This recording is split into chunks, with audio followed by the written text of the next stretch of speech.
Well, good morning, ladies and gentlemen. We are back on the record in State of Indiana versus Richard Allen 0801-2210 MR1. Show the defendants here in person with counsel. State is here by the elect and his deputies. The jury is here. Are we ready to begin?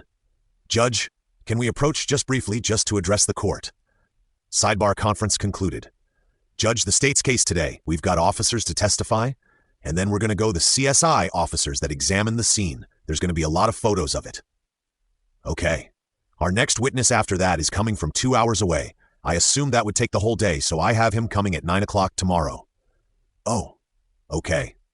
So if I see we're getting done early, I can call him and give him. Are you giving some thought about giving the jury a mental break after they see the... Okay. Crime scene photos? Okay. I don't know all the timing. We still might be in a position where we ask the court to recess a little early today, if the next witness isn't here. Okay? And I'm meeting with media representatives at noon to give them back their equipment. They filed another motion, or somebody filed a motion last night? The motion to intervene. Yeah, whatever. Who cares? I'll deal with that later. Just trying to give you a heads up. Okay. All right. Thank you. I appreciate that. Thank you. Okay. Sabah conference concluded. All right. Well, thanks for the update. Are we ready to bring the jury back in? Yes, Your Honor. Folks, we ready? Yes. All right, gentlemen. All rise. Jury in at 9:00 a.m. Thank you. You may be seated. Thank you, gentlemen. I'll let you get all settled in there, ladies and gentlemen. Well, good morning, ladies and gentlemen. It's nice to see you back this morning. I know that we had an activity planned for you on Saturday that you all took advantage of. We also provided an opportunity for you to spend some time with your families on Sunday, and I know several of you were able to have your family members come down. I know that your family members were told and honored the court's directive that they weren't to bring any telephones or anything when they came to visit with you, and you were constantly monitored under the supervision of our 3 bailiffs while you enjoyed your family time. And since we have parted company for several hours and had that opportunity to have some contact with outside folks, I'm going to ask each of you, collectively as a group, the following questions. Ladies and gentlemen, have you read, seen, or heard any media accounts concerning this case? All jurors respond in the negative. Have you discussed this case with anyone? Have you permitted anyone to discuss this case with you? And has anybody persisted in attempting to discuss this case with you? And have you conducted any research into this case? All right. Again, ladies and gentlemen, I appreciate your continued compliance with the court's orders regarding outside influence. Again, it's important that you make your decision on what you see and hear in the courtroom, not on any outside discussion. So I appreciate that you continue to comply with the court's directives. We are ready. Go begin. Mr. McClellan, you may call your next witness. Thank you, Your Honor. The state would call Darren Giancola, please. Witness sworn. Deputy, are you as comfortable as you can be in that chair? As I can be, yes. Okay, gonna ask you to speak up the best you can. The microphone amplifies for the audience, but it doesn't for us and defense and the jury, and so everyone needs to be able to hear your answers. Fair enough? Fair. All right, will you state your name, please? Darren Giancola, and how are you employed? With the Carroll County Sheriff's Office. And what is your rank with the Carroll County Sheriff's Department currently? Currently a detective. And how long have you been employed total with the Carroll County Sheriff's Department? Since 2011. But in there was a 6-month leave, and then I came back. As a law enforcement officer, did you have to go through special education or training? Yes. Can you tell me about that? I graduated the Law Enforcement Academy, mandated training annually, and I attend multiple trainings in niche areas like drug investigations and interviewing, things like that. Is that done on an annual basis? I attend some sort of extra training every year by my choice? Yes. Okay? And again, been a law enforcement officer since 2011. Is that correct? Actually, since 2009. With the Sheriff's Office since 2011. I was with the Delphi City Police from 2009 to 2011. And in your role as a law enforcement officer, is it fair to say you've investigated all types of offenses? The majority, yes. I want to take you back to February 13th of 2017. Do you recall that day? I do. And were you on duty that day? I was not. What shift do you typically work? At that time, I was working a night shift from 6 p. to 6 a. as a road patrol deputy, and that would have been one of my regular scheduled nights off. However, you came into work that night. Is that correct? That's correct. I want to take you to around 10 p.m. that evening. Can you tell me what happened? I had seen something on social media about 2 missing juveniles in Delphi. I contacted now Sergeant Kingery because he was the deputy on duty that night, and he advised there was going to be some search efforts going. So I came in to help. Did you get the identity of the two missing juveniles? Yes. Who were they? LG and AW. After you got that information, what did you do? I believe I went to the sheriff's office and was helping look through some electronics that belonged to one of the girls, but they were locked, so we couldn't get into them. Did you have information of where the girls went missing? I was told their last known location was near the High Bridge.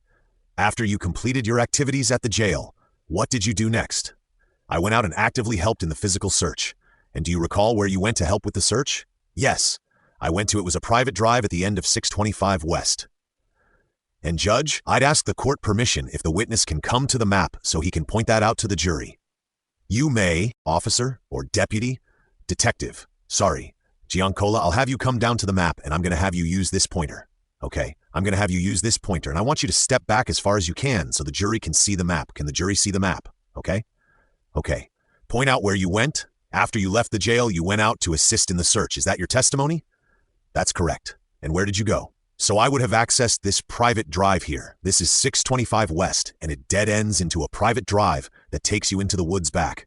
It goes underneath a section of the High Bridge. I believe somewhere in this wooded area here is where I teamed up with some civilians and fire department personnel and we began searching that area. Can you point that area out again on the map? Somewhere right in here, just south of the bridge. Right in here. You were still on the private drive on 625? I parked my car there and then exited, and we were, if I recall right, we were in like a line from the creek to the drive, a line of people pushing north. Do you know what time of night this was?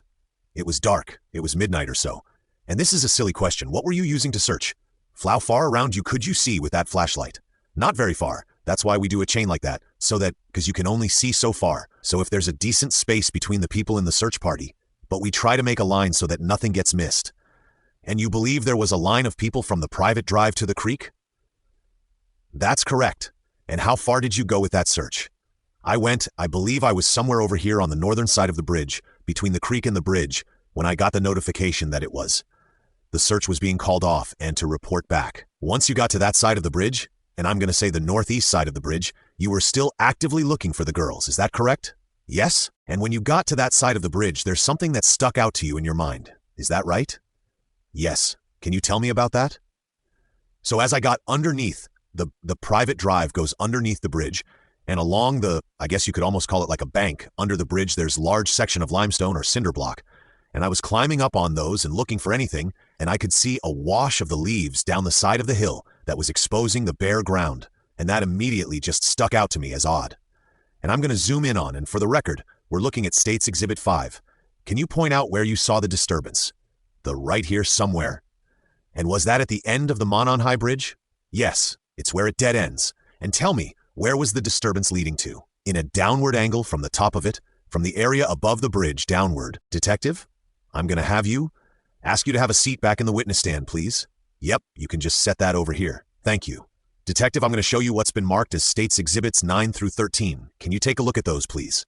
Detective, have you had an opportunity to look through those? Yes, and it's a silly question, but what are those? They're pictures of the north side of the end of that bridge. Are those pictures that you took? No, sir. And do you know when those pictures were taken? No, sir. Do those pictures accurately represent what you saw on the late night, early morning, February 13th and February 14th, the disturbance you testified about? Do those accurately depict what you saw?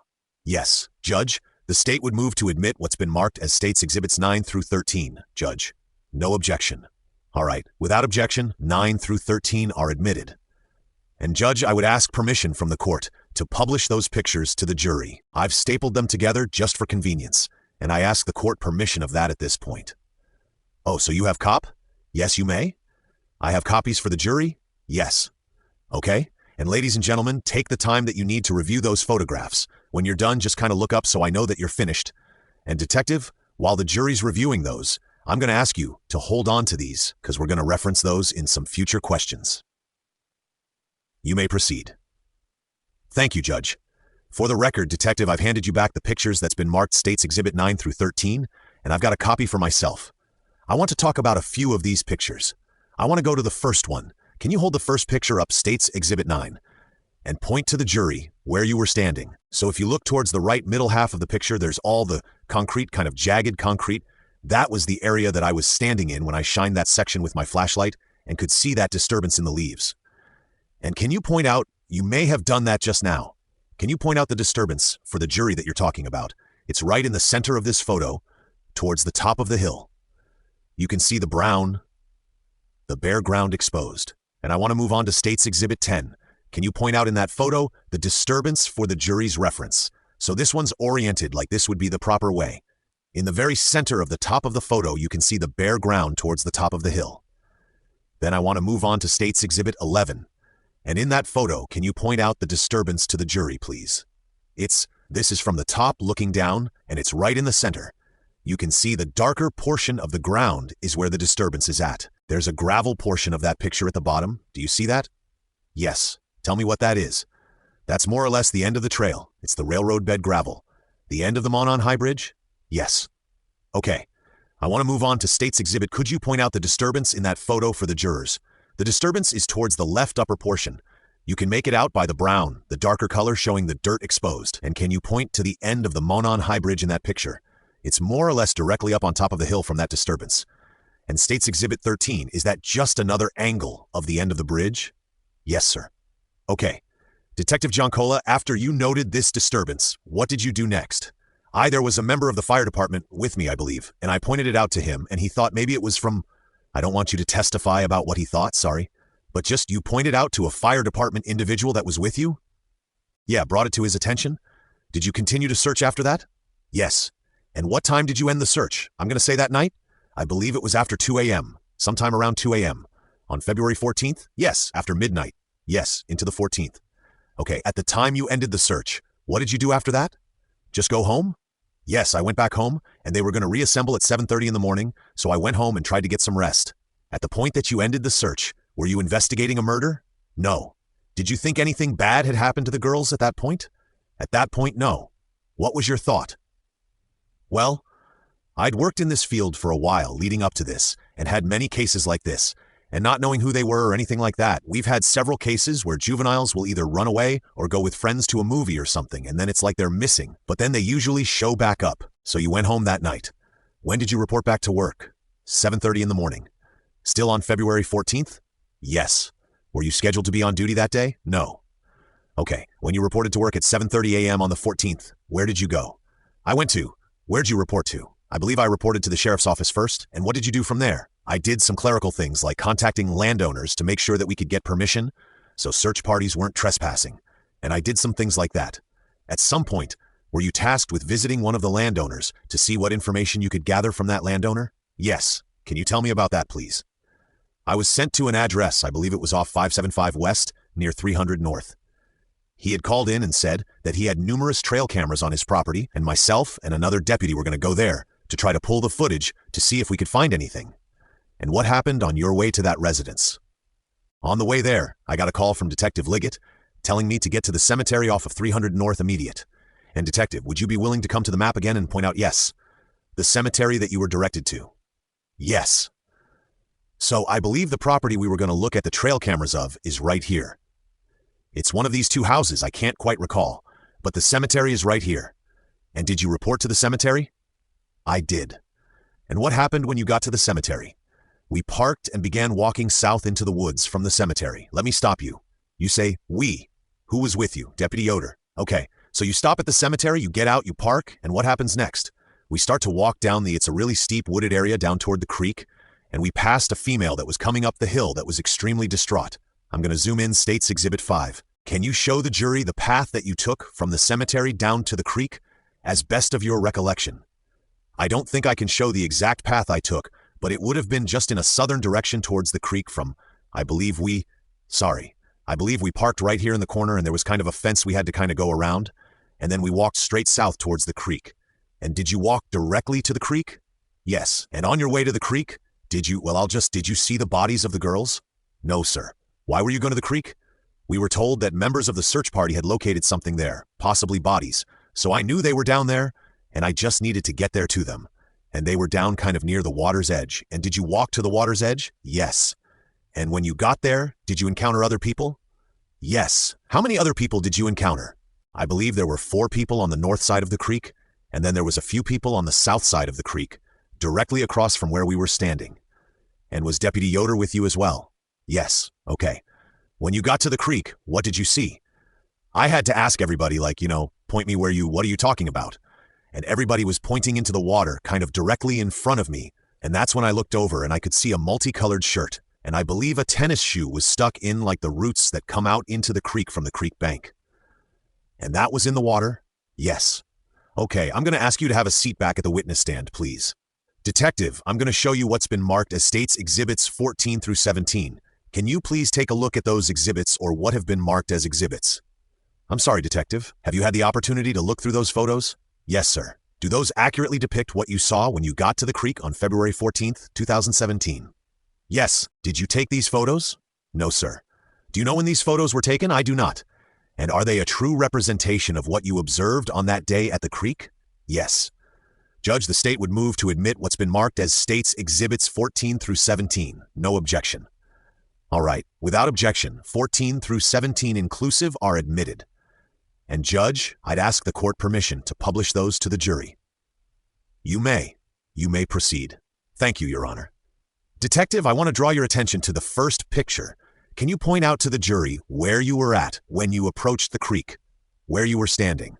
So in the picture, you can kind of tell that where the picture's taken is creek level, and then the topography kind of goes up, and it's elevated. I was standing on the elevated portion looking down at that debris that's in the very, very center of this photo.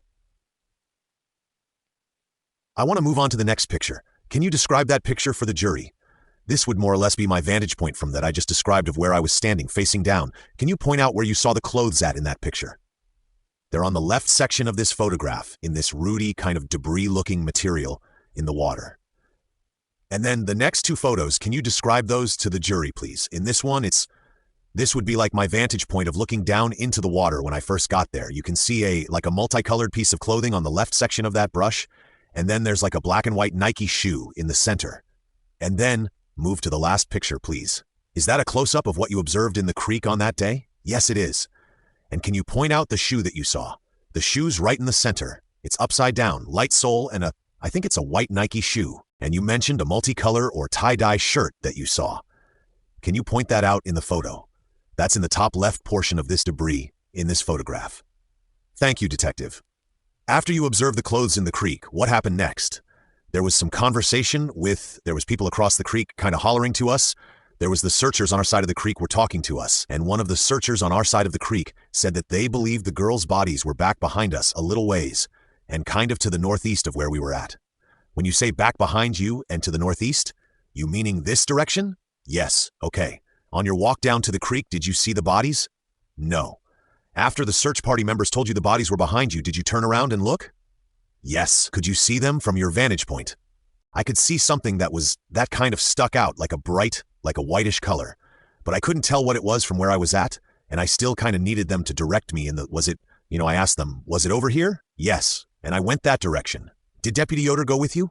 Yes. And what did you see? The bodies of both girls deceased. Can you describe what you saw? One was nude, the other was clothed. And did you recognize who they were? Yes. How did you recognize who they were? Based off of photographs that were circulating around. Were they deceased? Yes. Did you notice any injuries on the bodies? Yes. Can you tell me about that? Both had large lacerations to their throat. Did you notice blood in other areas? Yes.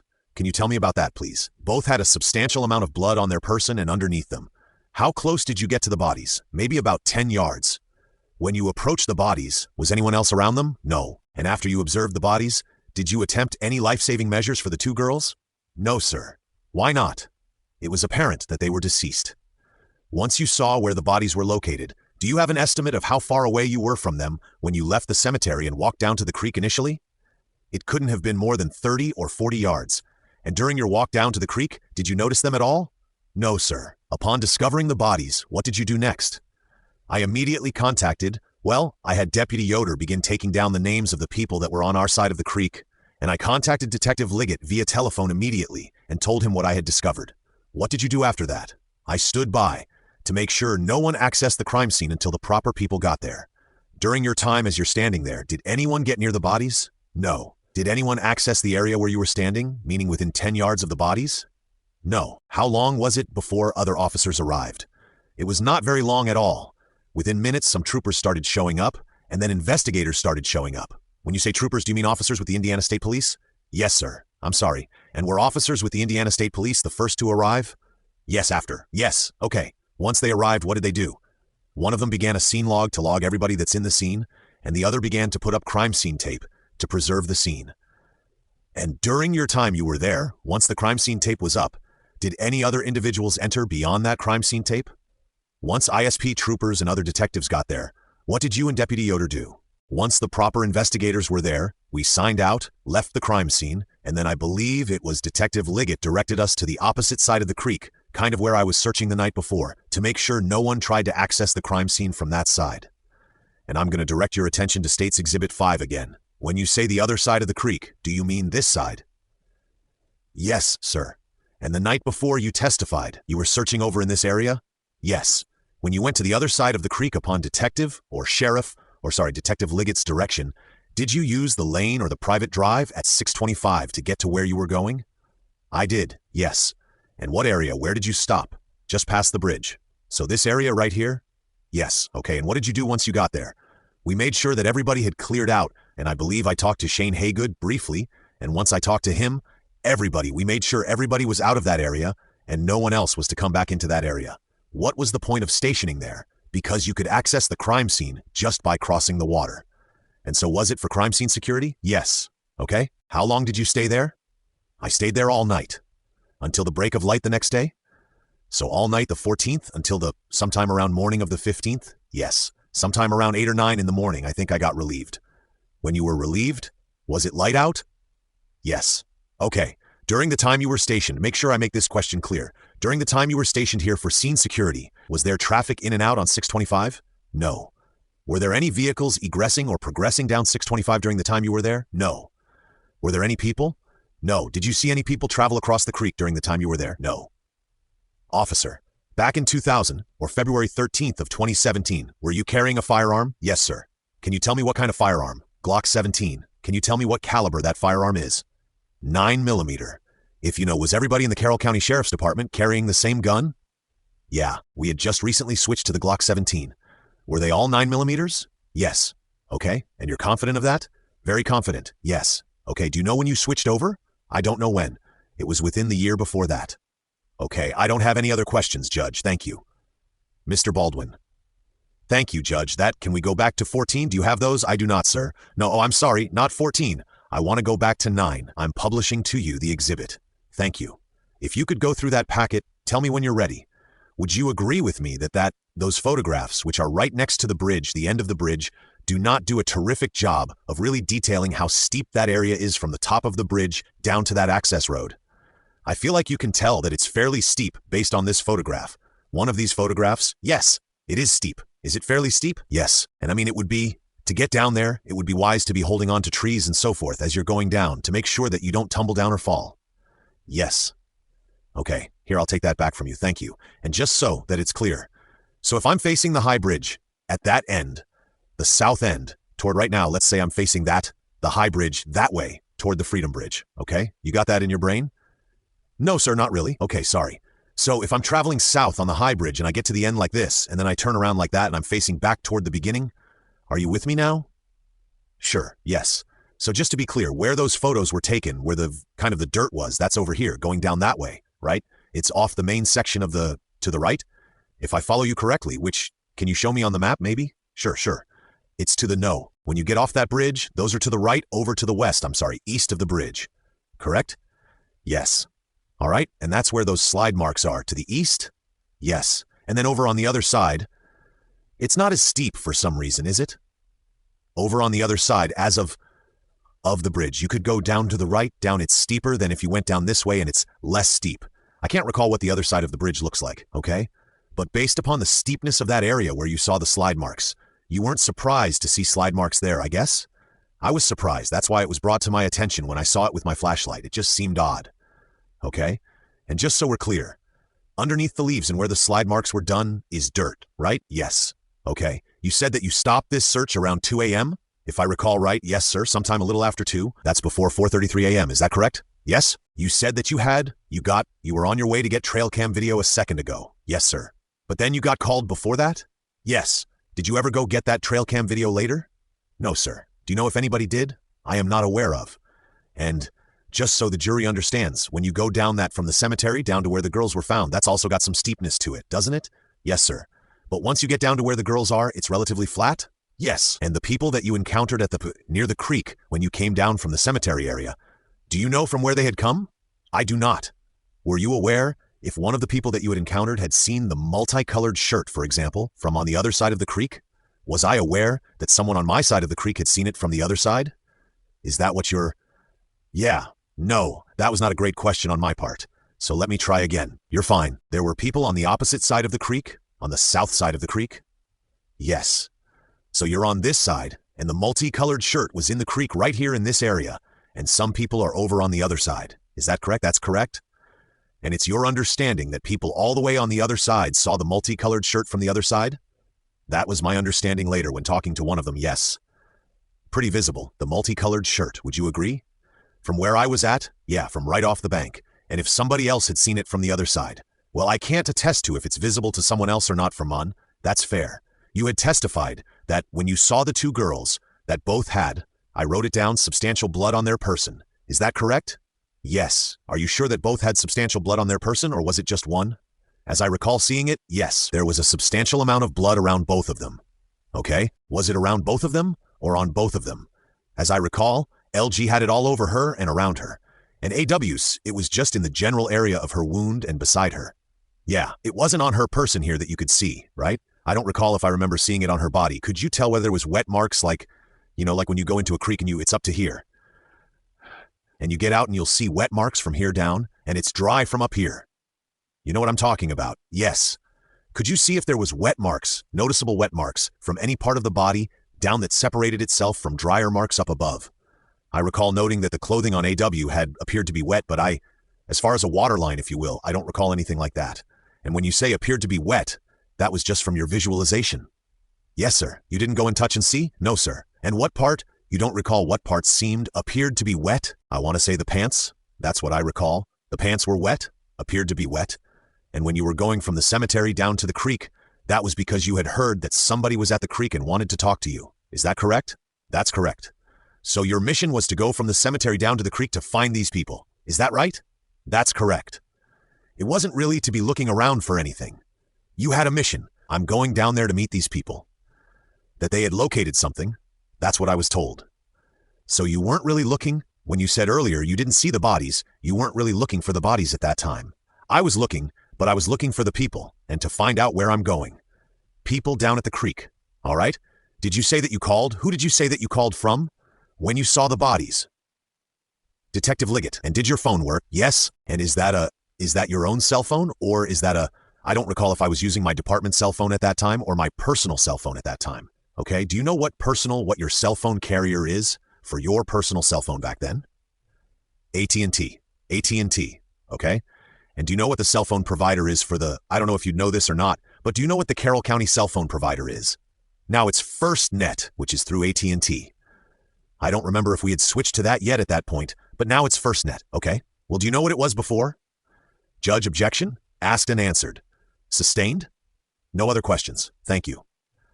Mr. McClelland? Thank you, Judge. Detective Giancola, Mr. Baldwin asked you a question about the area where the girls were found was flat. Do you recall that question? Yes. The area around where the girls were found, was that flat? I guess you gotta figure out what's your definition of flat in the woods. I mean, nothing's perfectly flat in the woods, but compared to the hill down, like he asked me, yes, it wasn't a hill, right? But they were in a place that at least you didn't notice them on your walk down from the cemetery to the creek, correct? Correct. And you weren't able to see the bodies completely when you looked back from the creek to where they were located? That's correct. So where they were found, was it an elevated position or was it a flat area that was lower in elevation? That whole area is, like I said, your definition of flat or whatever, but that whole area has low topography up and down but it's not steep, okay?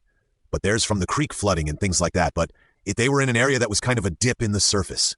So when you talk about kind of rolling, I'm going to say peaks and valleys, although I understand it's not mountains, they were found in a valley? Correct. Okay. I don't have any other questions, Judge. Mr. Baldwin. No other questions. Thank you. Does anybody on the jury have any questions for Detective Giancola? Would counsel approach? I'm going to stand here so they don't see me talk. No, you're fine. We're fine. You're fine. You stated that electronics were being viewed 2/3/17 before going to search for the girls initially. What were the electronics being viewed? That's a good question. Great question. They've had good questions. They really have. They're very thoughtful. Were the pants wet from creek water or urine from body relaxing with, followed by release of body fluids? He can't answer that question. No. Probably calls for too much speculation. Yeah, okay, so no to that one. But keep that in mind as we get into, if there is anybody that can, I don't think it matters. It doesn't matter to me. I'm okay, we'll just ask the one. Okay. Thank you. Sidebar conference concluded. Detective, you stated that electronics were being viewed 2/13/17 before going to search for the girls initially. What were the electronics being viewed? I believe one item was an iPad or a tablet of some sort, and it was locked, so we could only see like phone numbers of missed calls on the law, because it must have been connected via the network or something. And Detective Liggett and I called those numbers, and it was just ended up being people, family trying to find out where they're at. But that's all we were able to determine at that point. Any follow-up, Mr. McClelland? When you were doing that, where were you at? The sheriff's office. Here in Delphi? Yes. Okay, yes. And did you know who the iPad belonged to? I don't recall. Okay, I don't have any other questions. Thank you. Mr. Baldwin? No. Your Honor? All right. Thank you, Detective. You may step down and you may call your next witness. Thank you, Your Honor. The state would call Sergeant Jason Page. Judge, just to make the court aware, we've got to switch exhibits here, so we're going to do that now while, that's fine. The witness is approaching. Witness sworn. Your Honor, if I promise to speak up, is it okay if I stand over here? Sure. Would you state your name for the record, please? Jason Page, where are you employed? With the Indiana State Police. Could you spell your first and last name for me? And how long have you been an Indiana State Police officer? 24 years. And what is your current assignment? I've been a crime scene investigator for 16 years. When you began with the state police, did you attend the academy? I did. What's the name of that academy? The Indiana Law Enforcement Academy. And did you complete that training? I did. And what was your first assignment? I was a road trooper assigned to the Peru Post. The Peru Post? Yes. How long were you a road trooper? Approximately a year and a half. What was your next assignment? I was a detective at the Peru Post for 7.5 years. And during that time, as a detective, did you have any other duties besides detective duties? I was also on the SWAT team for a period of time. Once you had your 7.5 years as a detective, what was your next assignment? I was on the SWAT team in a part-time capacity, so there was a window of about 3 months that I was in a full-time capacity before I became a CSI. Tell the jury. What do you do as a CSI? My primary responsibilities are to document crime scenes, and we do that with photography and sketching and notations that we take or observations at the scene. And then we'll also do examinations, for example, looking for fingerprints or trace evidence. Was that your assignment in February of 2017? It was. You've been a CSI for how long? 16 years. Tell us about your education, Sergeant Page. Do you have a college degree? I do. And what's that in? Fine art photography. I graduated from the Heron School of Art, which is attached to Indiana University. As a CSI, do you have specialized training? I do. Could you describe that to the jury? We have approximately a 1-month training where they teach us the basics in documentation of crime scenes. And then we work with each one of the disciplines in the laboratory, for example, DNA or latent print examiners, and they show us how to collect evidence, for their standards, so they can later analyze it. And then since that time, I've had hundreds of hours of additional follow-up training in various disciplines throughout the lab. And is your training both formal, in terms of specific instruction, and is it also on the out-in-the-field training as well? It is.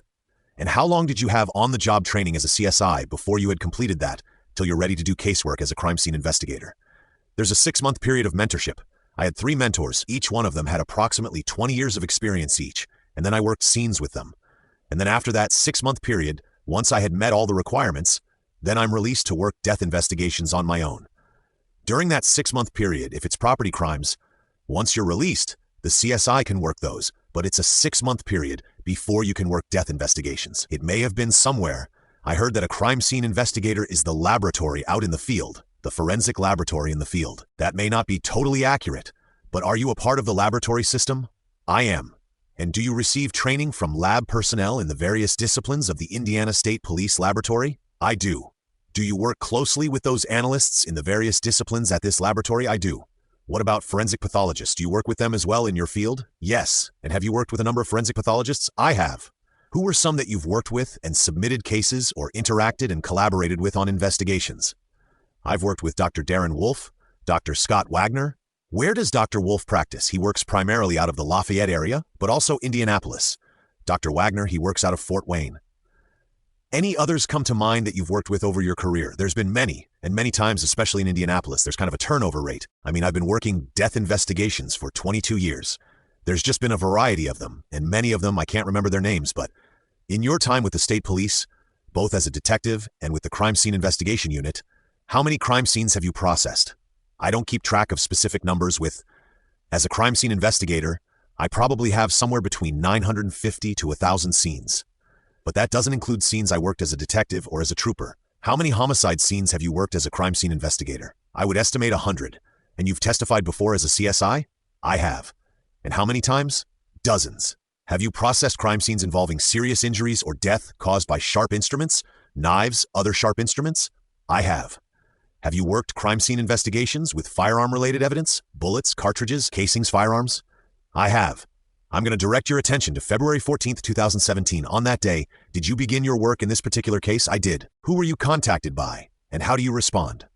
Brian O'Leahy was the lead CSI in this case. He works out of the Lafayette Post. He contacted me and requested assistance. Are you on the same level, assigned to a different region than Sergeant O'Leahy? Yes. We're both assigned to Area 1, which is 3 different districts. He's out of the Lafayette Post, which Carroll County is assigned to that area, and I'm out of Peru Post, and it's adjacent to. I live in the Kokomo area. Is it unusual for you to work with another state police crime scene investigator? Could you restate the question? Is it unusual for you to collaborate and work with another crime scene investigator? It is not. What about with other departments other than the Indiana State Police? Is that unusual? It is not. In fact, in terms of all the cases that you work, how many times are you assisting or working with a non-Indiana State Police agency? I would estimate at least 75% of the work I do is for other agencies, since I've been a CSI primarily. So once you were contacted by Sergeant O'Leahy, well, first off, do you know approximately when he contacted you? I think it was sometime after noon, shortly after noon. And do you know what time you arrived? I think I arrived around 1:30, maybe slightly before that. And when you arrived, where did you go? I was asked to park my vehicle up at the old cemetery, the Delphi Cemetery area. It was kind of a staging area. So I parked there, and then I walked down this kind of a steep grade, this hill, where I was told that the other officers were. Did you later, perhaps the following day, go to the Monon High Bridge? I did. The area where the cemetery's located, the land between the cemetery and the Monon High Bridge, and the bridge itself, are those all in Carroll County, Indiana? They are. You were beginning to tell us what you did upon arrival. Did you leave the cemetery area and proceed to some other location? I did. I walked down from the cemetery to where the officers were staged. There was crime scene barrier tape that was set up, and the officers that were present. There was numerous officers there. They were outside the barrier tape, and they had a crime scene log that was being maintained. And I met with Brian O'Leahy and Dwayne Datzman. Dwayne Datzman is another crime scene investigator that was requested to assist. Have you worked with? You've worked with O'Leahy before, I think you said. I have, many times. Have you worked with Dwayne Datzman? Many times. Was he a sergeant at the time as well? He is. And you were all trained, experienced CSI investigators? Correct. What was the purpose of you meeting there at the edge of the crime scene tape at that point? Primarily to get the initial information or the facts that were known at that time, and then we came up with a rough plan of how we were going to work for that day. The basic plan was for the 3 of us CSIs to work the area that was inside the barrier tape that had been established. And I estimate it was approximately the size of a football field roughly. And then our primary focus was going to be around the immediate area of where the girls were located, or where I was told they were located. And then, at the same time, we had other officers that were there at the scene. We arranged for them to search outside that immediate area, from the area where they were reported to have last been seen, to the barricade tape that we had set up that area. And then there was also dive team, or people assigned to a dive team that were doing searches of Deer Creek itself. So there was a water rescue team working the creek, and in the creek, yes. I saw them there when I arrived. Did they have distinctive apparel or uniform suits that they wear when they're working in the water? They did. Did you prepare a diagram of? That would help with the topography of the local area, from the area of the High Bridge to the cemetery? I did. And did you do one a little bit zoomed in, a little closer? I did. And what do those 2 diagrams help to illustrate? Due to the trees and all the foliage and some of the satellite photographs or the helicopter photographs, it's difficult to get an understanding of the topography of the area, so I merely took a topographical map and then just placed basic landmarks on top of them so they can be compared to other maps. Did you prepare? Did you strike that? Let me ask this again. Did you designate, you and Sergeant Datsman and Sergeant Olahi designate an area that you called Ground Zero? We did. And where was Ground Zero? Through our search of the area, initially we do a visual examination just to see what items that are obvious to us at the time.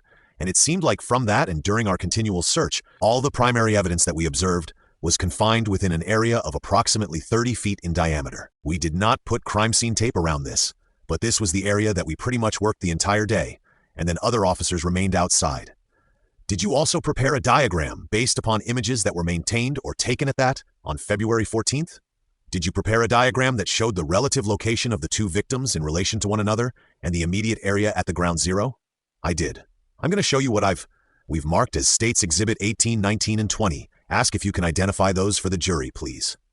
States Exhibit 18, 19, and 20 are diagrams I prepared, and are the 18 and 19 the topographical ones that you prepared, and then 20 is the Ground Zero drawing based upon the scene photographs. Correct. I would move the admission of 18, 19, and 20. Can I ask a preliminary question regarding 20, Your Honor? You may. Mr. Page, with respect to number 20, this is the diagram of the bodies. Did you do any dimensional research before you placed these on this exhibit? I did. Okay. And how did you do that? I did an overlay of the 3D diagram or the 3D scan that was later done, and also scene photographs where I'm up in a tree and I'm looking down 90 degrees. And when I do transparencies and do an overlay, both the scans and the scene photographs almost perfectly matched. And then I traced the items that were of note in Ground Zero. So they're I wouldn't call them to scale 100%, but I put the scale as approximate. Did you, with regard to 18, 19, and 20, did you prepare all these after I took your statement back in March? Yes, of 2024? Okay. I don't have any objection, Your Honor. All right. Without objection, 18, 19, and 20 are admitted. Thank you, Your Honor. We would like to publish those. You may. I've just been informed that I hold the key here to the next slide, so a minor miracle. Would you orient? With court permission, may I have the witness come down to the screen? You may. Could you come down? There is a bit of a high-tech pointer here. Okay, Sergeant Page, would you show the jury on that diagram the location of the cemetery? The cemetery's in this area here. And where the Monon Bridge? Monon Bridge is in this area in the center of the frame. And Deer Creek? Deer Creek runs from the left side of the right side through the middle of the frame of this image. And which directly, what is downstream on Deer Creek? If I recall correctly, I believe from right to left. So it's flowing towards the left? Correct. It's a little hard for us to see at this point, but there's a yellow triangle there, the exterior or the outer perimeter. Would you describe what that is? This is the general location of where the barrier tape was. So for orientation, I parked up in the cemetery area, walked down this grade to this floodplain area, what we call it, and then there was barrier tape in this general location. It's approximately the size of a football field, and there is, I think we'll see on the next slide a little bit clearer, but describe for the jury the topography from the cemetery to the crime scene tape. This section here directly beneath the cemetery is pretty rough. I don't remember going through that. I could have, it's been 7+ years, but I think most of us walked down the side more towards the right of this image, and the grade's a little less steep, but you can see by the markings on the map that it's a fairly steep area. Areas closer to on the cemetery side of Deer Creek, between the High Bridge and the barrier tape, the topographical map shows how it's much more sheer, and those can be seen in scene photographs as well, just to compare the different grades. This is the sheer area you're talking about? Correct? One of them? Correct? And did you later spend, on the following 2 days after the 14th, did you spend an amount of time in this area here, across the creek from the crime scene tape area? I did. It's a little bit of a zoomed-in look at that. There is a line, a yellow dotted line, inside the crime scene perimeter. Would you describe for the jury what that is, please? That is a rope line I used just to further designate our approach in and out of the crime scene as we worked throughout the day. I put a little arrow to show that this is the general location where the scene log was, and then we walked straight in, and then I tied a rope to a small tree, and there was kind of a natural tree line in this area. And then when we walked this initial distance from where the scene log was to where I tied that rope, we were also systematically examining the ground to see if there would be any potential items of evidence there, or any disturbed areas. And then as we're walking through that area, and we don't see anything, we feel like that's a safe place that we can approach. And then the same thing was done. After I tied the yellow rope to the tree, we spent a great deal of time just walking that path to make sure there was nothing there, and we are able to get to a point approximately 20-30 feet away from what we later called Ground Zero to do our examination. and that's what that dotted line designates. And what other function did this yellow rope, serve for you as investigators working the scene? It also provided a landmark in some of the photographs. For example, in this open courtroom, if we were working this room and we have CSIs or other investigators and the one's walking one path, another one walks another path, it just did create too much disturbance, so we basically used it as a landmark. So if I used the railing in front of the judge's bench, we would walk along that line, and then with this tape area for the cords down here, that would be like the rope line. We would follow that in, and then to go the scene. So your exit and entrance into the scene as you were there that day, you followed that path. For what reason? Because we knew that there were no items of potential evidence there, and we were going to continue all throughout the day to do additional searches in these other locations. We were merely trying to find a safe location that we could walk in, do an initial approach on the bodies, and just see what evidence was there. You arrived into that crime scene taped area sometime before 2 p.m. Is that correct? Correct. And you left that crime scene area that evening at approximately what time? 10:20 p.m. Go to the next slide. This is Exhibit 20. And what are we looking at here? This is a top-down bird's-eye view of the items that we observed within what we called Ground Zero, and describe for the jury the objects and what they're looking at on the exhibit in front of you. The item on the far right, this blob, I just labeled it tree. I put a legend at the top because sometimes arrows can be disorienting and cover up the area. So there's a legend at the top that shows these other items. But the ones I have labeled, there's a tree, which is this blob on the far right-hand side, and on the far left-hand side, there's another blob that I've also labeled as a tree. So it'd be like the tree was cut and you're looking top-down on it. Sergeant Page, you stated that one of the resources you used to create this Ground Zero diagram was a 3D imaging photography. And does that capture an area from a top-down like that and display on its imaging the tree, the top of the tree that is depicted in your diagram? Yes. Then go ahead, what else do we see? This outline of this body is LG. The outline of this body to the left of LG is AAW. And then these gray, linear, irregular-shaped items, these are various branches that were located on top of their bodies. There's a larger one that I would call a limb that's on top of LG's body. There are some others that are on the ground, twigs and branches near their feet area. And then on the legend, there's a dotted circle that represents an exposed dirt area. So the only disturbed ground, where it was obvious that leaves and other items were missing, was this little indention in the ground at the bottom of this diagram. And then the pale red areas on the diagram are the primary bloodstains that we located and observed within the scene. Thank you. Instead of having you return to your seat, I'm just going to go ahead and hand you a number of exhibits, if you're comfortable with that, and ask that you take your time. Well, why don't we let you have a seat so you can use I'm going to hand you States Exhibit 21 to 63. I'm going to ask you to look at them with this question in mind. Are those photographs that you took on February 14th, February 15th, and February 16th at this location that you described? Yes. Do they truly and accurately depict the scene and illustrate your testimony? They do. I would move the admission of Exhibits 21 through 63. No objection. All right. Without objection, 21 to 63 inclusive are admitted. Sergeant Page, why don't you go ahead and return to the screen and we'll proceed. This would be Exhibit 21. What are we looking at here, sir? This photograph was taken from the vantage point of where I was standing after I signed in to the crime scene log, and I'm facing Deer Creek. In the foreground at the bottom, center of the scene, is the crime scene barrier tape, and then you can see parallel just above it is Deer Creek in the distance. Farther beyond in the frame, you can primarily see it in the upper left-hand portion. This is the other side of the creek, and it's a much higher elevated grade. This is private property on this side.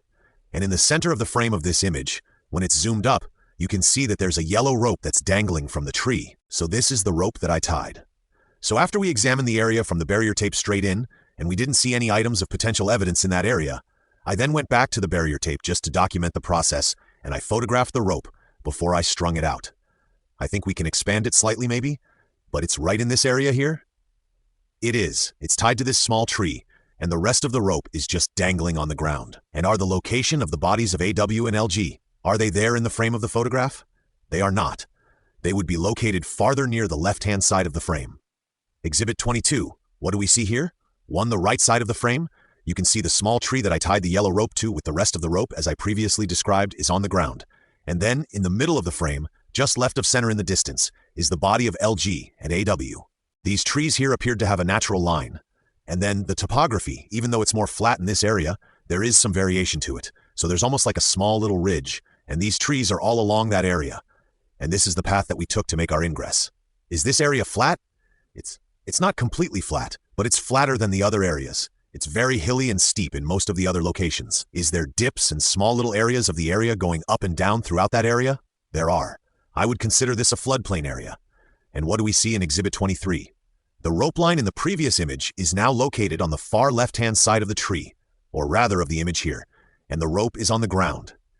All this is in the previous image. I took it with the rope on the right hand of the image. Now I've kind of stepped off of this natural tree line, just to show the vantage point on the other side, towards the bodies of LG and AW. In the center of the screen, slightly above it in the background, you can see the farther perimeter areas of the crime scene barrier tape.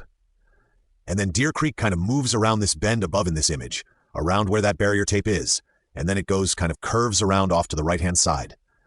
You can also see in this area that this plane kind of dips down a little bit. So this area from the left center to the middle kind of dips down a little bit. So they're just variations to observe as you're looking at the image. Point again to where the body of LG is. The right-hand center portion of the frame is the body of LG, adjacent to this tree. And AW would be just to her left, or to our left. Yes. Exhibit 25, I believe this is a close-up from the same basic vantage point. Using a zoom lens, I just merely zoomed up on that same location to see the girls' bodies from the place that I was standing. LG is at the base of this tree near the right side. The left side of this frame, left lower center, is AW. And you can see in the center horizon, just slightly above the center, is the crime scene barrier tape. And you can also see the variations of the topography of the ground in this area. As you're taking photographs, what is your process that you follow in taking crime scene photographs? Every crime scene I work has the same general process, where I photograph from general to specific, so I always want to show the general location. For example, if it's a house that's in a suburban neighborhood, I want to show not just the house that the crime scene's at, I want to show the neighborhood in general, so we can get an idea of what we're looking at. Or if it's a rural house surrounded by farm acreage, that could be significant too, because in that context, maybe there were no witnesses, because it's in a remote location, for example. And this particular scene, all these initial photographs were to show the general area, its topography, the relationships of the creek, and the other landmarks and the bodies of the deceased victims. Exhibit 26. Does that show the large limb that's there over a portion of LG's body? It does. And I believe in the foreground is this portion of exposed dirt that I'd mentioned earlier in the diagram. I believe it states Exhibit 20. There's a large limb on top of her. And then this photograph too is the wider shots I consider very general. This is what I consider more of a medium shot to show the immediate area of the girls' bodies and their location. And this is generally the area that this bowl circle area of trees around this area is what we later determined to be ground zero. Does photo 26 illustrate the kind of topography that the girls' bodies are within? It does. Just briefly say what you mean by that. It's kind of like a slight grade from above AW's body, and these trees are much higher up. So if the horizon line of this pointer stick is right here in the middle, you can kind of see how this rises up towards the left. The immediate area where LG is kind of more of a valley-type area. And then in the distance, this grassy area that you see in the center of the frame near the top, this is the bank of the creek, see a bit of a rise there, and then there's trees. And then this darker portion, this kind of cross-section that follows the upper middle horizon line, is another grade for this very sheer surface. And in this area, the far right-hand corner, you can see there's a coloration difference between this grass, this dark, sorry, I touched the screen. All right. From the grass, that creates one band of color, then there's a darker color, and then there's a darker brown, then a lighter brown, and then you can see the skyline with the trees and the horizon. This lighter band color, that's where there was an access road, and there's a slight increased grade that goes up to private property off in the distance. This photo, you're moving around in a sort of a circular fashion or to your right as you're taking these photos? I am. Again, you moved slightly to your right to capture that view? I am. And just for landmarks, you can see in the distance, in the center of the frame along the horizon line, is the crime scene barrier tape, that portion of it. As you're standing taking this photograph, where's the creek? Is it right behind you? I believe the creek would be over my right shoulder-ish. It kind of curves around, but it's going to be on the left side, or I'm sorry, the right side of the frame in this image generally. And flows around, though, past this in a curvature fashion. Is that correct? Yes. And the way that I'm standing, oriented towards the screen, the right side of the screen as I'm facing it, this is the general location my body was in relation to the creek. So the creek would have been towards my back and the moving off to the right. Could we return to the previous exhibit? For orientation purposes, on the left-hand side of the screen, you can see two yellow lines.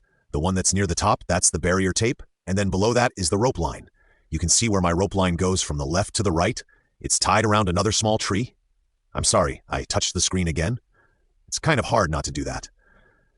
But anyway, you can see where the rope line then comes to the base of some other trees, and that's basically where we made our approach. So in this particular exhibit, you can see a foot of LG, and then this is the limb that I'd mentioned before. Not too far from her foot, I believe, is this exposed dirt area. And then you can see the rope in the distance. So this would be the path that we took in from left to right in this frame, but along the rope line. And then beyond the rope line, because it gets kind of confusing with all the yellow lines. That's actually the barrier tape. And just for visual impression on the film, it looks close, but it's actually quite some distance away, and then it wraps around clear past the other part of the frame towards the right. Okay, you've been describing Exhibit 28. Let's go to 29. You just move slightly again. And is the body? Are the bodies of the victims obscured in this photo? Not necessarily. You can see the body in the center lower portion of the frame. You can see the body of AW. The body of LG appears to be obscured from the large limb and the other tree. I'm moving counterclockwise as these photographs are being taken. And then again, you can see in the left of center horizon area, the rope line in this location, and then it dangles down. And then the crime scene barrier tape is in the distance. And in the far distance, this actually has a pretty good picture where you can see more of that gray, because the gray where the cemetery is, it goes off the frame more to the left. But it's very difficult to photograph that because you can't see the skyline, because it goes kind of straight up. So this area, it starts to taper down in the far distance, so you can kind of get an idea of how steep that was. And then off to the right side of the frame, that's the direction of the creek. Exhibit 30. And you continued in our counterclockwise route here as you're taking photographs? Yes. 31. 32. In State's Exhibit 32, you can see the rope line better, which trees it was attached to, and then as it comes into the scene. And in the distance, you can see officers that are outside the crime scene barrier tape. And then in red with the, I believe, yellow helmets or something of that sort. It's hard to make out, but I believe those are members of the dive team. And in photograph 33, State's Exhibit 33, we're looking with the creek in the background, correct? And this is just, again, you're moving counterclockwise. Was there anything of note that you noticed in this photograph besides getting a picture of where the creek is in relation to the bodies? Could you be more specific? Well, let me just ask. If someone were at the bank of the creek in this area or across the creek, would the bodies of the victims be obscured? I don't recall me going across the creek while the bodies were there, but I did go across the creek for the next 2 days, and I took additional photography, and there are variations there that I don't know how difficult it would be to see. But 34, you're elevated when you take this photograph? Yes, I have a ladder that's in my truck, so I extended the ladder, put it in various locations, so I can get more of a top-down view. One of the methods I use in my photography is for every scene, I not only go from the general to the medium to the specific to take technical photographs. I should also note that photography is continual. We take photographs when we arrive. Every activity we do, we photograph. You go from the least intrusive to the most intrusive, so we'll photograph everything as it is in place. So if I was doing the courtroom now, I would have all the items on these desks exactly where they are and show them from the general to the medium to the specific. But I also will document things from the top down so you kind of have a visual map from a bird's eye view of the relationships, because it's all about the relationships of these different items. So they look one particular way from eye level as you're standing, but then I'll get above them 90 degrees and photograph downwards. And whenever I can, I get my camera down as to show the low-lying surfaces on the ground plane, but then also from low to high, in case there'd be any evidence or stains or something, for example, underneath the table. So this is part of the process where I'm not quite 90 degrees, but I'm on a ladder, and I'm showing kind of a 45-degree angle, top down, just to show the relationships of the girls' bodies with the ground zero area, with Deer Creek in the background. You can see how this floodplain kind of continues in the distance, where it's lighter, and then where it gets darker is a more of a steeper grade up to the other side. The Monon Bridge is located, it can't be seen with all the trees in this view, but it would be this area near the horizon line in the top center of this image. Exhibit 35, that's another top-down view? Correct? And in this image, go ahead. In this image, it gives a better viewpoint. There is a red-stained area here on the ground that is more visible than in the previous photographs. 36. This is a top-down view where I'm in a ladder between the crack of this tree and on, and I photograph down at a 90-degree angle to map out the different items within the scene. This is one of the images I used in conjunction with a 3D scan of the scene to put the locations of all these various items. Exhibit 37, and now we go to 38. You continued your counterclockwise movement of the creek in the background, is that correct? Correct? And in this particular image, I used a technique called fill flash. Because of all the shadows, it's difficult to see and to take out that contrast. This image shows there is another blood stain, apparent blood stain on the ground at the bottom of the frame. Then the upper middle portion, you can see the bodies of LG and AW. And then at the top, you can see where Deer Creek is located in relationship to them. This tree that's in the image in the foreground with the victims in the background. Did you examine that tree as well? I did. And what did you notice on that tree? This was the only tree in the area that I observed blood stain evidence in this portion of the tree. I don't know offhand how high it was, maybe 3 feet.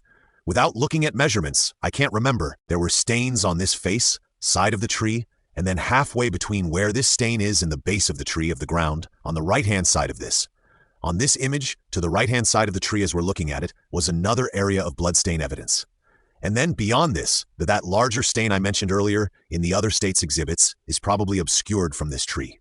Exhibit 39, does this illustrate the location of the large blood area that you had on the ground zero diagram? It does. Would you point that out to the jury, please? It's in the center lower portion of the frame. You can see it in relationship to their feet. And this photograph also shows the grade of the terrain in this area. And you can see the grass. This is one of the photographs I'd mentioned earlier, where I start to get from a lower vantage point. So I want to get everything from a 360 general to more specific from high level than I got from a higher vantage point down. Now, this is the portion where I'm getting down near ground level, and then I took hundreds of photographs. Many of them are from an eye-level vantage point and some of them low to high. And this is an example of one of those photographs. Exhibit 40. Now we'll go to 41. Is this the large stain that you had in Exhibit 39? It is. You were there in person. Describe what you noticed about the quantity of blood that you saw at that location. Later during the search, this is the following day, I did a systematic search of this entire area, so I would examine all the branches, all the twigs, any items in that immediate area, and look to see if there'd be any other items of potential evidence on those items. Then later, when I removed all of the leaves and such, this whole area seemed to be saturated still with a large quantity of blood. 42 shows the image of AW. It does. I'm sorry, I meant to have a lead-in to that photograph. You took close-up photographs for what reason? To show more details, to show trace evidence. And the next slide is a close-up of LG face? Correct. And were you wanting to document the pattern of blood and where the blood was located on her body? It's in just general, showing all the details you can. One of the things I do in death investigations is I make sure I focus on the head, the hands, and the feet, and any other items or injuries that are going to be on the bodies. But I often, and we did it at this scene, I'll take a tarp and lay it. We'll examine the area that we're immediately standing in to see if there's any items of potential evidence that's apparent to us. If the area appears clear, this is part of what I mentioned earlier about you're going from the least intrusive to the more intrusive. So we're not moving anything at this time, but you have to eventually get closer to the evidence you're looking at. So I put a tarp, could have been a plastic bag, on the ground, so I'm not transferring anything or disturbing anything. And then I spent a great deal of time with each one of the victims, just looking at their hands, analyzing them with a flashlight. A lot of times, you use a flashlight and look with oblique lighting to see if you can see any trace evidence on their fingers. We're looking at the hands. There's just dozens and dozens of similar photographs like this. That's a representative photograph of some of these. In this particular exhibit, there were fragments of organic material. On the face, and that's what we're looking at. There's some here in the mouth, some in the eye, some in the forehead. This shows the relationship of the head with this organic material. Would this photograph 44 be the left hand of AW? It is. On the lower right-hand portion of this image, the bark that's covered in moss in this area, that's actually that large tree, and then this is her left hand. 46 is her right hand? Yes. In the upper left-hand corner, you can see the skin of the side of her body, just for orientation purposes. And again, this is a representative photograph of numerous close-up photographs showing details looking for stains, trace evidence, anything else that would be in the area. 48 is the photograph here. Did you have, as a team, concentrate on one area and one victim first before you went to the next victim? We did. What was the purpose of that? Well, in the particular case of LG, because she's unclothed, it's just easier to see trace evidence and any injuries and document this area. And because LW had multiple layers of clothes and stuff, we know that a lot of the trace evidence is going to be between those layers, so it was just easier to start the one, and quite frankly, we had to start someplace, so we just started with her. But you didn't. My point is you did not do both. Process both victims at the areas around them and examining them. You did not do that at the same time? No. You did one after the other? Correct. Can we go back to the previous state's exhibit, just for confusion? 48. In this particular image, the tree that's to the left, there's a lot of red hue. It's kind of brown-reddish, at least from the vantage point I'm standing looking at the screen. It looks red, but on closer inspection, this is all just areas of bark, and there were no stains on the surfaces of that tree. Exhibit 49 shows a blood pattern on her right thigh? Yes. And I think that's documented in some other photographs we'll get to later today. But you wanted to make sure you captured that as well? Yes. Did you take photographs of that from various angles? It's just part of the process. Any item that's going to be captured in this. Again, it's just a process of going from the general to specific. Those pictures are all taken prior to moving any objects or moving the bodies. State's Exhibit 50 has numbers on the ground. Would you explain to the jury what they're seeing there? This is a photograph I took later that night with the flash, or maybe it just appears to be later because it's just an effect of the flash. I can't remember which. But on the left-hand side of the frame, this tree is the one tree that we saw bloodstain evidence on. You can see the stains on this upper portion near the upper left-hand side of the image. And then midway down, closer to the ground, you can see another bloodstain pattern that we located. I can't remember which. I think it might be where this placard number 1 is. I didn't put these placards there. They were from Brian Olehi as he was marking areas that he was going to collect representative stain samples. But I believe 1 designates the area of where another stain of blood was on the ground. I can't recall what 2 marks. It could be some other leaves that may have been stained. I can't recall. Did Sergeant Olehi, as the CSI for this region, did he collect all the evidence from the crime scene? The majority of it. On February 14th? Yes. And that was one of the roles he played. You did not collect evidence on February 14th? I did not. My role is to assist Sergeant Olehi as needed. You see a few other numbers there, 3 and 4? And were they placed there by Sergeant Olehi? I believe they were. And were they marking evidence that was collected from those approximate areas? Yes. And for orientation, you can see that tree in that previous image. There's bloodstain evidence here. And then I don't know, it could be just slightly off the frame is where that placard number 2 was. But this also could have been taken before those placards were put there. I can't recall. You said that you remained at the scene until approximately 10:30? We did. And did you return the following day? I did. And what did you return to this specific location on the following day? I did. Let's stay for just a moment, on the 14th of February. Once it began to be late afternoon, did you notice any change in temperature? I did. What did you notice? It became colder. And through the night that you were there, did that continue? Yes. And when you returned the next day, do you know what time you returned? I thought it was around 10. It's sometime after 9, before 11:30, I can't recall offhand. That would be on Wednesday, February the 15th. Is that correct? I don't know if it was a Wednesday, but I know it was the following day. The question I wanted to ask you, on the 14th, were you carrying any firearms and any ammunition on that day? I was. What were you carrying? I can't remember if I was carrying a Glock 19, I'm pretty sure I was, and it's a 9mm. If you were carrying something else, what would that have been? Pretty much all I carry if I would, and I seldom carry it. We have a Sig Sauer .45 caliber .227, and I only wear that when I'm in uniform or in some other capacity. And the Glock, is that a standard issue for Indiana State Police? No, I believe that was my personal firearm. We're allowed to carry, this is going back a while, I can't remember, but for a long period of time, if you qualify with your personal firearm, you can carry it. And at some point, the department stated we can't carry personal firearms. So now we carry Sig Sauer P365, which are a 9mm. And that's what I primarily carry. I don't know when that was issued, but it was either a 9mm Glock or a 9mm Sig. Did you have a .40 caliber ammunition with you that day? I did not. When you returned the following day, did you do any chemical tests on the crime scene at this location? I did. Would you explain to the jury what you did? Well, to begin with, we just were looking for any additional evidence in daylight, because once we lost the daylight hours, we could only do so much. I mean, it is beneficial to look at some items with a flashlight. We had some area lights out there as well. But to do additional thorough searches, we needed to have daylight. So I arrived there with 2 other CSIs, which was Dwayne Datzman and Jerry Mahalik. We were the primary ones that returned to the scene. And the purpose of that was for Jerry Mahalik and Dwayne Datzman to examine that area, and then beyond that ground zero area with metal detectors. And while they were doing that, I was looking for any other additional blood contains on any other items or objects in that immediate area without disturbing the ground cover at that time. I didn't see any other additional bloodstains, so we looked at the one tree that seemed to have bloodstains on its vertical surfaces. And I used a chemical called leucocrystal violet. It is a reagent for blood. It's also a presumptive positive test for blood, and all it does is it's primarily used for latent bloodstains. So a latent image or a latent bloodstain or a latent print impression is just something you can't see readily with the eyes. So with fingerprints, you have to use some kind of a powder to enhance it, to make it visible. And with latent bloodstains, you use a chemical that just develops the image that would be there that you can't see. And especially due to the bark surfaces, it's difficult to distinguish the different pigmentation of the tree from the stains. So I applied leucocrystal violet to that area and to other areas within the scene. Looking at State's Exhibit 52, is that a photograph of what it looked like after you applied the chemical? It is. Luca crystal violet turns a violet color, and when it reacts to heavier areas or more dense areas of bloodstains, it tends to have as part of the chemical reaction, it'll tend to foam a little bit. So it's not so much the pigment, this is what's very visible in this image is you're looking at the foaming aspects.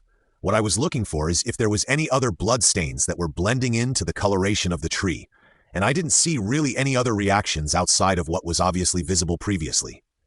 Did you know that whether or not any swabs of the blood on that tree had been obtained on the night before? I do. And who did that? I believe Brian Olehi. So this evidence had already been taken from that area where the blood was observed on the tree, correct? He took representative stain samples from numerous locations. One question I wanted to ask you about let's go to the next slide, then we'll get to that. What do we see here in 53? It's the portion that's a little lower on the counterclockwise portion of that same tree, and no additional latent stains in that area developed. It was primarily just these heavier areas. When the chemical that was applied to them, they tend to foam up. So that's what these lighter colored areas are, is just the foaming action of those thicker stains. And the previous night, had you measured these areas from the ground to record/document the relative height from the ground of these different stains on the tree? Yes. In addition to having the 3D scan, which is more detailed in placement, we also used conventional measuring methods of using regular surveyor's tapes and scales and such to document them before the evidence is collected. Exhibit 54 is the tree in the just off center to the right in this photograph. Is that the tree that LG's body was next to? Yes. What does 54 illustrate? This is much later from the previous state's exhibits we just looked at. This is midway through the portion where I started with this tree and worked outward from there, the tree that you had mentioned. And I examined systematically all the sticks, the twigs, the branches, and the leaves to see if there was any other items of evidence or if there could have been something underneath that ground cover. This is one representative photograph of this where eventually everything within that, what we designated as ground zero, and then beyond it several feet, just kept peeling that back. But at some point, with every crime scene, there has to be parameters. You have to just come to the point, like how far do we go? Do I do an acre? So I basically just took this probably 5 or 6 feet outside of ground zero. And this is part of that process. And then in the foreground, you can see this is before I completely uncovered it, but this is the area that was that large stain with the leaves. And then in the distance, you can see in the center top of this image, you can see Deer Creek. And there's divers that are continuing to search the entire time I was at this area. I don't know how many hours I spent there, but I spent most of the remainder of the day in that area. Was scene security maintained from the time you arrived on the 14th until once you returned on the 15th? Was there remaining scene security present? There were. Did you return? Here's another photograph, 55, of the same process you described that. This is from a different angle. Did you return on the following day, the 16th? I did. We're going to look at State's Exhibit 56, this photograph of the Monon Bridge. Which end are you positioned when you took this photograph? I believe I'm in the lower left-hand corner. This side is the public side. Deer Creek is running underneath the bridge. In the left-hand side of the frame, you can kind of see how sheer the bank is and the topography of this area.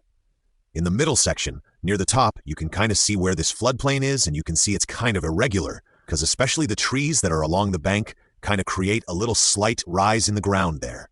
But this is all wooded, but this is the area that I would call a floodplain. It also continues on the far right-hand side of the frame, where you can kind of see how dense the trees were and the topography of the ground. And just to make sure we're oriented, Sergeant Page, where would the victims be? The bodies have been discovered. They would be somewhere in the center top of the frame, around upstream around that bend. Is that correct? Correct. What did you notice about the condition of this bridge when you were there on February 16th? You can see in this image that there are no handrails or guardrails off the side. It's just exposed old timber. Many pieces of the timber were very rotted, and there were many gaps where some of the railroad timbers were missing altogether. Did you cross that bridge yourself? I did. Do you have a fear of heights? Not if I trust what I'm standing on, but I walked it. And how would you describe that process being on it? I thought it was a little sketchy, but I walked across the bridge. What are we looking at here on Exhibit 57? In the upper left-hand portion of the frame, you can see there's some kind of barrier there. That's on the public side. Then you have the bridge that runs along the left-hand side of the frame. And there's some of these boards that kind of create a platform. I'm standing on one of those platforms, looking towards the Monon Trail itself, the public walking trail, and then the entire remainder of the frame, from the center to the right, shows how sheer this kind of cliff edge is. We can kind of see how the topography rises from the high bridge up a little higher. And then in the lower left-hand corner, you can clearly see the creek. And you can even see that you can see in the creek a little bit. The water's fine. You can see the creek bottom. What are we looking at in photograph 58? Now I'm at the exact opposite direction. So the previous image I was looking towards the public side, and now I'm looking at the private side. So the upper right-hand corner, you can see another barrier, which is a mirror image of the one on the public side. Somebody put crime scene barrier tape up in this location. Near the upper horizon of this image, you can see this light green sandy color. This is all a large lawn area from a residence. Near the center of the frame, you can kind of see where this home was. And I don't know what the address is. I don't know who lives there. And then in the left, the lower left-hand corner of the frame, this is a gravel drive. I looked it up on the map. It said North 625 West. So I don't know if it's considered a county road or a private drive or an access road. I don't know what you'd call it. But it comes in this area. And there's a slight elevation. I had mentioned it previously in other exhibits, and then it ties into this private residence. And then the lower left-hand side of this image is this gravel area that kind of extends just in distance from there to that barrier from the high bridge. So the high bridge is off the frame at the bottom. And then to the immediate left, I noticed that the leaves seem to have been displaced because there's this exposed dirt area that goes down this grade. This grade is steep, but it's navigable. And then it goes to this access road. And then going again to the left-hand side of the frame. This area just the other side of the access road is pretty steep, but it leads to a large floodplain area that I mentioned previously, and the location of the bodies of LG and AW would be somewhere beyond in these trees on the left-hand side of the frame. Across the creek? Yes, and this was taken 2 days later. This next photograph was taken from that access road you described, looking back up towards the bridge and that area you just described, the darkened area on the just to the side of the bridge. Is that correct? Correct. Coming down the hill? Correct. That's the upper left-hand portion of this image. I've now walked past the high bridge, gone down this grade, standing on the access road. And when you're taking wide-angle lenses, when you're using wide-angle lenses and even zoom lenses, it is a bit of a compression. So this looks like it's a far distance, but I don't recall it being very far. But this goes back to the bridge. The road is relatively level. But to the immediate right, that's off the frame, there's kind of steep grade, and then that leads into the floodplain. May we approach, Your Honor? You may. Just briefly, this is going a little longer than I wanted. I have not too much longer to do. Okay, we're going to have to break between direct and cross. That's what I thought. So do you want to break now? Well, why don't you finish it and then we'll take a break. No, we're going to finish direct. We're going to finish direct, but we're going to have to break between direct and cross. Okay? And just do lunch probably? Probably. Sorry, do you want to break now? No, just finish your direct. Sidebar conference concluded. Exhibit 60, sir, where are you located when you took this photograph? I walked from the high bridge down off the access road, and you could see in the distance this dark line near the center of the frame, kind of diagonal line on the left-hand side of the frame. That's the high bridge. You can see daylight from underneath it and above it through the trees. This is what I consider a type of floodplain area that has all these trees in it. I walked a little bit farther upstream than the location of the scene, the primary scene, ground zero, and I'm standing on this kind of a shallow rock area so I could be in the middle of the creek without getting too wet. And so this is the part. The majority of the frame is the creek as it goes downstream and then turns around this bend towards the high bridge. Next photograph is number 61. Is that from the same location now looking across the bridge, or across the creek? Yes. From this vantage point, the previous state's exhibit I'm looking at where the high bridge was to my left, and then I've just merely pivoted to my right, and I'm showing the other side, the other bank of Deer Creek. And you can see in the middle left, the middle right-hand portion of this image, some of the barrier tape that's up, and that was the farthest area out. You always want to establish, whenever you're working a scene, you always want to be very generous and take whatever area that is apparent that seems to be involved, and you pick a much larger area, because until you've examined it, you don't exactly know the parameters are, so that's why the barrier tape was this far out. Now more towards the center of the frame, where you see these prominent trees are, inward from that towards the cemetery area is where the scene was located. So the barrier tape that you mentioned, the crime scene tape on the right-hand side, would be the upstream edge of the crime scene area? Correct. It's that outside leg. Look at State's Exhibit 62. It's similar to the previous exhibit. You can see the crime scene barrier tape near the middle lower portion near the center. And then the area out to the right of that, this part of the bank. All these areas of the banks were examined for days by numerous people, myself included. We didn't see anything along these areas of the bank that were upstream. And you could see that the sides of the bank are much more sheer. They have a more steeper grade. This area near the left of the frame on the bank, it's kind of a grassy area, and that's one location has a more shallow grade. But these other areas, especially these trees that are right near the creek bank, it's kind of an elevated area. And how, when you designate the area as a shallow or more gradual bank, I should say, that area was where in relation to where the bodies were found approximately. The bodies were just from this grassy portion, as I recall it. And of course, again, I have a wide-angle lens and there's some compression and it adds a little disorientation. But in this particular image, if you're thinking more from left to right and kind of it would be near the center-ish of the frame. When you were at the crime scene on February 14th and you were near the body of AW, did you notice anything about the condition of her clothing, particularly the jeans that she had on? Yes. What did you notice? My recollection is that her clothes were damp, but it's been so long and I didn't make specific notes. I don't know exactly where it was damp. I just remember her clothes seeming damp. And I think it's our final photograph, 63. That simply is from looking more straight on to the bank, from that location, from the rocks where you were standing? Correct. I'm just making quarter turns clockwise. So I went from one end to the bank to the other end of the bank, and now I'm showing the extreme other side, where you can see not only the end of the barrier tape, but you also see all this other terrain that's more upstream on the right-hand side of the frame, and then ground zero would be located somewhere beyond these trees in the center left portion of the frame. You may return to your seat. Group of CSIs gathered again on Sunday, the 19th of February. Is that correct? They did. And did you participate in that? I did. And how do you recall how many Indiana State Police crime scene investigators participated in that search? I believe there was 9, including myself. Thank you. I have no further questions. As I indicated up here at the bench, we're going to have to take a break. It's 11:30, so I think we'll just do an early lunch. Ladies and gentlemen, it's been a long morning for you, and I apologize that we kind of went through the break, but we will go ahead and break. While you're outside the courtroom, please keep your minds open.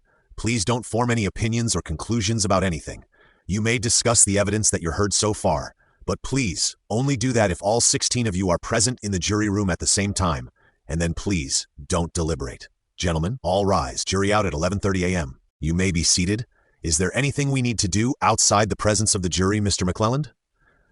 No, Your Honor. Mr. Rozzi, anything? No, Judge. Let's be back here at 1 o'clock then. We'll give them a little bit more of a break.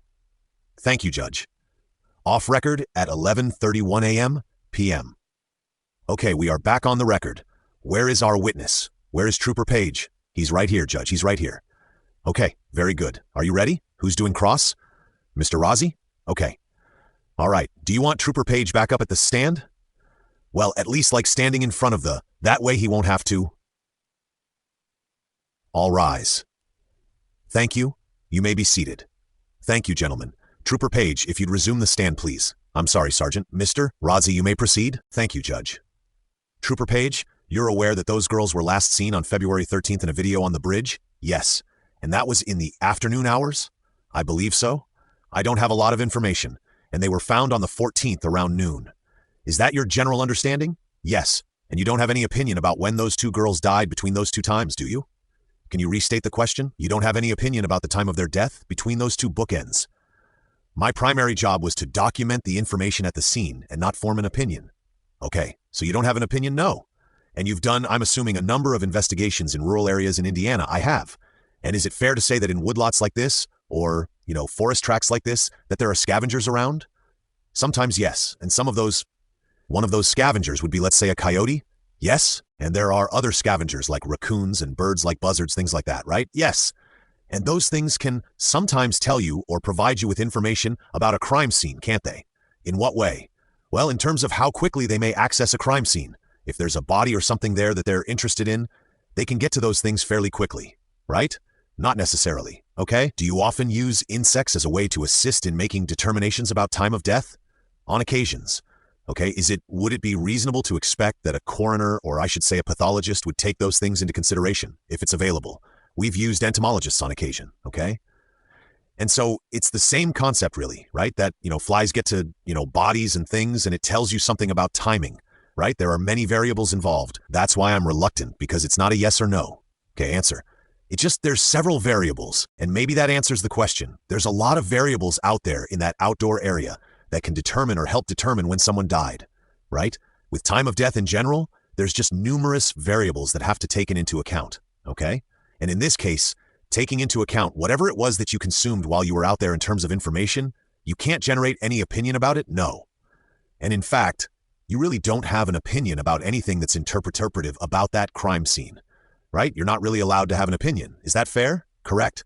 And that's part of the policy and protocol that exists with the state police and your job as a CSI? Yes. Okay. Let's talk about crime scene integrity. Have you heard that phrase? I have. Okay? And just generally, you're the expert here.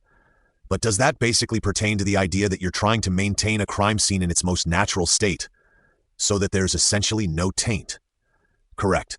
And is it fair to say that that's one of the big challenges that you have in the course of your business, is trying to maintain that integrity from the beginning of the investigation until the end? It's one of our responsibilities? Yes. And you've talked today about, hey, when I got there, the tape was already strewn across the woodlot and things of that nature. That's part of that process, right? Correct. Are you aware that there were some breaches in the crime scene integrity in this case? What do you mean? Well, have you ever heard that any of the information about what went on down at that scene was leaked into the public early on in this case? I don't have information about that. Okay. Never heard that? I mean, I know that there's been claims, but I don't know specifics. I don't follow these cases in the news, so fair enough. Are you aware of any information that would suggest that anyone took any photographs of those bodies and disseminated that early on in the case through means other than law enforcement? Are you talking about at the time? Yes. Or are you talking about when the girls were found? I don't have information, okay? All right, you've never talked to any other officers in the investigation about any of that? I don't know what you're talking about. Okay. All right, let's talk about, to be clear, just for follow-up, you're talking about something that happened 7 years ago? Yes. Okay. Okay, are you familiar with any circumstances in 2017 that involved, let's just for example say, photographs of that crime scene being leaked into the public? No, I don't have any information about that. Or any information about that crime scene being leaked into the public? No. Primarily, I worked this case and then I worked on to my other cases. Okay, so the answer's no? No. Right? Let's talk about DNA. Obviously, that's kind of a big ticket item in your business. Is DNA evidence one of those things that you take extra precautions to try and collect when you're at these scenes? It's one of the things that we collect, yes. Okay. And in this particular case, I'm assuming that you did some swabs and other things of that nature, trying to collect as much as you could in that regard, right? I didn't collect any swabs. Okay. Who would have done that? Brian Olehi, the lead investigator. Okay, you were primarily taking pictures, right? Correct? We've kind of established that before. That was your main job? Yes. All right, let me just get to the point. Are you aware of any DNA evidence that was collected from this particular scene that in any way connects Mr. Allen to this crime? I have very limited knowledge about any of the subsequent laboratory tests. I'm not aware of any. Okay, so basically, you're in your mind as far as what you know. You're not aware of any? No. Okay. You used an alternative light source, I believe, at that crime scene. Is that right? I did. And that light source, it's just another investigative tool that you use to try to find trace evidence? Correct. Okay? And I think we talked about this before, but just to kind of move things along, trace evidence would be things like semen or sweat, those kinds of things? Yes, not blood, right? Blood would not be one of those. Well, blood, under ALS, absorbs light, so it appears darker. So in some ways it could be useful, but primarily we use it for bodily fluids or fibers or anything else that would fluoresce, okay? And in the course of using that alternative light source, were you able to recover any trace evidence that you believe is material to this case?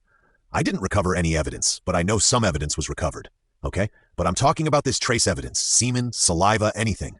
Oh, I don't recall any stains. We looked at the scene twice, once when the bodies were in place, and then later looking at the area.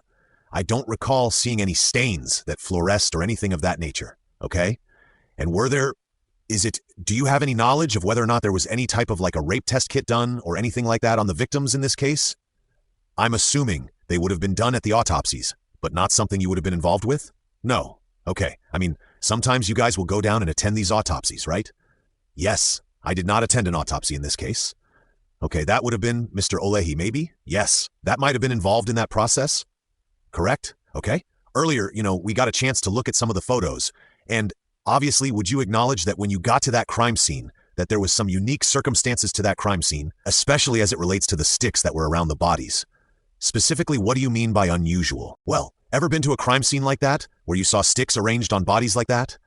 I've been to, as we've spoken before, I've been to scenes where there's branches and sticks and objects on bodies. Yes.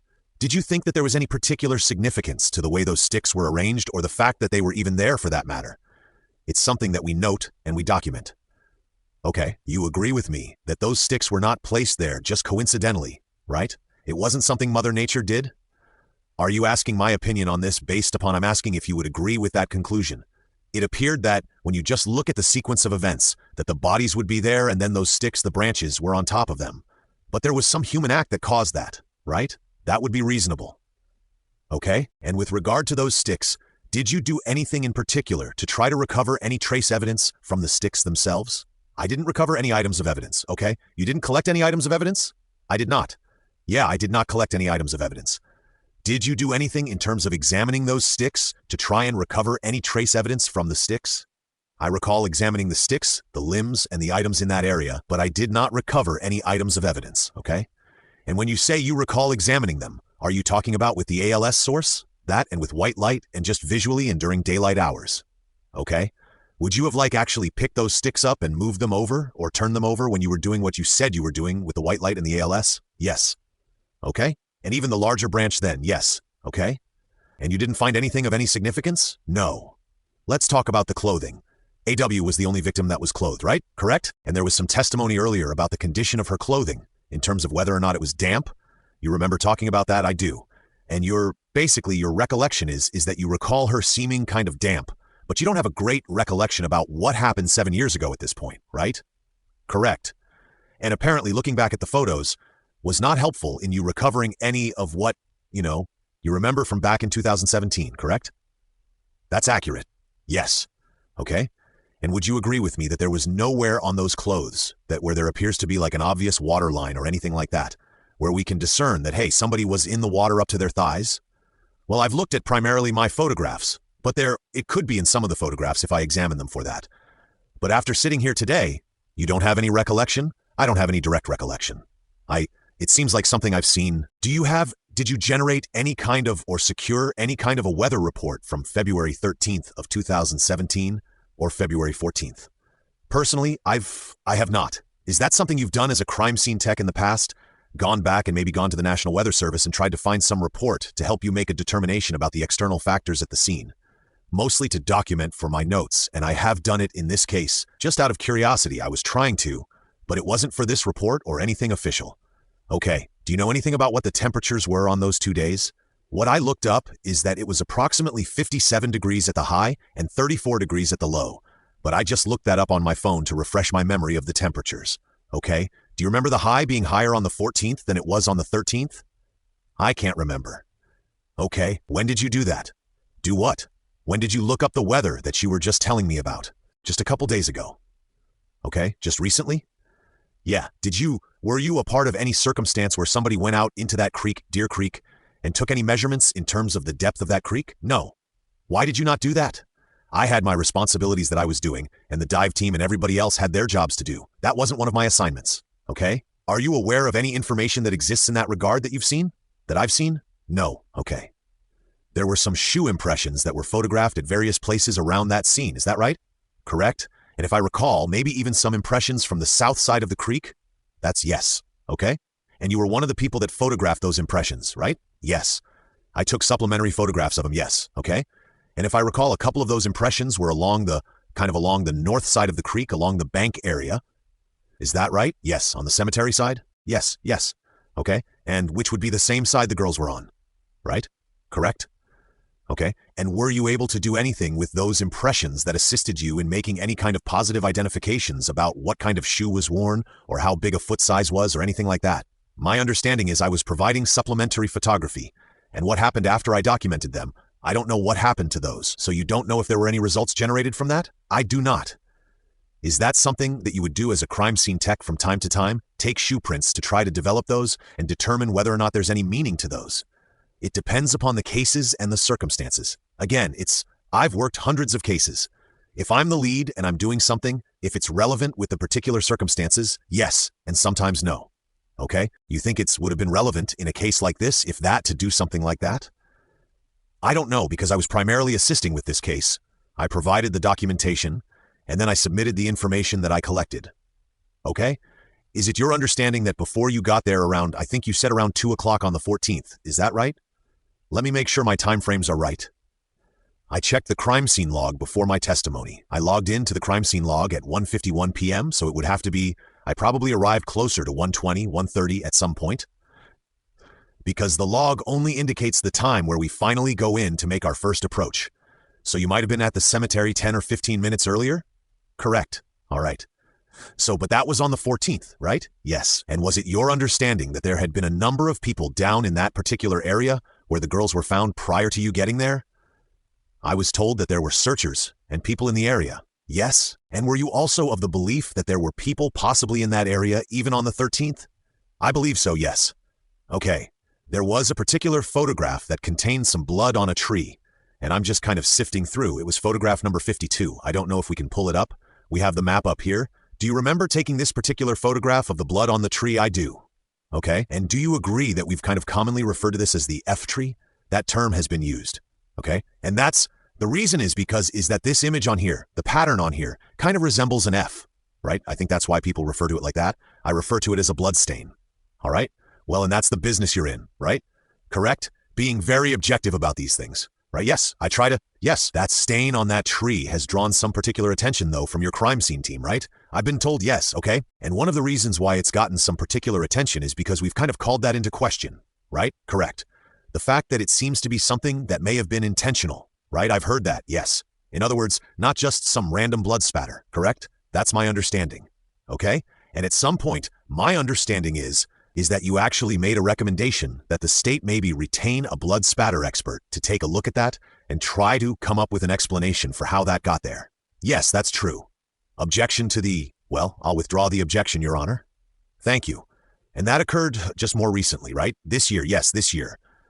Approximately, when did you make that recommendation? I can't recall. It was sometime spring or earlier in the year before? It was well before the deposition, I believe. Okay, that I had with you. And basically, you suggested that you get an individual by the name of Pat Cicero up in LaPorte involved, right? That is correct. And Mr. Cicero followed up and spent a bunch of time working on taking a look at this image and going down to the crime scene and just doing some work to try to draw some conclusions about how that image got there, right? That is my understanding, yes. Did you have any other involvement in that process? No, other than recommending him. Let me back up. I digressed for just a second. We were talking about DNA earlier. Do you recall that? Yes. How hard is it for your laboratory to go get DNA, to take a DNA sample and have that analyzed at a laboratory? Is that a pretty easy thing to do? What do you mean? Well, if you are able to collect some saliva off of a body or a piece of clothing, how hard is it for you, or how much time does it take for you to get that to a laboratory and have that tested? How much time? Yeah, it takes to transport it, yeah. Is it something you can get done in a day or a week, or does it take 5 years? Normally for me, if I had evidence and one of the detectives requested that something be sent in, I would make arrangements with the lab and then we would transport it. I mean, it varies on how long it would take. Okay, for example, the hair that was on AW's hand. You know what I'm talking about? I've heard of that, yeah. For you to collect that piece of evidence and to process that from crime scene to a laboratory takes, what, couple days? It's if there's a request. I mean, that's all I can say. If you're the lead investigator and you ask me to test something, I would send it off to the lab and I'd make arrangements for that, but it's based upon a request. Most of the evidence that we collect in most of our cases never gets examined or analyzed. We keep it for storage pending any future analysis. But in a case like there where we have this hair, a couple days to get it to a lab, it could, yeah. Okay? Well, is there any reason why it would take longer? You're asking me questions that are outside of my knowledge base. Because in this particular case, I don't have the involvement that it would take to know all these things that you're asking me. Okay. Have you ever submitted a piece of evidence to a laboratory in the course of your employment with the state police? Yes. All right. And have you ever submitted a piece of evidence that was related to DNA or potential DNA? Yes. Okay. How long did that take? Sometimes it took a couple of weeks or whatever. I mean, sometimes we might have something that would be a rush. I rarely have cases that would be a rush. The lab would prioritize things for you from time to time if you ask them to? Yes, they can. Yes. So you do know that much? Yes. All right. And so let's just say, for example, with this piece of hair, what would your expectation be about how long it would take for them to turn that result over at the lab and give you some explanation? I don't know.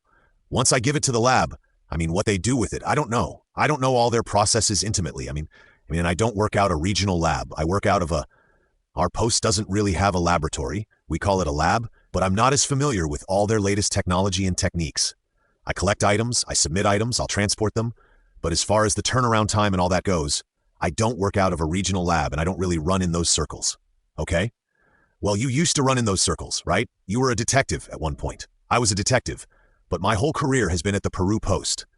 okay? I mean, I don't spend time in the laboratory, so you'd have to ask a lab analyst how long it takes for them to turn around and write reports and have it peer-reviewed. I mean, that's something I would defer to an analyst. A couple weeks sound unreasonable? Maybe a month? It could be. I mean, sometimes when you have autopsies to get toxicology, it takes a month or two. I mean, I frequently will have detectives asking why it takes so long. It's just sometimes it's quick, sometimes it's not. I have no control over that. Okay, so, but you're aware that you can prioritize these things if you want to get them done? On occasions, yes. May I approach, Judge? You may. Let me hand you what I've marked I haven't marked. Miss Williams over here has marked exhibits E through L. If you just take a quick look at those and let me know when you're done looking at those. I'm finished. Finished? And you recognize those photographs? I do. And are those photographs from this crime scene? They are. And are those photographs that you took, or at least you or one of your fellow crime scene techs took? Yes, one or two of them might be mine, but the rest of them are another individual. Okay? And you agree that those photographs fairly and accurately depict the conditions that existed at the time they were taken? I believe so, yes. Is this most likely on February 14th of 2017? Yes, the presence of the girls' bodies. What would be on the 14th, yes. Move to admit E through L. Did you show them to him? Yeah, he's seen them. Do you have a copy for us? I do. Oh, I'm sorry. You're waiting on me. We're waiting on you, Jim. I apologize. Yeah, I have no objection. All right, without objection, E through L inclusive are admitted. What were those letters again, Judge? I'm sorry. E through L. Thank you. My apologies. Move to publish. You may proceed, Mr. Razi. Thank you, Judge. Trooper Page, let me direct your attention to Exhibit E, which is the first one in the packet. See that there on the screen? Yes. Just fine without coming up here? Yes. This is a photograph that you're familiar with, right? Yes. And just tell the jury, what's the significance of this particular photograph? Why was it taken? What are you focused on there? I believe this photograph was taken during an ALS examination where Brian Olehe and I had our alternative light sources and we were wearing orange goggles, and those filter out certain wavelengths of light. But I believe Dwayne Datzman did not have those goggles, and he thought he saw something shiny on the ground when the blue light, for him, the light would have looked blue, passed over that area. So we looked at that area, and the shiny object was a cartridge. All right. So just in particular here, if I could direct your attention here to the center of the screen, there's a little bare spot of dirt. Isn't that right? I believe so. And middle of that there's a cartridge. Is that what you're talking about? It's difficult for me to see, but I think so, yes. And so with regard to that cartridge, did you take some more photos of it? I didn't take any photos? You did not? I did not. Okay, who took the photos of the cartridge? I don't recall. You don't know. No, I was holding my ALS and I did not have a camera on me. Okay? So you, in the course of your investigation as a photographer, the primary photographer in this case, you didn't take any photos of that bullet on the ground? I disagree that I was the primary photographer. I was a supplementary, okay? Well, photographer. But at the time, I was using my ALS and I didn't have my camera, so, okay? How many pictures you think you took out there? Hundreds. You just didn't take any of this bullet. There's a lot of activities that at certain times I didn't photograph, okay? Just directing your attention to Exhibit F, just another shot, right? Just a little bit more close than the first one? Correct. Okay, again, you didn't take this photo, right? I did not. Max, GG, just another shot of the bullet, right? Correct. And let's just rifle through these real quick. H, please. Yes. Same for bot, right? Yes. And then this is a photograph that appears to be taken maybe when it was a little darker. Would you agree there's a reflection there or maybe a flashlight on the left there? Yes. When we used our ALS, the sun set.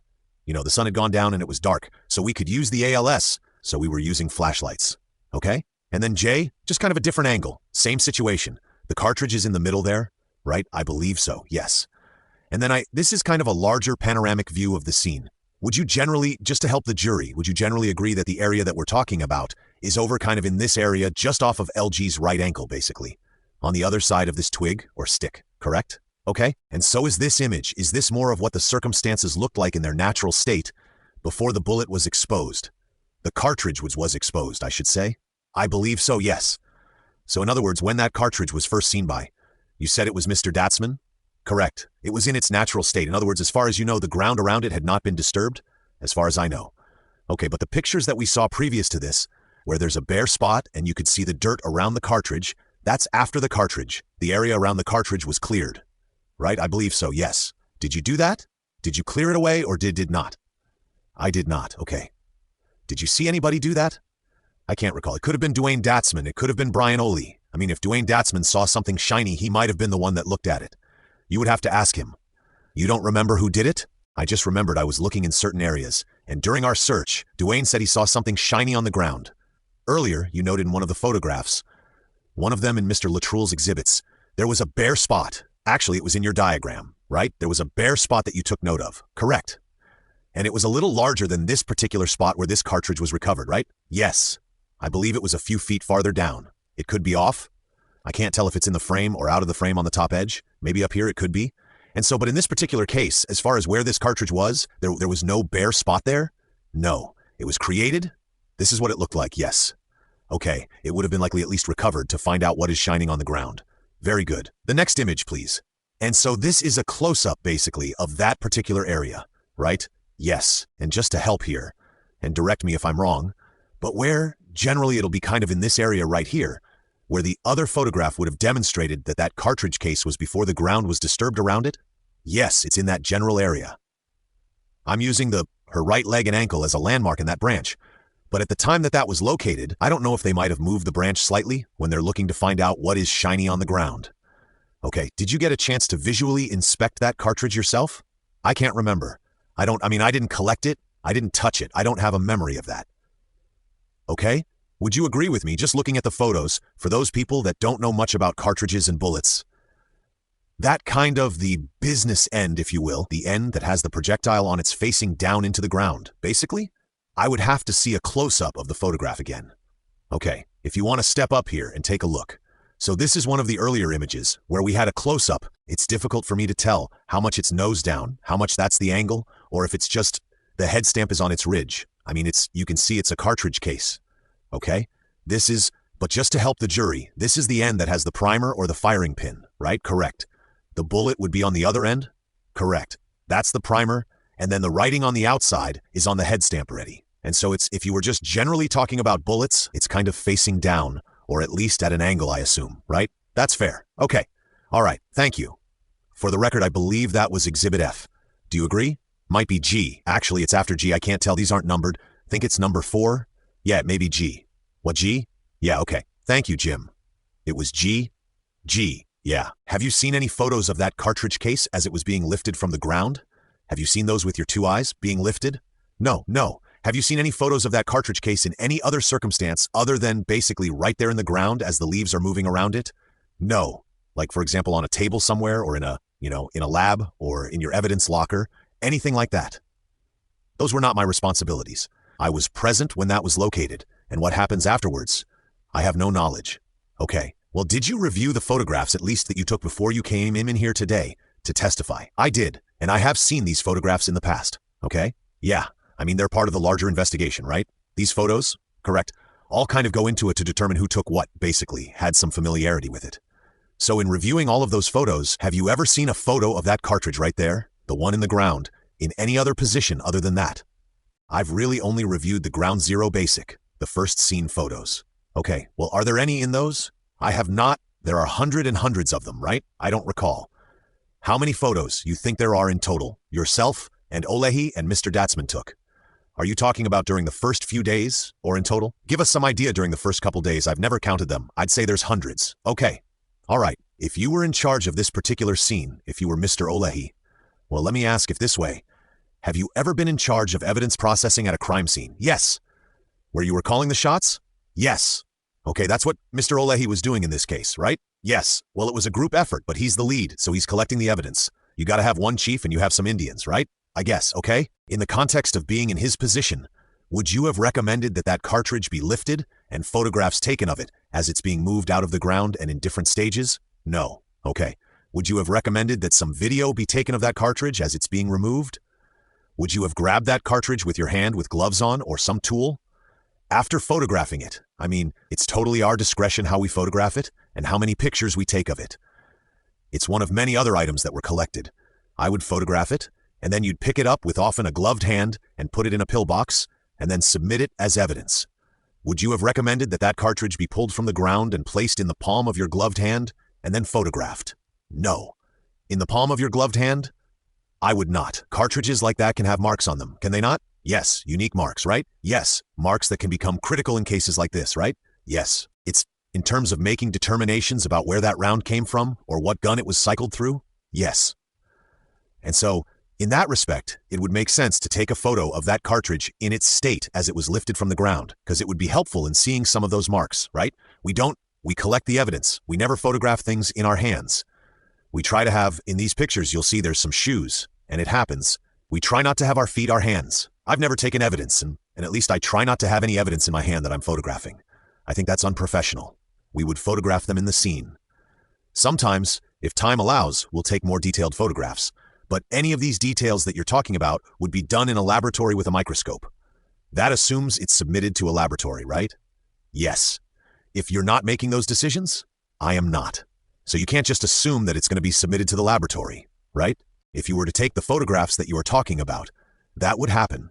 To get that detail, we don't have the lenses. I mean, I can show some of it, but not for a comparison. I don't have that technology. You would have to have a microscope to do that. Is it unreasonable for me to expect that that particular cartridge case would have been pulled from the ground and set on a table, and a photograph would have been taken of the whole round? The cartridge? Yes. Is that unreasonable? Yes. I mean, it's not necessary. There's no requirements. If somebody chooses to photograph it on a table, they could, but I guess I don't understand what the purpose of, taking it on a table.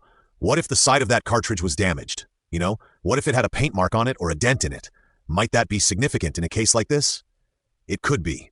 Well, wouldn't it be good to document those things by a photograph? I believe that the item was documented in that state, right? Yes. How hard would it be for an evidence technician to take a cartridge like that, pull it out of the ground, set it on a table, and take a picture of it? How hard is that? Wouldn't be difficult, but there's no requirement that we do so. It's very seldom do I take. A lot of times when I collect evidence at a scene like a police action shooting, I photograph it. There's a lot of other work to do. You package it and you submit it. If there happens to be some time, occasionally I will take pictures like that, but there's no requirement to do such. I mean, am I mistaken in thinking that that particular cartridge in that location under these circumstances could be pretty critical in this case in terms of the crime scene? How this affects the case is not my interest. My job and our jobs at the scene is to collect items of evidence. At the time, we don't know if something's significant or insignificant. Anything that we see that could have potential to be evidence, we photograph them in place and we collect them as items of evidence. There's a concept called the chain of custody, right? Correct? And that's a very material or substantive aspect of crime scene processing, isn't it? Yes. And basically, just to kind of get to the heart of the matter, that is that the idea that you take an item, for example, this cartridge, from its natural state, and you document every phase of that item's journey to an evidence locker, right? Correct. And even from the evidence locker to a laboratory where it may or may not be tested, correct? Yes. And in this case, one of the ways to do that would have been document this cartridge case in its natural state, which was direct? Yes. And then as it was retrieved and placed into, what'd you say, a pillbox? Pillbox. That'd be one way to do it, right? That's not a yes or no. Yes, it would be a way to do yes, yes. And then, and then at some point, that pillbox could be taken back to the evidence locker, and you would be able to take some photographs of that cartridge outside of the pillbox, right? Are you just saying I would be able to? Yeah, I mean, you could do that. Yes, if you wanted to, you could. You could, yes. And that could be helpful in a case like this to see what it looked like in its natural state? Perhaps? You're not aware of any photographs that exist in that regard, are you? What I've testified is my awareness. You're not aware of any photographs that you haven't seen them with your own two eyes? This has been asked and answered 3 times. I object. Sustained. Max, would you throw that map up? Let's talk about this particular crime scene. You talked a lot earlier about the scope and the kind of the geographical aspects of the crime scene, right? Yes, I'm going to have him pull this map up real quick. And we do have a few questions. This is States Exhibit 5. Am I right about that? Can you blow that up, please? That's 7. States Exhibit 7. Thank you. You want to come up here and take a look at this? Yes. I don't think you've seen this particular map since it's been marked up. Yeah, I have not. So just to kind of orient you, I think you're just as orientated as you probably need to be. Down here at the bottom up here at the top is 300 North. You see that mark? Yes. And then the bridge would be right here. This would be the kind of north end of the bridge. Yes. And then the south end of the bridge, right? Yes. And earlier when we were using this, forgive me, but the area where the bodies were found was generally, I think, believed by the witness to be here. Would you agree with me? It's probably some down in here, probably more to the right of this big circle, bottom right? Yes, because where the cemetery is, I think it's off just a little bit. It's the same general area. Okay, all right. Couple questions I have with regard to this, the Deer Creek shoreline, if you will, or the line of Deer Creek here on the north side. So that would be side the girls were found, right? Yes, did you take any measurements in terms of the elevation changes from the bottom of that river up to the top of that incline? No. Okay. The reason why I'm asking is because you prepared that nice three-dimensional map, right? Yes. But and that was one of the exhibits that was introduced earlier. I think it was the first and second exhibit that Mr. Luttrell introduced this morning. Yes. So there's no dimensions on there. There's no reference to elevation changes like 10 feet, 20 feet. Would you agree with that? I believe it has a distance scale. It's like a GIS map that was used. But in terms of the different elevations in different areas, it doesn't really demonstrate that. Correct, that map? Yeah, I thought that was the purpose of the map. Well, I'm talking about in terms of the measurements, raw measurements, like how much elevation, for example, the area behind the cemetery relative to where the creek runs. I'd have to look at it again to see if there's elevation. I thought this was a spatial. Okay, yeah, I think that's correct. You're not familiar with any specific numbers on the map, right? Let me hand you what's been marked as 19. I just want to make sure that's one of the three-dimensional maps that you... Yes, I need to look at the other one because this is the kind of the close-up. Okay, so 18, is that? Yes, it looks like, I can't read that, I'm sorry. I can't read that unless you had magnifying glasses, but I don't remember looking at this. The primary purpose of this map was just to have a kind of a black and white map that didn't have all the trees that are kind of distracting, just to show general areas. Okay, but as far as elevations, I don't read topographical maps. Okay? And so it's not really helpful in telling us whether or not there's a 10-foot incline or a 10-foot depression or anything like that, right? To my knowledge, no. I don't have any knowledge of that. So back to my question before. Do you have any idea of what the elevation gain, or if there would be elevation gain from the bottom of the creek near where the girls were found up to the bank? I did not take measurements. Okay? And would you agree with me that it varies in different locations along that creek line? It does. South of where the girls were found? It does. And you ultimately were asked to go out and do kind of a larger scale search, or at least you did do that, right? That's correct, yes. And I think you told us earlier, and you can correct me if I'm wrong, but some of it was occurred down here on the private lane or around the private lane. Is that right? Did you mention that? May I approach? Yes, you may. I'm sorry. Judge, may he approach? Yes, he may. The areas, is there a way you can zoom this up or? Yeah, it doesn't have to be, I can see it. That's up to max. We don't have the same capabilities they have, it's fine. No, you were saying you searched on the days. My areas were concentrated around this immediate area, this kind of floodplain area, and this, what I consider this kind of a floodplain area. I went to the High Bridge, took those pictures in those states exhibits, all the way down and then back. I don't have any memory of going over here. I think it was just to document. This property was there. At the time, I didn't know it was there. Photographed that. Walked up this lane. I also looked. There's a grade in this area. We looked at that for any areas of slide-offs or disturbed. I need to stop you for a second just so we have a clean record. Yes, you started by saying you searched the area fairly near where the bodies were located on the north side of the creek, right? Correct? And then you said you searched on what would be, you'd call the north side of the High Bridge, right here at the trail entrance off the bridge? Yes, and I have a memory of, I guess other individuals were searching the greater area. I have a memory of walking or trying to walk once this area. Most everything is going to be the area my hand is on. Over this area, just kind of circled. South of the cemetery? Yes. And this then part. Okay, confined to these areas and not much into there. As far as all this, I did not look there. All this being kind of south of the High Bridge into the private property, right? Correct. And I didn't look at anything that's to the upper left. Let me ask you a question. So on the south side of the High Bridge, and I'm kind of directing your attention to where the lane goes underneath the High Bridge. The private drive, the bridge extends beyond that lane. Is that accurate? Yes. I said the lane goes underneath the bridge. Yeah, so you've got another, I don't know how much, but there's several more foot of the bridge before the bridge actually end. It goes south, extends south, correct? Correct. Southeast technically, I think if we're really getting technical here, but you generally agree with that? Yes.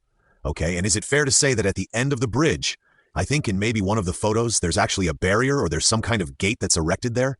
Yes, it was in one of the photographs. I don't know. This could be that barrier there, I'm not sure. On the photograph, you're pointing just slightly south of where the lane goes? Yes, the red lane, the red line. And do you agree with me that the rail line, it's an old rail line, right? Yes.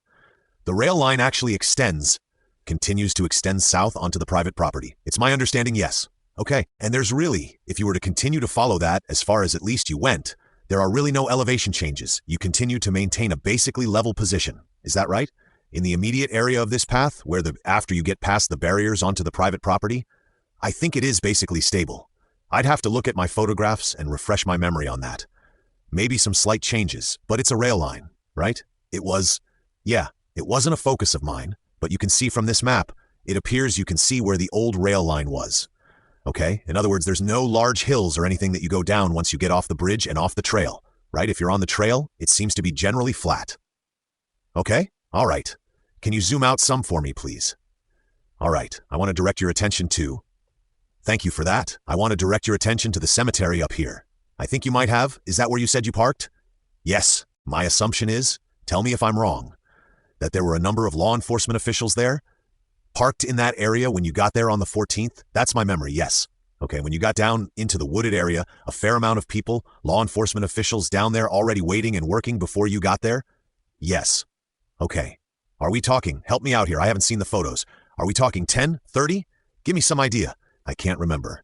I would say 10. Okay? And then there are more. I don't know. All right, well, I don't know either. I'm just trying to get some idea. Was the dive team already in the creek at that point? Yes, they were. Well, how many people are we talking about there? I don't know. I had some awareness of them. I saw them, and they were in my photographs. Because when I start working, I'm focusing on CSI stuff and my immediate thing. And anybody that's outside of that area, they were delegated tasks. And I can't give you numbers. Okay, so you just know they were there? Yes. And there was more than one of them? Yes. There was a team. I think maybe that's the word that was used. Is that? Yes. Okay. All right, are you generally familiar with this 300 North, this roadway that comes into the cemetery? Is that one of the routes you traveled to get into the crime scene? I'm sure I did to get to the cemetery, but I'm not familiar with this area. I have worked scenes in Carroll County and Delphi, but it's so sporadic. I'm not a local to this area. Okay, let me direct your attention here to this circle in the middle of this exhibit. Do you see here where there's like a little connector trail that comes from 300 North down to the Monon High Trail? Yes. Are you familiar? We refer to that as kind of the Mears connector. Does that sound generally familiar to you or not? No. Okay, but you can see it here on the map, right? Yes. And do you see? Across this creek, there's basically a farmhouse and a farm, okay? Does that look accurate based on what you're seeing here? Looks like a farm. Were you ever asked to go out and do any inspection of anything north of 300 at any point in time in this investigation? No. Not next to this farmhouse in the cornfield? No. Not behind it? Not in that particular area on that property? No. In the backyard or anything like that? No. Okay. What about up here on the top left? There's a circle here. That's just to the right of this water hole across the highway. You see that circle? Yes. Does that look like it's just right along the Hoosier Heartland there? Yes. And were you ever asked to go out and do any kind of search or inspection of the area just to the east or southeast of that? No. Okay. I'm going to direct your attention back to 300 North to the Mears connector. Do you see that again? Yes. Do you see this area, this strip here between the Monon High Trail and 300? Which basically is a wooded strip that kind of runs right between them? Yes. Were you ever asked to go out and do any kind of search in that particular area for anything? No. This was in February of 2017, right? Correct? And we've seen some of the photos today, but would you generally agree with me that the visibility out there in that woodlot there, where those girls were found, was about as good as it's going to get at any time of the year? Because there's no foliage? Yes. With the foliage being down? Yes. I mean, we're just exercising a little common sense here, right? Yes, yeah. I'm not off base there when I say that, am I? No, and my view of it is, just kind from what I've seen from the photos, is there really isn't a lot of undergrowth in that area. Objection to his view of things, Your Honor? He can ask questions? I'll withdraw it. The court. Sustained. Thank you. Do you agree that there was not a lot of undergrowth out in that woodlot near where those girls were found? I do. You agree with that? I said I do, yes? I'm sorry, I just couldn't maybe understand you. I'll speak up. That's all right. And a lot of it is because there's kind of a high canopy there. The trees are big, and there's just not much on the ground. Right, it's February. There wasn't a lot of green undergrowth. When you were up there at the cemetery, were you able to see down pretty close, maybe to the creek line, from all the way up in the cemetery? I just don't have a memory of what it viewed like up there. I have memories of parking up there, and the cars, but I mean, I walked up and down that hill several times, but I just can't remember. Okay, one other question that's similar to that concept, on the north side of that, strike that. Let me direct your attention back to that private drive on the south side of the creek. Do you know what I'm talking about? Yes. The one that goes under the bridge? Yes. And would you agree with me that when you're under that bridge, that drive kind of starts to incline up, back up to the top level there where the home is located? Yes. Towards the home? Yes. There is an incline. It's kind of a gradual incline that takes you up to the home? Yes. And so as you're standing on that road, would you agree that you have a pretty good view of Deer Creek? I believe so. I mean, it's elevated, so it's almost like a kind of stadium view up there, or yes. I'm trying to remember my view from being the opposite side looking up. And I do remember being able to, from the distance I could see people on that road. Okay? And as you go up that lane, that actually to your left, which would technically be kind of in this direction, I believe, the creek gets closer and closer to the roadway, essentially, doesn't it? It's just way down below. Is that your recollection? Yes, near the home? Yes. So like in this area here where the trees are a little darker. Yes, pretty steep. Maybe kind of sheer? Is that the word you used earlier? It is. I didn't go down from the residence part, but especially the private side of the High Bridge where it starts to turn up a little bit before it rounds. That whole area I remember looking at, and it was relatively sheer. It wasn't very wide, but it kind of went straight down. So when you're on that roadway, as you get closer to that home, you're able to see over into the area where the girls were located a little better because you're more elevated? Yeah, somewhat. And you're closer to the creek, you're not looking through all that other foliage. Yes. 1 second, Your Honor. Earlier, Mr. Luttrell offered up some exhibits that were taken from the south side of the bridge, which was from the east side of the south end of the bridge, where there was this slide and the leaves were disturbed. You remember that? I do. And did you actually at any point try to traverse from the top of that bridge down to that private roadway along that slide at any point, whether it was a week later? I did. Would you agree with me? That gravel there is pretty loose gravel. I mean, it's gravel. I don't know how to, well, did you slide when you went down? Did you have to kind of assist yourself, or did you just walk down casually? The gravel is more up where that walking trail is, and I don't remember there's any gravel on the side of that hill. Okay, it was like leaves and such. Do you remember the gravel being kind of loose up there? Maybe near the edge, the boundary area, but it's not like some strong memory I have. Was it your impression when you were out there that that area gets quite a bit of foot traffic from people using that trail? I don't know anything about the locals and the foot traffic up there. Okay, did you go down that private lane and ever walk or drive along that lane? Sounds like you did. I did, yes. Did you see the tree down there with all the shoes on it? All the shoes hanging from it? You didn't see it? I don't have a memory of that, okay? I mean, if I did, I don't remember it. Did you ever talk to anybody to determine how much foot traffic or just traffic that area gets in general from people that are not living on that private property? That was not my responsibilities. I didn't interview anybody in this case for this type of information. So the answer's no. I don't have any further questions. Mr. Liu, thank you, Your Honor. I'm going to hand to you what is marked as State's Exhibit 182. Do you recognize that document? I do. And what is it? It's an attachment on one of our RMS reports of a Google Earth map. On this map, it was drawn by Sergeant Jim Cody. And who is Sergeant Jim Cody? He is now my lieutenant in the laboratory division. So he's the supervisor of all of these, currently the supervisor of all the CSIs in the lab division for the state police. And was he present on February 14th when you were there at the crime scene? He was. And was he the Sergeant Cody who did the 3D imaging that you utilized to do your diagram? He was. And does that contain coordinates on it in terms of the longitude, latitude? It does. Yes. And appears to be a Google Earth generated document? Yes. I would move the admission of 182. I have no objection. All right. Without objection, 182 is admitted. Thank you, Your Honor. I would ask leave of the court to make copies for the jury for later. Yes, that would be fine. But I would like to ask Sergeant Page, I will be pulling up another one of your photos, but at this time, would you just hold that up for the jury? Again, this is that Google Earth document. Would you point out the creek so that the jury can get oriented to that exhibit? The creek goes from the right-hand edge of the paper, kind of lower center, and then curves upwards to the upper left-hand corner of this piece of paper.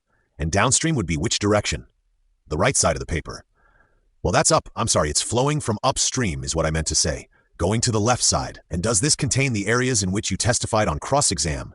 You covered both the north side of the creek, and I guess what would basically be the south side of the creek, north of the bridge, that floodplain area you described. You did a lot of examination of that area? I did. And did you, as Mr. Rossi asked you, there is a drop-off there at the area on the end of the bridge, down into this floodplain area. Is that correct? The drop-off is from that county road. It's kind of like a sheer area, and then it levels off underneath the bridge. Did you, in your examination in covering that area, did you meander through there to where you could find, for want of a better word, an easier footpath or route from the access road to the location where you took those photographs from the creek, standing on the rocks? Do you know which portion I'm talking about? Yes, I do. And did you find such a path of least resistance? I did. Did it take you a while to find it? Not really. Okay, and do you have any understanding of what type of distance that would mean you traveled on the access road below the bridge, following the path of least resistance, to the area where you were standing on the rocks in the creek in your photo? Could you restate the question? I'm sorry. About as convoluted as I can give you. Do you have any idea the distance involved in that path from the access road to the location where you walked to the rocks in the stream? To that specific location, I can't recall that, without looking at notes of measurements that we took. We took a wheel.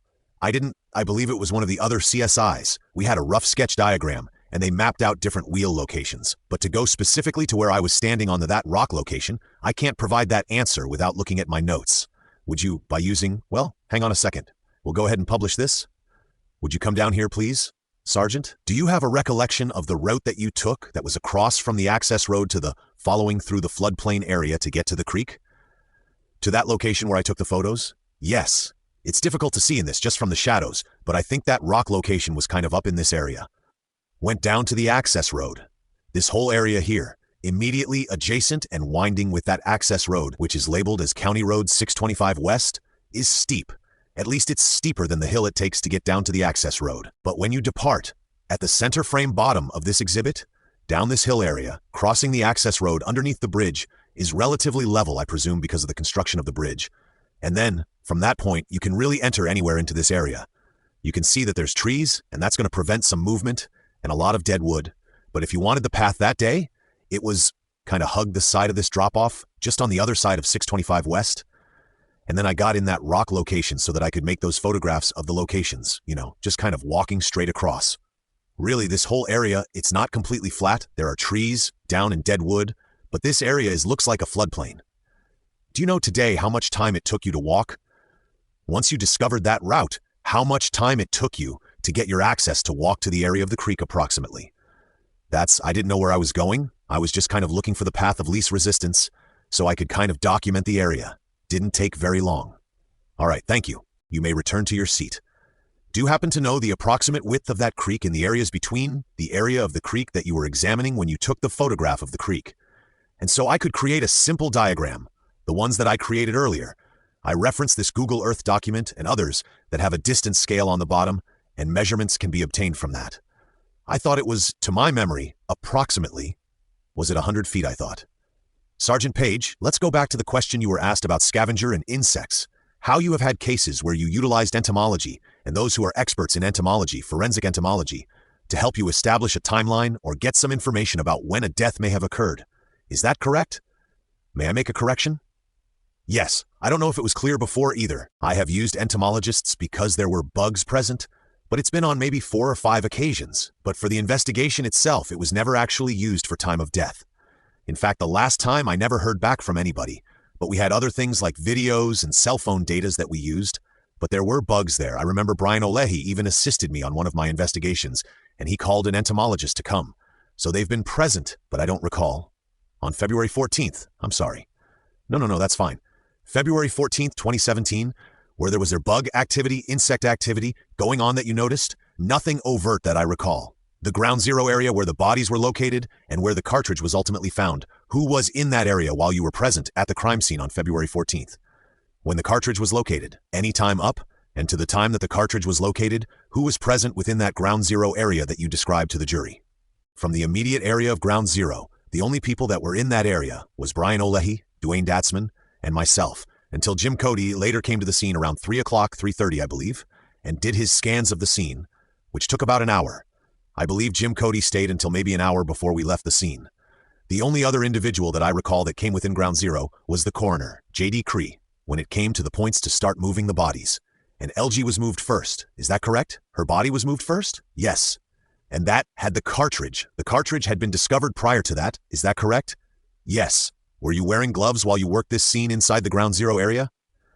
If I wasn't touching anything, many times I'm not. But when we get closer to the bodies, we take precautions and such. I don't actually recall or have any memories of moving the bodies or handling them, other than documenting them. I could be wrong, but it's just, I don't have a strong recollection of that. When swabs were being taken or items were being collected or bodies were being touched, was that by a gloved hand? Oh, I'm most certain it would be, but I don't have any memories of me being in that immediate area when that was happening. Okay? You did not? That was not your role on that day? I did not do that day. When the cartridge, you indicated that you, Sergeant Datzman, while you had alternative light sources goggles? Is that the correct word? Goggles? Yes. Glasses? Goggles? Glasses? When you were doing that, that's when he spoke up about him seeing something? Yes. And did he then look at the area that he had seen something more closely? That's my recollection, but you'd have to ask him. After his discovery, were you aware that those photographs that Mr. Rossi showed you, that they were in fact being taken? Yes. When Mr. Rossi asked you if it made sense to set the cartridge on a table and take a photograph, would that have served any forensic purpose? No, other than just be more supplementary photography. Would that have given you any more information about the cartridge? No. What made the most sense about how to handle that cartridge and where it should go once collected? Can I return to the previous question? Sure.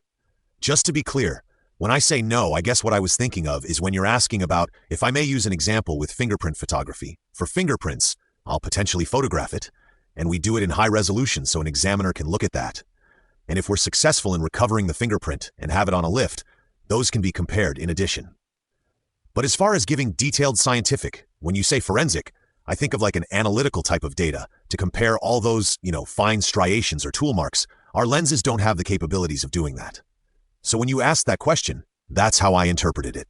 This cartridge was taken to the Indiana State Police Laboratory for analysis by at least 2 different departments. Is that your understanding? I've been told they've been tested, but the details, I don't have any knowledge of that. Thank you. Your Honor, I don't have... Okay. Thank you, Judge. Thank you. One of your primary jobs at a crime scene is to preserve as much information photographically as possible, right? Yes, but you would agree with me? You've seen a cartridge case before, right? Yes. One that has a bullet still attached to it, it's unfired? Yes. Would you generally agree that they all kind of look the same to the human?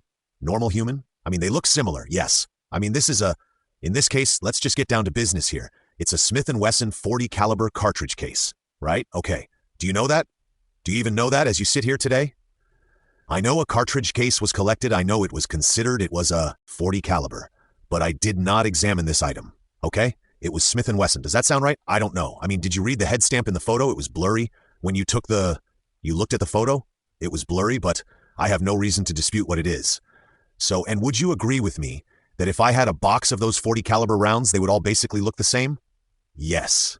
Okay, and so documenting that round in its full state at that crime scene would assist us in making sure that the same round that might end up in this courtroom is the round that was pulled out of the ground, right? I think you're asking the wrong individual. I've testified that I had limited knowledge about this information. As far as supplementary pictures, it's completely at the discretion of the CSI. Okay? Well, do you think it would be helpful to know that the round that was plucked out of the ground at that scene is the same round that's going to end up in courtroom? Do you think that would be helpful generally? Yes. Okay. And documenting with a photograph the totality of that cartridge would be one way to assist in that process, right? It could be, yes. I mean, there's another end to that round that has the bullet's a totally different part of the cartridge, isn't it? Yes. There's a case and then there's a bullet on the end of it, right? Yes. And some of those bullets are different colors, right? Yes. Or some could be copper. Agreed? Yes. Some can be Teflon coated? Okay, does that sound accurate? Yes. Okay, we don't know in this case what that bullet looked like, at this point at least, because we haven't seen the photos, right? I mean, these are the photographs that you've been presented. That's the cartridge there you can see, right? Yes, in this photograph. Can't see the bullet end of it, can you? No. May I, Judge? Yes, you may. Page, let me direct your attention back here to this exhibit. Oh, it's 182, sorry. Directing your attention back to 182, and there's this line here, this line that's got this 509-foot reference to it that travels from southwest to northeast. Yes. In the photograph? And then this pin up here on the top right quadrant, this is basically ground zero. Is that accurate? Yes. Okay, so directing your attention to this area here between the line and then upstream to about parallel with where the pin meets the creek. Are you familiar with that area generally? Yes. Would you agree with me that the elevation change from the water to the ground level here, it's fairly level? Like there's not a rapid incline there? As I mentioned in previous states exhibits, there is an area that's kind of more of a gentle incline, okay? And it's the path of least resistance, right? It does appear to be like that lighter section that you're pointing to, yes, but right in here? Right there, yes. Okay? It's just a more gentle slope into the water, right? Correct. Okay, the elevation changes over here would be much greater, it does. And I'm saying over here, farther upstream from ground zero? Yes, that's correct. Okay? And then did you ever take any measurements from the south side of the bridge on top where you saw the slide that we talked about earlier? Did you ever take any measurements from there down to the private drive? I believe somebody did. Did you? I did not. Okay, did you ever take any measurements from the private drive down to the bottom of the floodplain? Somebody did. I did not. Okay, you said you carry a Sig Sauer? I do now. State police? Are those pretty common law enforcement guns? I believe they are, yes. Okay, I don't have anything further, Your Honor. Does anybody on the jury have any questions for Sergeant Page? No response or indication from any juror. All right. Thank you, Sergeant. You may step down. You may call your next witness. We'd call Dwayne Datzman, witness sworn. Could you retrieve your exhibit from the witness stand, please? Could you retrieve your exhibit from the witness stand, please? Yes, thank you, Your Honor. Thank you. State your name for the jury, please. Could you spell your name for me, please? First name Dwayne is D-U-A-N-E. Datzman is D-A-T-Z-M-A-N. Where are you employed, sir? I'm sorry, where are you employed? Currently, I'm employed with the Benton County Sheriff's Department as a special deputy, courtroom security. Are you retired from the Indiana State Police? Yes, I am. When did you retire? 3 years and 1 month ago. And tell the jury about when you began with the Indiana State Police. What year was that? I got accepted to the State Police in 1987, attended their police academy the fall of that year, and did. What assignment did you receive when you started at the State Police? My first assignment was a road trooper. I was assigned to the Lowell District, patrolled Newton and Jasper County. I did that for 7 years, put in for a promotion to corporal, sat that for 7 years, corporal doing desk duty, officer answering phones and supervising squads. Then after that, I became a sergeant in the laboratory, where I spent the last 20 years of my career. So I'm sorry, I'll ask you to repeat yourself, and I think it's my fault, but how many years as a crime scene investigator? 20 years. Did you receive training to become eligible to be a crime scene investigator for the Indiana State Police? I'm sorry, I'm very hard of hearing. Did you receive training, sir, when you went from a corporal to becoming a crime scene investigator? In becoming a crime scene investigator, they had a month-long training program. You would go through different instructors for different scientific principles, whether it was firearms, arson investigations, homicides, lifting of fingerprints, and using alternate light sources. Just about anything that you're going to be using in that particular field, they had a course for it. And was that followed by kind of on-the-field training? In the field training with another crime scene investigator? I had a few scenes that I went with other investigator to see how they performed their duties. How many crime scenes did you go to as a crime scene investigator those 16 years? I have no record of that. However, it numbers in the hundreds. How many homicide scenes, Mr. Datzman? I'm not sure on the number of homicides because they're all mixed in with the other death investigations, of which I had 200 death investigations. Explain that just briefly. What do you mean by what is included within death investigations? With a death investigation, we go to the scene to document it and collect the evidence. We do follow-up by going to the autopsies and collecting, to the evidence we've collected at the scene, we take it to a laboratory where we package it and submit it for an examination. So my next question was, what are the duties of a crime scene investigator? Did you just summarize those for the jury? Well, the duties of the crime scene. We help other agencies. We go out to document the crime scenes, whether it's photography, videography, collection of blood, or any other things of evidentiary value, and submitting it to the laboratory. I'll direct your attention to February 14th, 2017. What was your job at that time? I was a crime scene investigator at that time, and primarily working what counties? I worked part of the Lowell District, so I had Newton, Jasper, Pulaski, and then part of Lafayette's district, Benton, Warren, Fountain, Carroll, White. So you've worked Carroll County before? Yes, I have. Who contacted you to assist in this case? I don't recall who actually called me. Just had a notification that there was a homicide in Carroll County and they were requesting my assistance at the scene. Do you remember where you were when you got the notice? I was at the Lafayette Post. And did you respond and go to the Delphi, Indiana area? Yes, I did. Do you know what time you arrived? I arrived at the scene where they wanted me to be at 1:11 p.m. And at the scene, would that be the cemetery you went to? Yes, we went to the cemetery to park our vehicles there. What'd you do next? After parking there at the cemetery, we crossed down the trail. They directed me that the scene was down below, closer to the creek. Went down there, I could see that they had put up barrier tape. So I went down there, and I met with Sergeants Olehi and Page. And what was your first work that you did, or role that you played once you arrived and conferred with Sergeants Olehi and Page? After meeting with them and talking to them, I started off with some scene photography, starting out a little bit a ways from the scene, and we work our way in, taking closer and closer photos. Was there a point where you were notified that you were to leave that immediate crime scene area and do something else for a time? There was. I was asked to go down along the creek ahead of the water rescue team, make sure, looking for any evidence that may be on the bank. But during that time, I received a call that says come back to the cemetery area, because they wanted aerial photographs and they wanted me to go with the helicopter pilot. And did you do so? I did. And did you take photographs from the helicopter of various scenes around the Deer Creek area over where the bodies were located and the general area near the bridge? Yes, I did. But you indicated you took photographs at the crime scene itself as well? Yes, I did. And how did you and Sergeant Page and Sergeant Olehi, how did you coordinate your efforts at the area immediately near the bodies? Being all pretty well experienced crime scene, we know what to do when we go to a scene, so we just started working it, and if either one of them had a request, I would help with that duty. By the way, were you carrying a firearm, and did you have any ammunition with you? No, I did not. Is that typical for you at a crime scene? For me, it is. The size of the firearms that we were issued at the time are very large, and you're wearing dress clothing, and you've got a skinny belt and this big holster. And to me, the holster was flapping around and gun sticking you in the side, because you're up and down so much from a kneeling position, standing, so I just took my gun off and left it in the vehicle unless I felt the need for it. That had become a practice of yours over years? Yes, it was. And you followed that practice on that day? Yes. When you talk about being at the scene, are you familiar with the phrase ground zero as it relates to this investigation? Yes, I do. And how did you define ground zero? Ground zero was right around the area of where the bodies were located, within several feet of the victims. And while you were present, let me back up and I apologize, I'll restate my question. Do you know what time you would have arrived approximately at the crime scene? It would have been after 1:11, because that's when I pulled into the parking lot, so maybe 10 minutes later. Then when did you leave? I believe I departed the scene that night. I'm sorry? What time did you depart the scene, if you recall? It was around 10:30 p.m. You took a number of photographs, correct? I'm going to show you some of those. For the record, I'm going to show you States Exhibits 64 to 77 inclusive. Ask you if you would look at those, and in fact I've shown you those today, have I not? Yes, you have. Are those photographs that you personally took yourself? I'll let you go ahead and keep. Yes, these are photographs that I had taken at the scene. And the majority of these were taken on February 14th, 2017. That's correct. And maybe the last two were taken the following day, if you recall.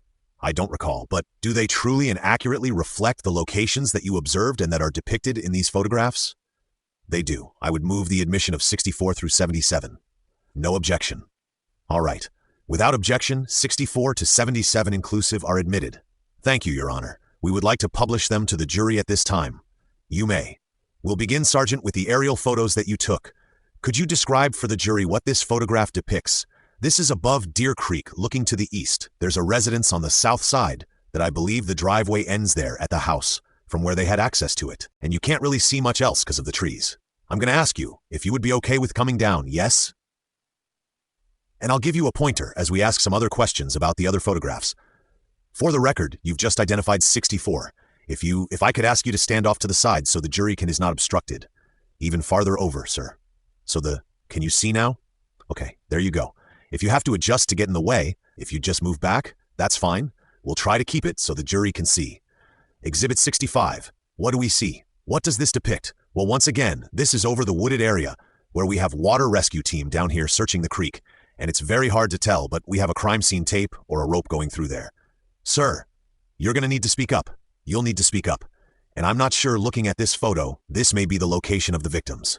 All right? So you indicated the water rescue team. Is that those individuals in the red and bright-colored neon yellow hats, helmets? Yes, it is. And would that show, at least in the portion where they're standing, the relative depth of the creek at that location? Yes, it would. This next photograph is Exhibit 66, again another aerial view. Would you point out the Deer Creek that's shown in the photograph? This is Deer Creek running here. This, and that? Oh, I'm sorry. Go ahead. This would be upstream side going up that way. So coming across to the down rightward would be downstream? Yes, this would be downward. And can you locate the bodies of LG and AW in this photograph? The bodies of the victims are down here right next to the base of this tree. There's one here and one here. Would you point that again? And where is LG and where is AW? I'm not sure which one is which for their names, but we have one of them here and we have one over here. Okay, one is clothed and one is unclothed. That's correct. And they're both laying on their backside. And that's how you had seen them. Even before you'd taken this helicopter ride, you took these photos? Yes. Did you have difficulty in seeing where they were even though you had been there to the scene? It was difficult from the helicopter to see down through those trees, and we had an officer down on the ground using the strobe function on a light trying to get our attention as to where he was at close to the victims. And despite that, it was still difficult? Yes, it was. Now you said initially when you arrived, you approached from the cemetery. And did you take a photograph from the edge of the cemetery heading down towards the crime scene? Yes, I did. Look at States Exhibit 67. What does this depict? The view from the top. You have the upper edge of the forest here. And where is, let me interrupt you, where is the cemetery from where you were standing taking this photograph? I'm facing the creek. The cemetery would be behind me. Okay, so you can see down below Deer Creek's over here. This ground goes down one more level, and we have to go down another one to the very bottom, the creek bottom. Photograph 68, what does that show? This shows the two victims there and their final resting position, and there are some sticks placed over their bodies. Photograph 69, this is from the kind of the opposite side, more from their head to their toes perspective? That's correct, at least from AW's standpoint. Is that correct? Yes, it is. Exhibit 70, again from a similar angle, but more closer to the scene. Did you examine or observe any blood in the location of on the ground near the bodies? Yes, I did. There is a blood pool, or what appeared to be a blood pool right here. Using your photography, were you wanting to document and capture the condition of the bodies and any blood patterns that you saw at the scene, on the bodies or elsewhere? Is that correct? That's correct. This next photograph is a closer-up view of AW. What does that depict? That depicts the neck injury on AW and blood staining. Not sure which way the blood's flowing. I am not an expert in blood spatter, but it shows the injury to her neck. I'm showing you photograph 72, Mr. Datzman. Did you look again on the bodies for locations of blood? What does this depict? Well, this shows that there's nothing up here on her foot, but down here at the heel you see blood, and then underneath her leg it travels up. There's some blood stains up there. And you're pointing to the right leg, and that would be the right upper thigh and side of the right calf. Yes, it would be. Sir, did you, in assisting or working with the team that you were working with, did any of them use any equipment, once it became dark, to try to enhance your ability to examine the scene and the victims' bodies? Yes, they did. They used an alternate light source, a blue light. And who did that? I believe Sergeant Page did. And what were you doing when that was being used? I was just standing close to the body. I did not have yellow or orange shield for my eyes to block out the blue light, so I was just observing them moving the blue light around the body. And what happened next? As they were moving the blue light around, I kept seeing a glitter down in the leaves, and the light would go by and I'd see it, then it'd be gone. I said, send that light back over here, let me take a look again. They couldn't see it because they're wearing the orange goggles. And once I saw where it was at, I turned my flashlight on and fanned away the leaves from where the Lee. What do you mean by fanned away the leaves? Just brushed the leaves away from whatever was laying under the leaves that was causing that glitter. And what level of pressure or physical movement did you use as you fanned that area? It was very light. I did not want to disturb anything underneath it. And did you move anything at all when you did that? Just the leaves. And what did you see? Well, underneath those leaves, there we found a .40 caliber cartridge. Now, looking at State's Exhibit 73, you're standing a lot closer than we are. Can you tell the jury where that cartridge was observed if it's captured in photograph 73? The cartridge is right here. You can see a little bit of dirt, and it's located right in the center of that, and you just see the head stamp of the cartridge. And that's what it glittered? Yes, it was. The next photograph, photograph 74, what does it depict? Once again, this is a photograph of the cartridge, kind of stuck in the ground, just right in here. You can still see the base of it, the head stamp, and the lower part of the cartridge. Photograph 75. This photograph here is still that same cartridge. It's a little bit, closer up view of it. You can still see the head stamp, the primer. The primer's not been fired, so it's an intact cartridge. An intact cartridge? Yes, not fired. I'm sure there might be some time during this course of this trial that someone will say bullet. Technically, what is a bullet, sir, as opposed to a cartridge? Cartridge is made of several components. You can have the primer in the back of the casing, and casing holds the powder, and then some sort of projectile is impressed on the other end of the cartridge casing. So all those components together are a bullet. And once you noted that and brushed away, fanned away the leaves, and these photographs were taken, what happened to that cartridge? It was collected. Collected by whom? I believe Sergeant Olehi. Were there any other cartridges located anywhere at Ground Zero that day? No, there was not. Were there any other cartridges located anywhere within the crime scene? No, we found no other cartridges. So the total number of ammunition that was collected that day was 1? That's correct. And which one was it? This .40 right here. And was it Sergeant Olehi's role to be the collector of evidence and documenting each item of evidence that was collected? That's correct. Your photographs and other photographs have shown that there were sticks on the bodies of AW and of LG. Is that correct? That's correct. And you looked at those and saw those? I'm sorry? You examined those sticks? Is that correct? Yes, we did. Was that something that you participated in? Yes, it was. And were they, in a systematic process, removed one by one from first LG and then AW as you were documenting the scene? They were. And were those sticks set aside in some location? Yes, they were. There at the scene? Yes. Sergeant Page set them off to the side out of the way so nobody would step on them. Now at this point, you had been a crime scene investigator for 13 years? 14 years? It'd be 16 years. At the time that you did, yes, this investigation? And in doing so, did you, the three of you, discuss what to do with those sticks? We did. And did you ultimately leave them there at the scene when you had examined them? That's correct. And why did you do that, Mr. Datsman? We had flipped the sticks over, we saw no blood or anything on them, and they were very rough or crumbly. Some of them had the moss or lichen growing on it, which it fell off. So between the three of us, we're talking about this thing in all of our experience. We've never gotten any DNA of such a surface as this. So we decided at that time they were of no evidentiary value, and we just left them stacked there. If you believed that they might be of evidentiary value, what would you have done?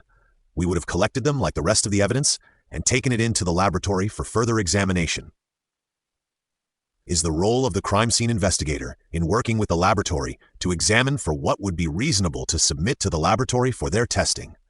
That's correct? And in your judgment, was it reasonable best practice to collect those sticks and submit them to the lab? Was it, in your opinion, best practice to take them to the laboratory? In my opinion, it didn't. There wasn't evidentiary value to them. You later returned to the scene, I believe on March 3rd of 2017, and you collected the sticks.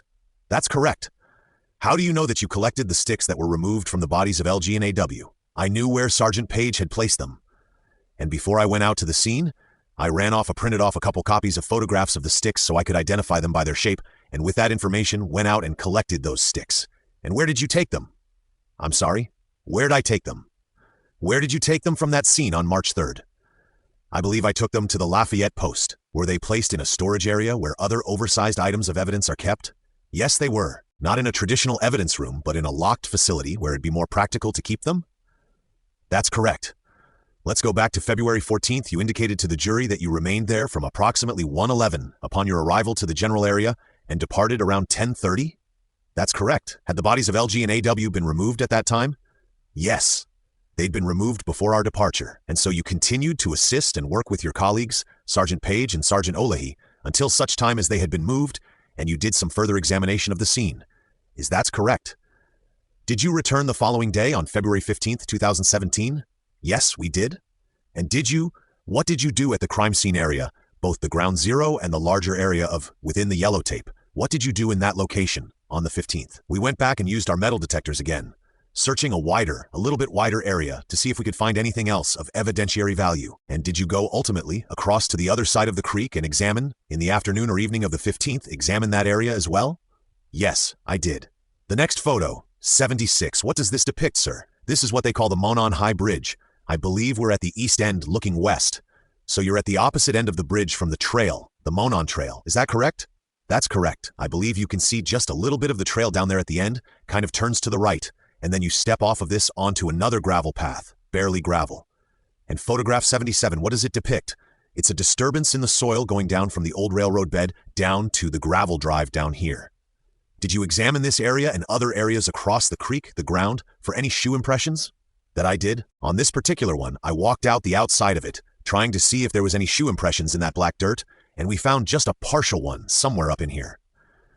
Had you had information that there'd been other individuals, searchers, the day before, the 13th, and the morning of the 14th in that area? I did hear that information that searchers actually maybe even climbed through that dirt, looking for the girls. Did you find ultimately, either on this side of the creek or the other side of the creek, any shoe impression that you believed were of evidentiary value? No, I did not. When you're looking at shoe impressions, what are some key components of that? What are some major factors that you consider? Well, they have what we call class characteristics. You may have a pair of Nikes, and even in different size, it'll have the class characteristics. The same style tread and design on the bottom, but then after wear, you get nicks and cuts. So you have individual characteristics in that, and that would separate one shoe from another, depending on the type of wear, how it was worn, and if it was damaged. And in your judgment, did you find any prints that would help you find more individualized characteristics that you could use them forensically? No, I did not. You may return to your seat. I thank you. I have no further questions. Can we take a break? We need to take a break. Ladies and gentlemen, you've been over there for 2 hours, and I'm going to go ahead and take a real quick break, give you an opportunity to get up and move around. Again, while you're outside of the courtroom, please keep your minds open. Please don't form any opinions or conclusions about anything.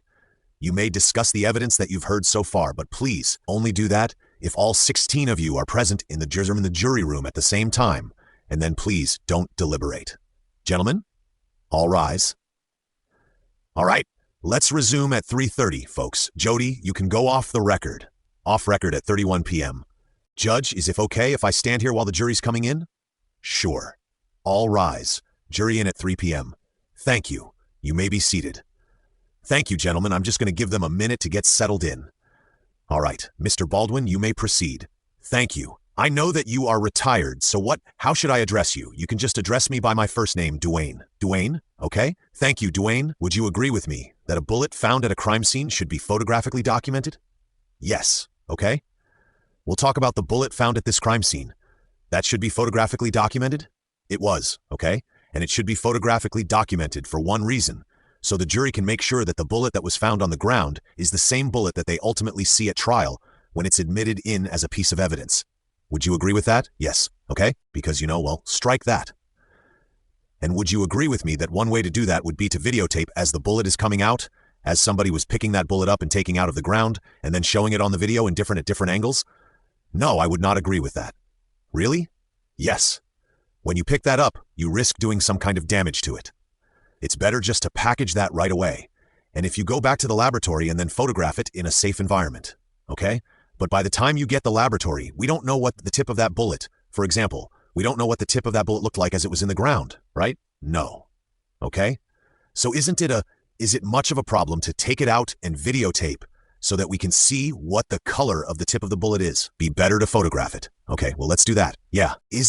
Would it be too difficult to take the bullet out and photograph it so the tip of the bullet can be seen? No, it would not be difficult. And that would be a wise thing to do. So again, the jury can be assured that the bullet that's taken out of the ground is the same bullet that they're going to be seeing once it is admitted into evidence, presuming that it is. Would you agree? Yes. And just before I finish up, because the projectile part of the bullet, you said, what we saw on the photograph was I'm not a gun guy, but the back part of the bullet, what do you call that? The very end of it where the primer's at is called the head stamp. It gives the caliber and the company that manufactured it. Okay, so we see the head stamp, but the tip of is it okay to call it a bullet? Yes, the tip of the bullet, they have different colors? Yes, they do. They're made out of different substances like copper? Correct. Okay? So, all right, and does the Law Enforcement Academy, I believe it does, teach you to document things that are important at a crime scene? Yes, okay. In this case, you did not document that the clothes on AW were damp, did you? I did not. Okay? That could be an important piece of information. Should the clothing be damp versus dry, would you agree? Yes. Okay. Now, does the fact that you did not document that the clothing was damp mean that you did not notice that the clothing was damp? Correct? Thank you. You said a second ago on direct examination that you did not see any shoe prints in the ground of any evidentiary value is the word you used. Do you remember saying that? Correct? But wasn't there some shoe prints that you saw that you thought looked similar to one of the victim's shoes? That was the one partial footwear impression on the trail up there in that black dirt. Okay, there's not much of an impression left there. Okay, so the one on the black dirt you think looks similar to one of the shoes of one of the victims. That's, Sergeant Olehi said, that looked similar to the girl's shoe, and it did have a resemblance to it. The pattern, okay? Did you see the shoes of a small adult male also next to the shoe imprints of that shoe of the potential victim? No, I did not. What I'm doing is I'm weeding out questions, so you'll probably like that. So now, was it your guys' jobs as CSI to take the depth of the creek at various points? Would that be something that you guys would have done?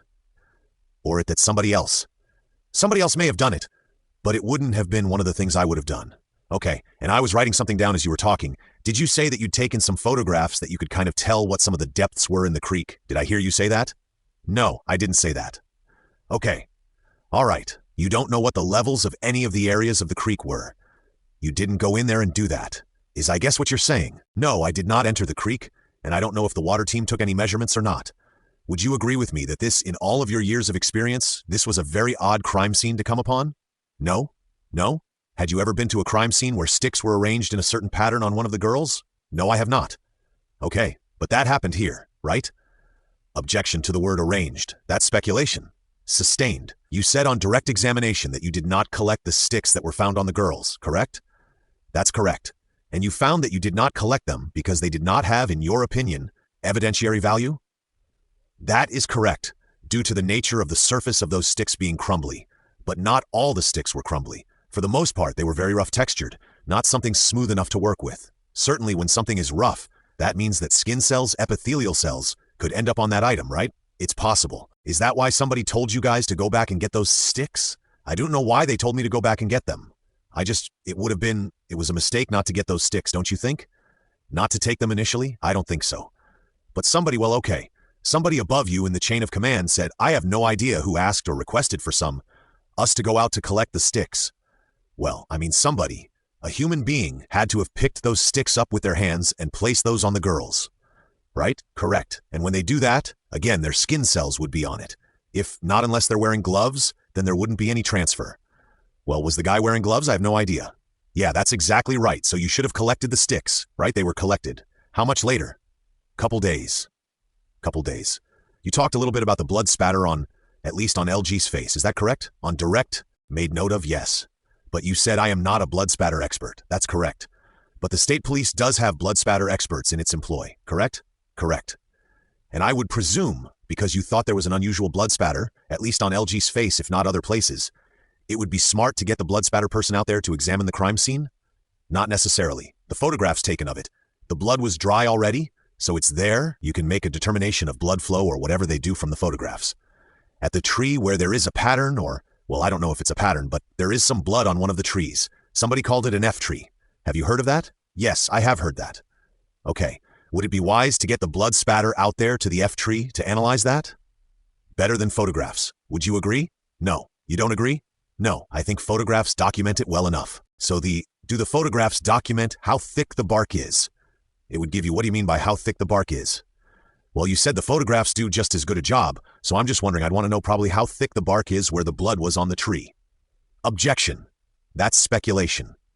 The fact that Mr. Baldwin might want to know, it doesn't mean that a blood spatter expert would. Well, you said that the photographs would be just as good as the blood spatter expert being there. He'd just use the photographs. Correct? Correct. Does the photograph detail the texture of the bark on the tree? The photographs show that. All right, so you think waiting 7 years for a blood spatter expert to get on, if that's what happened, would be an appropriate amount of time? I have no idea. Okay, you said that there were people. Part of the problem with the shoe prints was that there were people searching both on the 13th, correct? In and around the area. Yes, and on the 14th as well? That's correct. Hard to differentiate which shoes were of the searchers that were near the scene of the crime versus those that the person who might be the killer as well. That's correct. Were you aware of any other, well, strike that. Were you aware of any items, sticks, or any other items that were left behind that did have blood on them? There may have been small sticks and leaves around the area, okay? What about bigger sticks with blood on them? I don't recall any bigger sticks with blood on them. I mean, if there were larger sticks with blood on them, they should have been collected on the 13th. Would you agree? If they were of value, we would have. I'm sorry? I said if they were of some kind of evidentiary value, we could have collected that or would have collected that. Blood on a stick. Evidentiary value in that, right? Yes, correct? Yes. At some point in time, did you ever, as CSI folk, ever get asked to kind of walk the path of the suspected path of the killer to look for evidence? In this particular case, yes. We can only guesstimate where they might have walked and try to search that area, make sure we didn't miss anything there. And I appreciate that. And so we're talking about from down the hill where that slide mark is, down the access road, right? Right. Then you went down farther and around, and you looked around there for footprints and other things as well? That's correct, okay? And then you didn't cross the river yourself, did you? Not through the water, okay? But on the other side also, where between the creek and where the bodies were found, you would have walked there and looked around and made sure that there's nothing that is... That's correct, okay? But what about north of where the girls' bodies were found, where the person may have left? Were you asked to follow that track of the killer? Possible track of the killer. Going north from there, we had been up through there several times, okay? And as part of what you did as a CSI, and others, they were looking for the guy that whoever killed Guy or whoever killed, or people, whoever killed these girls. If they went north, you needed to check that way. That's correct. Okay, what about once you got up onto, were you ever asked to go on to 300 North and follow a track of where the killer may have traveled on 300 North for shoe prints or any other types of evidence? 300 North, is that the road in front of the cemetery running east and west? Yes, no, we didn't look for anything up there. Did anybody ask you to look on that track? No, they did not. Okay, as you head westbound on 300 North, did they ask you to look anywhere for any type of evidence along that route? We had been through, from the bridge up that trail back out to 300. We went through there, and another trooper pointed out an old t-shirt out in the woods that we collected. Okay, but once you get onto 300 North, which is right in front of the cemetery, You were not asked to do any further CSI work, if you will, in that area north of 300 North. I had no request made to me to search that area. Were any of the other areas across the road, behind the barn, behind Who's Your Harvest Store? None of that? Nobody came to me and asked me to search it. Would you have done that if they asked you? Yes. So the last question on this is, so if somebody had come to you and said, hey, we think that the person that killed these girls went around some buildings and along this path, would you walk that path just to see if there's anything there? You would have done that? If it had been brought to my attention, I would have. Do you have anything to do with collecting evidence at the Brad Weber property across? Do you even know who Brad Weber is? No, I don't. Okay, I'll move on then. Okay, that private drive that goes under the bridge. You know what I'm talking about? Did you look for tire marks and see if there were any tire marks that were inconsistent with the owner of that house's vehicles? Did not see any tire marks, and that's a gravel path or driveway, and I didn't see any tire marks in there. Okay? Did you see any foots from that access road when you go down the hill, and then you went down to the creek? Did you see any footprints, like 3 sets of footprints? Anything resembling 3 sets of footprints all the way to the creek at all? No, I didn't observe any extra sets of footwear impressions there. What was the temperature of the girls, each of them individually, their body temperature, at the time that you were there doing your CSI work? I do not know. We did not test that, okay? You should have tested their body temperature. No. They test body temperature, core temperature, rectally. And due to the chance of there being sexual assault, you don't want to be inserting anything else and losing that potential for evidence there. Yeah, that makes sense. You know, my mom used to put the thermometer under my armpit. Objection to what his mother used to do. Sustained. Did you ever put a thermometer under the girls' armpits? No. To find out what their core temperature was? No, we have not. Okay, do you have a CVS in town where you could have received, you're not from here, are you? No. Okay, if there were a CVS in town, could you have gone to one and gotten some type of thermometer to put under their arm? Not for that, because determining core temperature, there are so many variables involved. What are you hoping to find from core temperature? Time of death. You would not get time of death from that due to the variables that the air temperature, the bodies are in the shade, the sun, are they clothed or nude, wet, the moisture from the ground, and just, is more information better than less information? Yes. What about to the touch? Did you touch the skin of the girls to find out how cold they were, or if they were even cold? I did not. Maybe one of the other CSIs did. Do they teach you in CSI school how to calculate the rate of decline in body temperature based upon a lot of variables? Not that I recall. I'm going to hand you what I think was marked as, what did you say? 41. Have you seen that photograph or are you familiar with that? I believe I've seen it before. My question is, do you know if Exhibit 41, the sticks, do they look to be covered in blood? Correct? They are. They are covered in blood? Do you know if those sticks were collected? No, I do not know that for a fact. Okay. Would you agree with me that they should be collected since they have blood on them? Not necessarily. If they took a blood sample or swabbed this blood on the ground, made a collection from it. The stick is there, it's possibly got the same blood on it. We can't go picking up every stick, every leaf that's in the forest there, just because it might have a drop of blood on it. But I believe check with the other CSI. He might tell you that he collected blood from that. Okay, well, you were talking about the different variables that are in play when it comes to determining body temperatures or in time of death. Strike that. Different variables that are in play when it comes to time of death, one of those being core body temperature. You said sunlight and other things. Yes. One of those variables might be just what's the air temperature at the time that you are there, correct? The bodies were already cooled off by then. I know, but when it comes to analyzing the rate that the body temperature declined, and it would be good to know what the temperature was at the time that you guys arrived as part of the analysis. I don't believe in this instance it would have. Do you know if anybody took the temperature knew what the temperature was? Ambient air temperature? Yes, I had like 41 degrees at 1 o'clock when I pulled in there. 41 degrees on the 13th? No, 14th. Oh, on the 14th, duh. Okay, thank you. 41 degrees when you arrived at 1 o'clock on the 14th? Yes, your main job there was to preserve and collect evidence and document evidence. Would you agree? That's correct. You have no idea whether those girls ever crossed that creek. Would you agree? I'm sorry, what? Yeah, you have no idea whether those girls ever crossed that creek. Not to be completely sure about it, okay? You don't have any idea of when those girls even got to where they ultimately were? Where they were found. No, I do not. I just wanted to review some of the things you did collect and see if you remember collecting them. Okay? There was another bra collected somewhere. Is that something that you collected? I did not collect that. Okay. Are you familiar with a bra being collected? I saw it in the report somewhere, somebody's report. Pink-colored sock. Did you collect that? No, I did not. Shirt on the bank in the same area. Do you remember collecting the shirt? No, I had no part of that. Jimmy John's drink cup with a straw in it? I did recover that. Okay, and it looked like it had been used, right? It was fairly new. It was not weathered, crinkled, or discolored. It looked like it was within a couple days maybe at the most. Okay? And sometimes we hear about people that are sip on a straw and you can get their DNA off the straw. Correct. Was that one of the reasons you collected it? Yes. And you don't know what happened to it, but you collect it and then it moves on. And whether that ended up having something on it or not, you don't know. Is that true? Usually not. Okay, there was an energy drink, yeah. That looked like it was not too old? Yeah, same way it was another energy drink can. I believe it was a can. Camel cigarette butt? Yes, there was a couple of cigarette butts on the right at the entrance to the bridge area. They looked fresh, like they had not weathered, been run over, stepped on, or anything, so we collected those. The area that those girls were found is relatively flat, would you agree? No. You don't agree? No. Where their bodies were laid? That ground undulates down there. You've got high spots, low spots, and it's not flat like you'd find a field or yard. Sure. Well, I guess compared to like coming down from the cemetery, that's a pretty steep grade there, right? That's correct.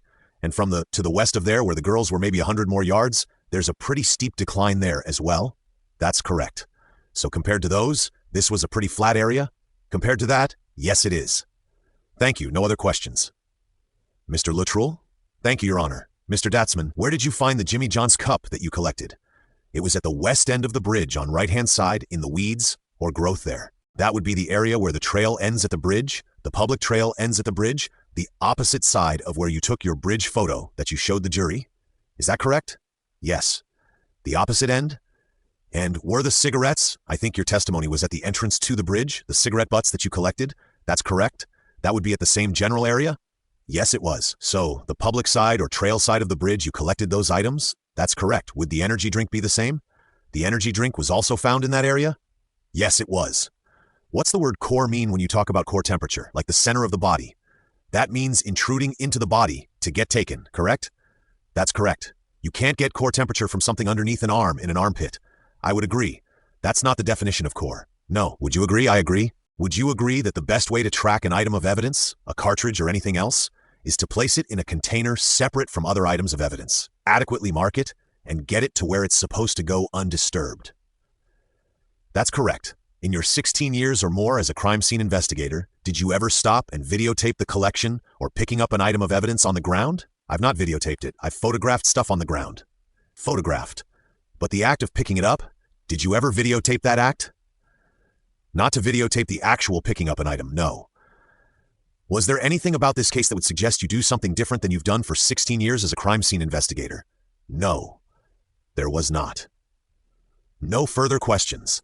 Mr. Baldwin, if you had to do it all over again, would you have taken a photograph of the other end of the bullet so that this jury would know that that's the same bullet that they receive into evidence that was taken out of the ground? If I had to do it, I imagine I would have gotten a picture of the bullet after pulled out, and then it goes to the lab. Thank you. Omitted question. Your Honor, an omitted question? Sure. You were asked a question on cross-examination, and I meant to follow it up, and I apologize that I didn't.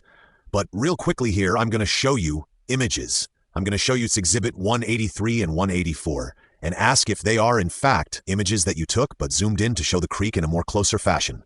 160, 183, and 184. Yeah, it shows the creek and the water rescue team while they were searching that area. It shows the water rescue team in the creek? Yes, it does. I would move the admission of 183 and 184. No. All right. Without objection, 183 and 184 are admitted. Your Honor, we would ask leave to make copies for the jury and publish them that way later. That's fine, you may. Thank you. Oh, so you have copies? All right. You may publish. They're similar photographs, Your Honor, but for the jury's clarification, there's two. They are two distinct photos. Anything else, Mr. Luttrell? No. All right. Do you have any cross on the omitted question? I do. On the omitted questions? I'm sorry, Judge, I do. Do you know the height of any of those people in the photographs? No, I do not. And do you know if they walked another 3 or 4 feet toward that bank across the way, if they would fall into deeper water? They could have. No other questions. Does anybody on the jury have any questions for Mr. Datzman? I'm just curious of the questions. Oh, you're fine, that's fine. The defense mentions that it would be helpful to show or capture the entire bullet at the crime scene to help the jury identify that it's the same bullet. So that's not really a question. Would there be any reason that the bullet submitted to evidence would be a different bullet? I like the question. No, it's a good question. Fair question. Is there a process to ensure that the jury is seeing evidence that is not tampered? If he knows? You want me to couch it if he knows? Is that what you said? No, I'm just if you want to, that's better. Either way, I don't care. Okay. Sir, would there be any reason that the bullet submitted to evidence would be a different bullet? No, it'd be the same bullet found at the scene as this bullet that would be packaged and sent to the laboratory. Any follow-up, Mr. Luttrell, Mr. Baldwin? No. Is there a process to ensure that the jury is seeing evidence that is not tampered with? Could you repeat that, please? Is there a process to ensure that the jury is seeing evidence that is not tampered with? We have policies and rules regulations that we follow for the collection and submission of evidence, and we have a chain of custody. So if I find something, package it, I take it to a laboratory, I sign it over to the evidence clerk, and she signs it into the evidence system. It has a number, a location, so a case number on it, so you can go back and find that exact piece of evidence. Any follow-up, Mr. Luttrell? Are items identified by a specific number under this specific case? Yes, they are. And are they submitted to the laboratory in a sealed condition? In a sealed condition, yes, they are. If not in a sealed condition, would the laboratory refuse to receive them? They would have the officer repackage the item if they hadn't done it properly. I have no further questions. Mr. Baldwin? No questions. All right, thank you, Mr. Datsman. You may step down. Thank you. You may call your next witness. Thank you, Your Honor. We would call Brian Olehy. Would you state your name? Olehy. And where are you employed? I'm employed by the Indiana Gaming Commission. And what do you do for them? I'm a gaming agent, a law enforcement officer enforcing gaming and regulating gaming in the state of Indiana as a full police-powered officer. Previously, were you employed by the Indiana State Police? Yes, I was employed by the Indiana State Police from 1995 until 2021. Did you go through the Indiana Law Enforcement Academy? Yes, I attended the Law Enforcement Academy from January of 95 to June of 95, and then I was appointed as a trooper to work at the Lowell Post. How long were you? Or did you have that role as a trooper at the Lowell Post? Approximately 4 years before I was transferred into the gaming division, which the state police was then in charge of. I spent a year with the gaming enforcement from the state police, working for the Gaming Commission on a casino in Gary, Indiana. I then returned to patrol duties in the Lowell district for approximately 6 months, and then I spent, after that, approximately 3.5 years as a district-level detective, investigating every level of crime as a detective. I was then promoted in 2004 with the Indiana State Police to sergeant, to work in the Public Information Office, and served as the Public Information Officer, Media Relations Officer for Northwest Indiana. In December of 2004, I was promoted to First Sergeant and served at General Headquarters as the Assistant Commander of the Public Information Office for the Indiana State Police. And then, in the fall of 2015, I took a position within the laboratory as a sergeant, as a crime scene investigator, working from the Indiana State Police Lab as a sergeant for the Indiana State Police, and held that position until my retirement from the Indiana State Police. How long were you a crime scene investigator? Approximately 7 years. And what training did you receive to be a crime scene investigator? Specifically, I received training in the academy on various aspects of criminal investigations and evidence, and then specifically related to the crime scene investigator position. My initial training was a 4-week, 160-hour course put on through the Indiana Law Enforcement Academy at Plainfield, and then continuing education of hundreds of hours of various trainings on every aspect of crime scene investigation, from basic collection of evidence to things like fingerprints, vehicle crimes, specific things, just a various number of areas of crime scene investigation training. How many crime scenes did you process during your 7 years as a crime scene investigator? Some years, more than others. I would say that the number was probably between 275 and 350. How many of those were death scenes? I would say probably a third of those involved some sort of death. And did you testify in court as a crime scene investigator? Yes, I have. Describe for the jury the specific duties that you have as a crime scene investigator. Crime scene investigator's role would be to document, particularly to document evidence at a scene or of an event. One of the primary duties is to photograph a scene so that you can capture it as it was as you found it upon your arrival. To collect evidence or anything that may be of a probative nature related to that crime scene, to preserve that evidence and package it, and to document the evidence through sketching, photographs, note-taking, using a thorough and systematic approach to documenting a scene and collecting the items that may be there. I want to direct your attention to February 14th, 2017. Where were you assigned? What was your area you were working as a crime scene investigator at that time? My area of initial responsibility was to be assigned to the specific counties of Tippecanoe, White, Carroll, and Clinton counties, were my 4 primary counties. The way that we were set up was that one crime scene investigator was assigned to specific counties, but we would go wherever the call was based on the needs, or if someone was on a day off or working another scene. We would also respond and assist each other at various scenes, depending on what the need was or what the crime scene entailed. Were you alerted at some point on that day to the fact that 2 girls had been found? The bodies of 2 girls had been found in Carroll County? Yes, I received a phone call from Carroll County Sheriff's Department, Detective Kevin Hammond, advising me that 2 missing girls had been found deceased, and he was requesting my assistance at the scene. That was the initial, did you know? That was the initial call. Did you know Detective Hammond? Yes, I did. I'd worked several cases with him. And how did you respond? I entered my vehicle and drove to the area where he requested me to be. Did you reach out and contact any others at that time? Yes. Shortly after I started my way towards Carroll County from Tippecanoe County, I called CSI Sergeant Jason Page. Due to the fact that there were 2 deceased, I knew that this was probably going to be more than just a simple crime scene prior to my arrival with very limited information. So I requested that Sergeant Page come and assist me. I then received another phone call from Detective Hammond, advising me that the information he now had was that the 2 appeared to have been murdered, and this was not an accidental or an exposure type of an incident, that they'd been out in the cold overnight, so it was a home. He suspected it was most likely a homicide, and there was some foul play involved. And then following that call, I also called CSI Sergeant Dwayne Datzman and requested him to come and assist me. And I do believe at some point in time, I also called my supervisor and apprised him of the situation that was occurring in Carroll County. And had you worked with Page and Datzman in the past? Numerous times, yes. Where did you arrive, and tell the jury if you know the approximate time you arrived at the location you were asked to go to? I arrived at the area, the county road in the area that I would refer to as the Bridge Trail, or the Monon Bridge Trail, or the Delphi Walking Bridge Trail. I can't specifically recall the county road. I think it's 300, but I can't remember the exact county road number. But I was advised that it was near the old Delphi Cemetery. I went to that location and located Detective Hammond and began to discuss the situation with him. I know that I was parked in the back of the cemetery, on the south end of the cemetery. And did you meet with Detective Hammond? Yes, I did. Tell the jury what action you took at that time. Detective Hammond and I went from the cemetery down into a pretty steep ravine that went down towards Deer Creek. It drops off fairly sharply and has a pretty steep grade going from the cemetery down to what I would refer to as a river bottom or a floodplain area along the creek. It's heavily wooded. It's basically what I would refer to as a typical Indiana forested area along a river, just pretty much anything in the northern half of Indiana, very similar to that. It was wooded. It was February, so it's wintertime. It was a fairly warm day, as I recall. The temperature was approximately 55 to 57 degrees. It was sunny. The area just had a lot of dead leaves on the ground from the previous fall, and there were sticks. It was very typical of woods in northern Indiana. Your region you cover is several rural counties, is that correct? Yes. I would describe most of Indiana as a rural state. You're not unaccustomed to going to this type of an area to conduct investigation? No, that's correct. Are you also a hunter? Yes, I am. And did that give you another vantage point or experience to draw on in terms of what you were seeing and how you interpreted the scene?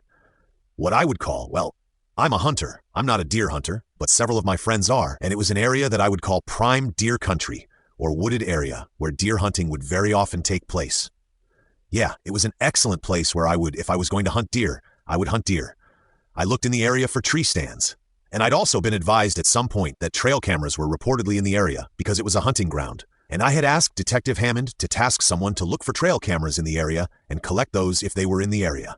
To my knowledge, no trail cameras were found. To your knowledge, was that request followed up on though? And yes. I was specifically told that they had searched and there were no trail cameras found. I recall asking them also to reach out to using, local data and plat maps to determine who the landowners were, and to reach out to the landowners and to determine if there were any deer hunters who regularly hunted the property. It's my experience in Indiana, not only the owner, but also other people will often hunt on ground.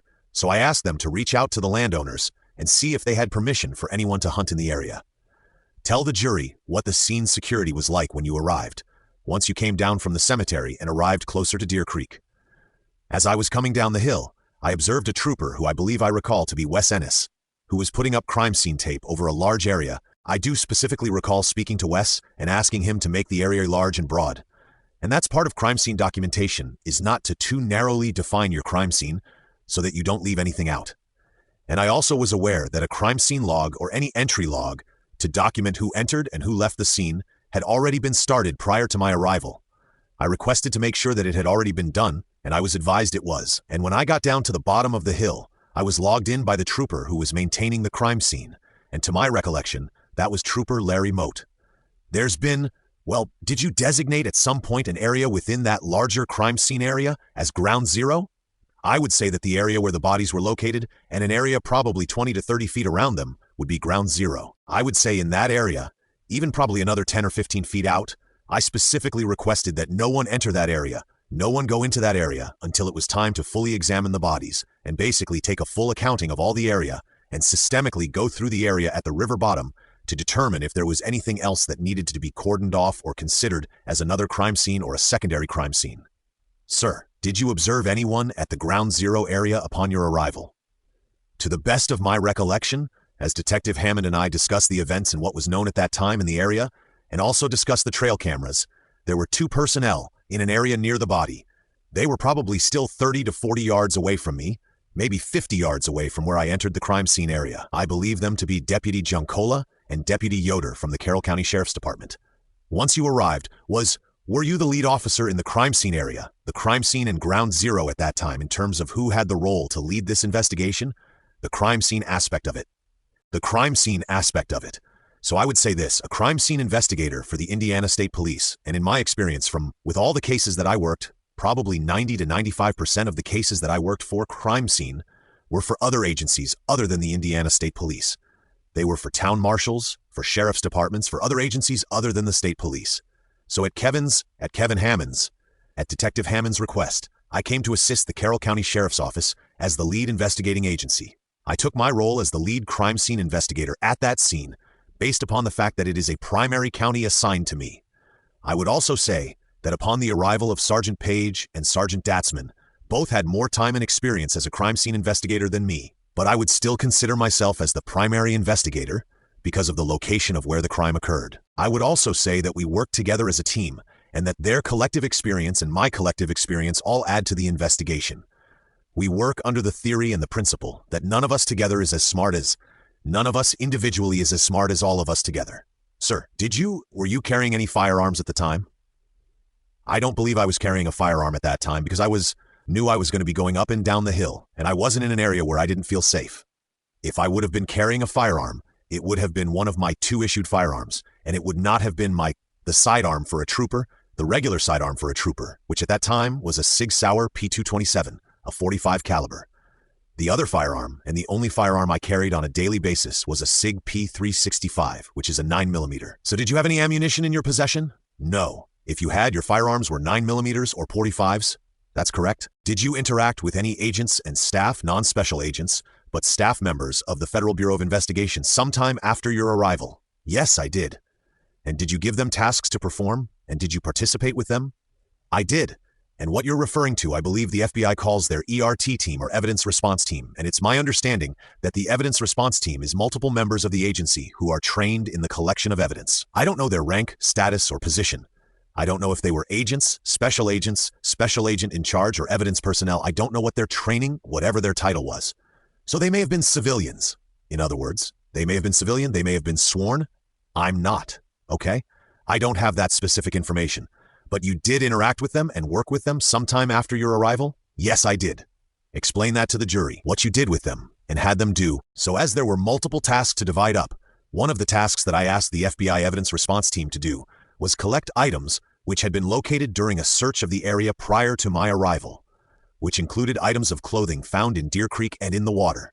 Those items had been monitored and observed constantly upon my arrival by a group from Tippecanoe County, which was the dive team, the emergency response dive team from Tippecanoe County, which is, to my knowledge, is administered by the Emergency Management Association. They had been watching the items that had been found in the creek, and then I tasked the ERT team, the FBI's ERT team, to collect those items from the water, collect the water with them, and then go through the water in the bags and collect those items individually and provide them to me once they had collected them.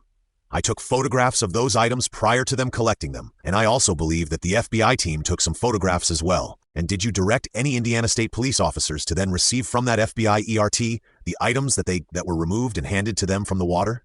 Yes. There was another state police crime scene investigator, Sergeant Jim Cody, came to the scene at a later time at my request. Specifically, I requested that Sergeant Cody come with some specific equipment for documenting crime scenes which I do not have possession of. They're given to some of the crime scene investigators around the state based on the cost of the equipment. So we utilize it whenever it's needed, and an officer assigned that equipment comes to the scene when it's needed. What equipment is that? It's called a Faro, and it very much will produce what appears to be a photograph or a picture, but it's actually points of light, and it uses light points to create what, to the naked eye, looks exactly like a picture, but is not actually a photograph as we know it. And Faro is F-E-R-O, I believe it's F-A-R-O. Yes? To fully answer your question though, I asked at that point, after they had collected those items and I'd observed them, due to their very wet condition from being in the creek, I asked Sergeant Cody to take those items to his location at the Putnamville Post, where they had a more sufficient drying room to dry those items so that they could be packaged for further examination. The Putnamville Post had a better facility for that aspect, or for drying. Yes. Evidence? Yes. Why was it important? My assignment was at the Lafayette Post, and the drying room there was substandard at the time. And why is it important if you have wet clothes to have them in a dry room or address that issue of their wetness? So the drying room will basically, without acting like a clothes dryer with extreme heat, moves filtered air through the small room to more quickly dry the clothes, so that things like mold and mildew do not degrade any potential evidence on the clothing items, which can happen to DNA evidence if they become moldy. Any biological evidence? Yes. So then did you also assist the FBI, work with them in searching a broad area there? Yes, that afternoon. So during the time that the Faro scan was being completed by Sergeant Cody, we need to basically stay out of an initial area, because if you are in the range of the Faro scanner, your image will also show up on whatever he documents. So it's not customary to be in that location. You move out of the area so the Faro scanner can take its images or collect its points of data to create what it does. So we went out of the area to one far end of what I would consider the full crime scene, or the area of the crime scene within the barrier tape or the crime scene tape. What I had us do was basically a step and walk, where we lined up at one end and each of us took one step at a time, looking for any object or item which appeared to be out of place or which may have probative value to this matter or this criminal incident, looking for anything biological or trace evidence or physical evidence which may have been in that area. And we walked down one half of the scene, one step at a time, in a line, so we wouldn't missing anything. We got to the end, and we rotated or basically swung our line around and walked back to the other end to provide a systematic search of the entire area. Now that would have avoided the ground zero area though. It would have gone around the ground zero area. Did you document with photographs? In addition to Sergeant Page and Sergeant Datzman, did you also take photographs at the scene? Yes, I did. I'm going to move as to show you State's Exhibit 78. There's quite a bundle here. I'm going to ask you to take care not to display them to the jury. Yes, sir. Just ask you to look at these, 78 to 137, and tell me if they are true and accurate representations of what you examined, both on the 14th at the crime scene, as well as on February the 15th at the autopsy in Terre Haute. May we approach, Your Honor? Yes, you may. Just to deal with it today, I thought since he's the photographer, I want to introduce the autopsy photos through him, but not publish them. I want to publish them through Dr. Kaur. Oh, okay. So have them admitted, but not for publication? Okay. Yeah. I think that would be more efficient. We have no objection. But then publish them with your pathologist? Right? Okay. So the other photographs, hopefully I'll publish them today. That was okay. Our conference concluded. He's done. He's done. Okay. Are those true and accurate depiction of the scene, both on the 14th in the areas that you just described to the jury, as well as on the 15th in Terre Haute? They are. I would move the admission of these items, Your Honor, 78 through 137. Menar, could I just have a minute, Your Honor, to look at these? You may. You thank you. May we approach? Yes. Yes. Let's go over here, because it looks like we're going to be talking. This is cleaner, okay? But you're objecting? Okay? The objection is that these are cumulative and they tend to be more prejudicial than probative. Number 93, that's cumulative. And number 94, 123, 124, 126. And also I think 126 is mostly irrelevant. I mean, it doesn't really, see what I'm saying? It doesn't tend to prove anything more, so I'd make a relevance objection on that. 127 the same. Kind of 4042, 403, 128, 131, 132, 133, that has 4 in here too. 134, 135, 36, and 137. Okay, what's your response? Go Hemar. My response is that the initial photographs, these photographs are appropriate, and any prejudicial effect does not greatly outweigh the probative value. There's great probative value in each of these photographs. The repetitive nature, There are different photographs from different areas of the crime scene. The blood spatter expert will testify and his testimony will be aided by these photographs. Secondly, the jury has been advised during voir dire. We asked questions that this was our, and in their jury questionnaires that there are these kind of photographs, that they're in nature too, prejudicial a little bit. And I think that based upon this, and if they've been offered to demonstrate an expert's testimony, which I understand the expert's not here today to lay that foundation, but I believe that would definitely be laid, even without. The tendency to show compassion is substantially outweighed by the probative value. MR, I agree to the extent that there's no foundation at this point, but they'll be able to lay it with his. Right? And that's the only ones that you are objecting to. No, I objected to. I'm sorry, you did 93 and 94 as well. But mainly because I think they're cumulative. I mean, honestly, in looking at them, if you start loading them, right? It does become prejudicial. These tend to prove, oh, right. So that's my basis for objection. Okay, well, and let me just here do it. I'll show them admitted all over your objection. The ones that you have not objected to, you are not objecting to other than what you talked about here. Yeah, okay. And as far as the autopsy photos, I'll admit them conditionally upon the completion of the foundation that you say you're going to be laying to assist the expert and assist the jury with the presentation. And we're just not going to publish right now? Right? Right. We're not going to get into that. Okay? So they're admitted under condition? The ones that he has, specifically 93 and 94, I'm going to admit those over his objection. The autopsy photos that he's objected to, I'm admitting those can continue to lay the foundation with the forensic pathologist.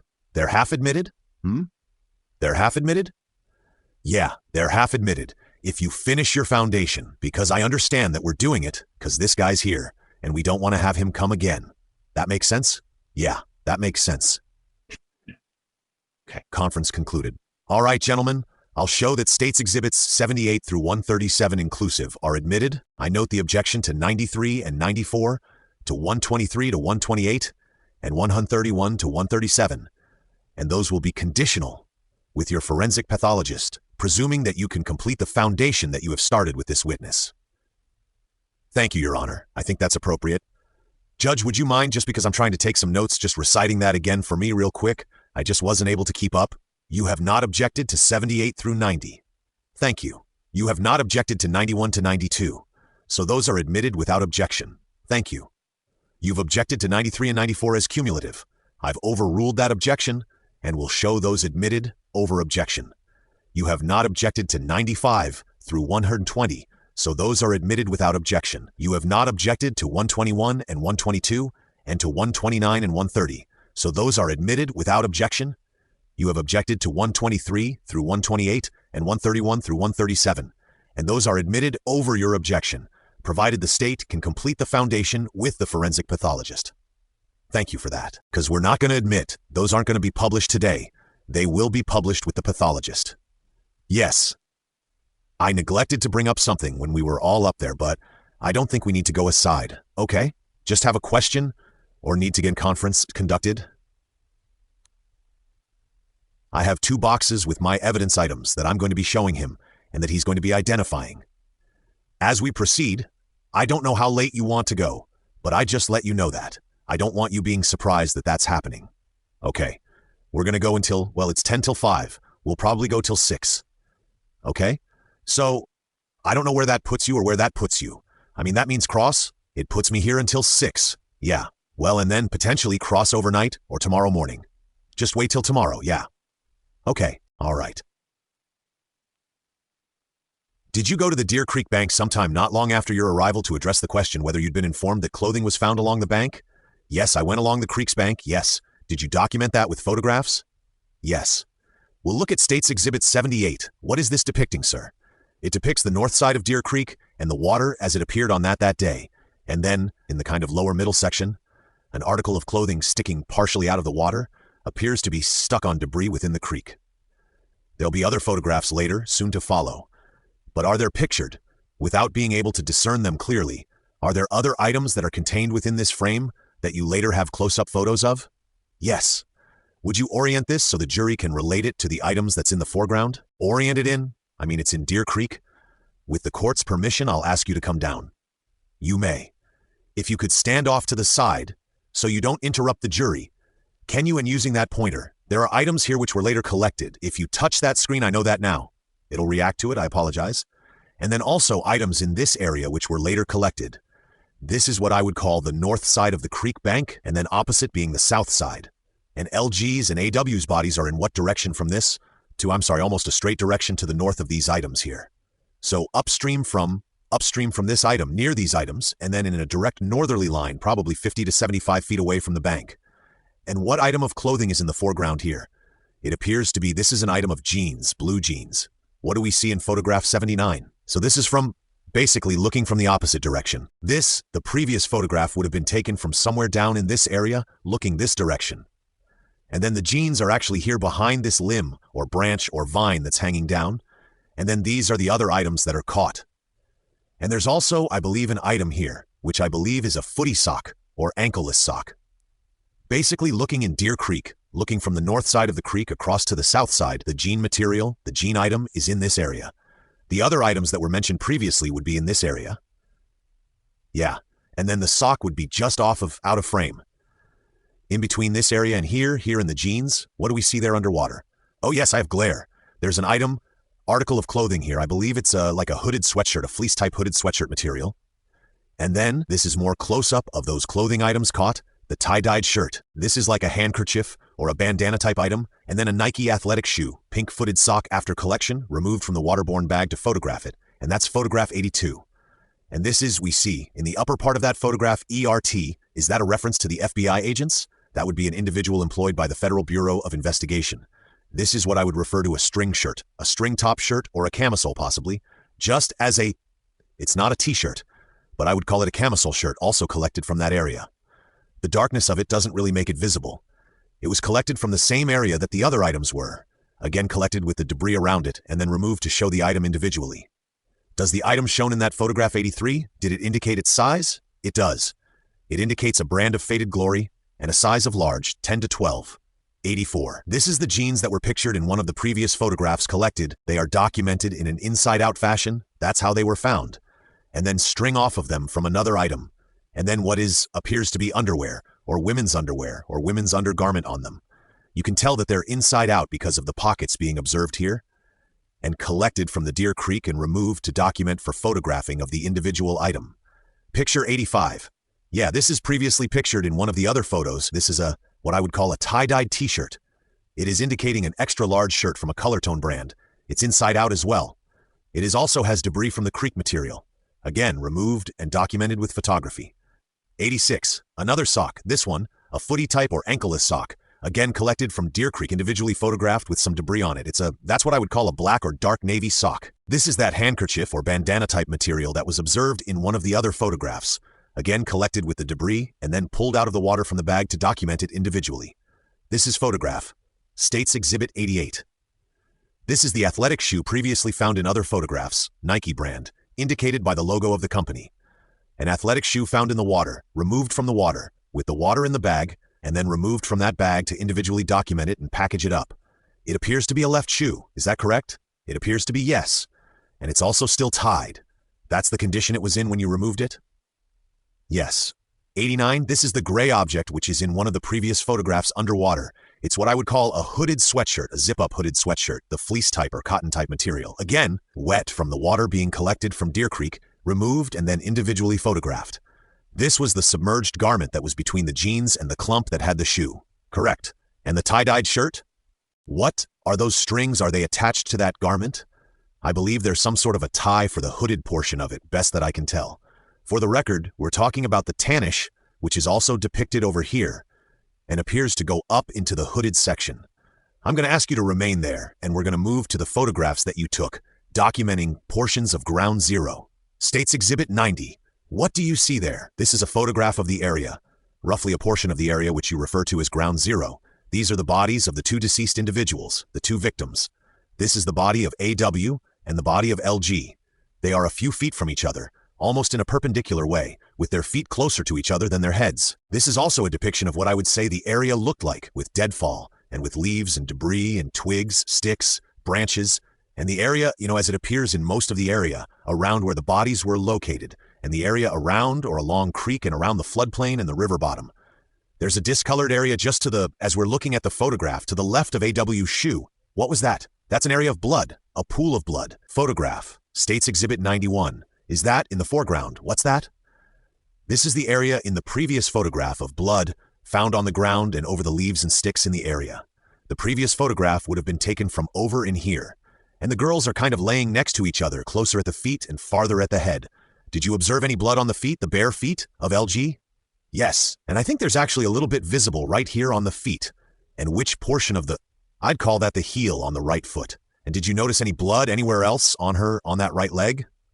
Yeah, there's several areas of blood on her thigh. I'm talking about the lower part of the leg.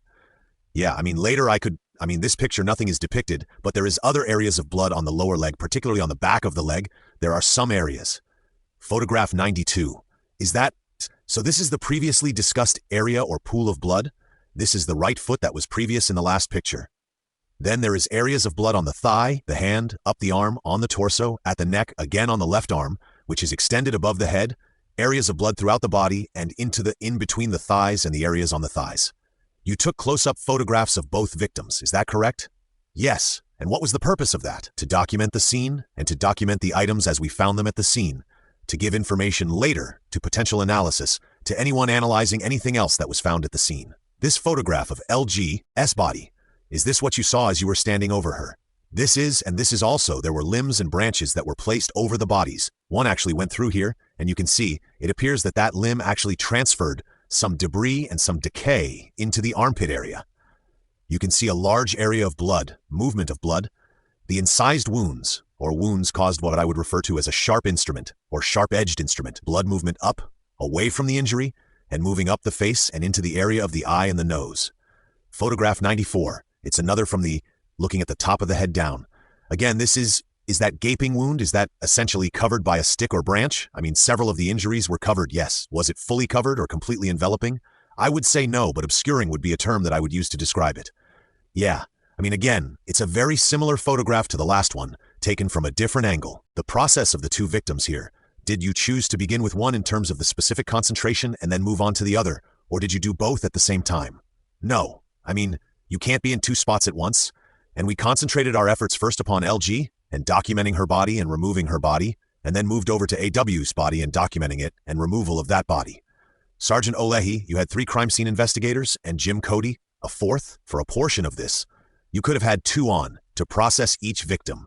Is that correct? As the same simultaneously. That's plausible, but it's not what I would consider to be the best option. Why's that? For us. Because A, they are in pretty close proximity to each other and are working over each other. And again, each of us individually adding our collective abilities and knowledge to the removal and collection of evidence that we found. Again, I go back to the statement I made earlier, that all of us together are much smarter than any of us individually.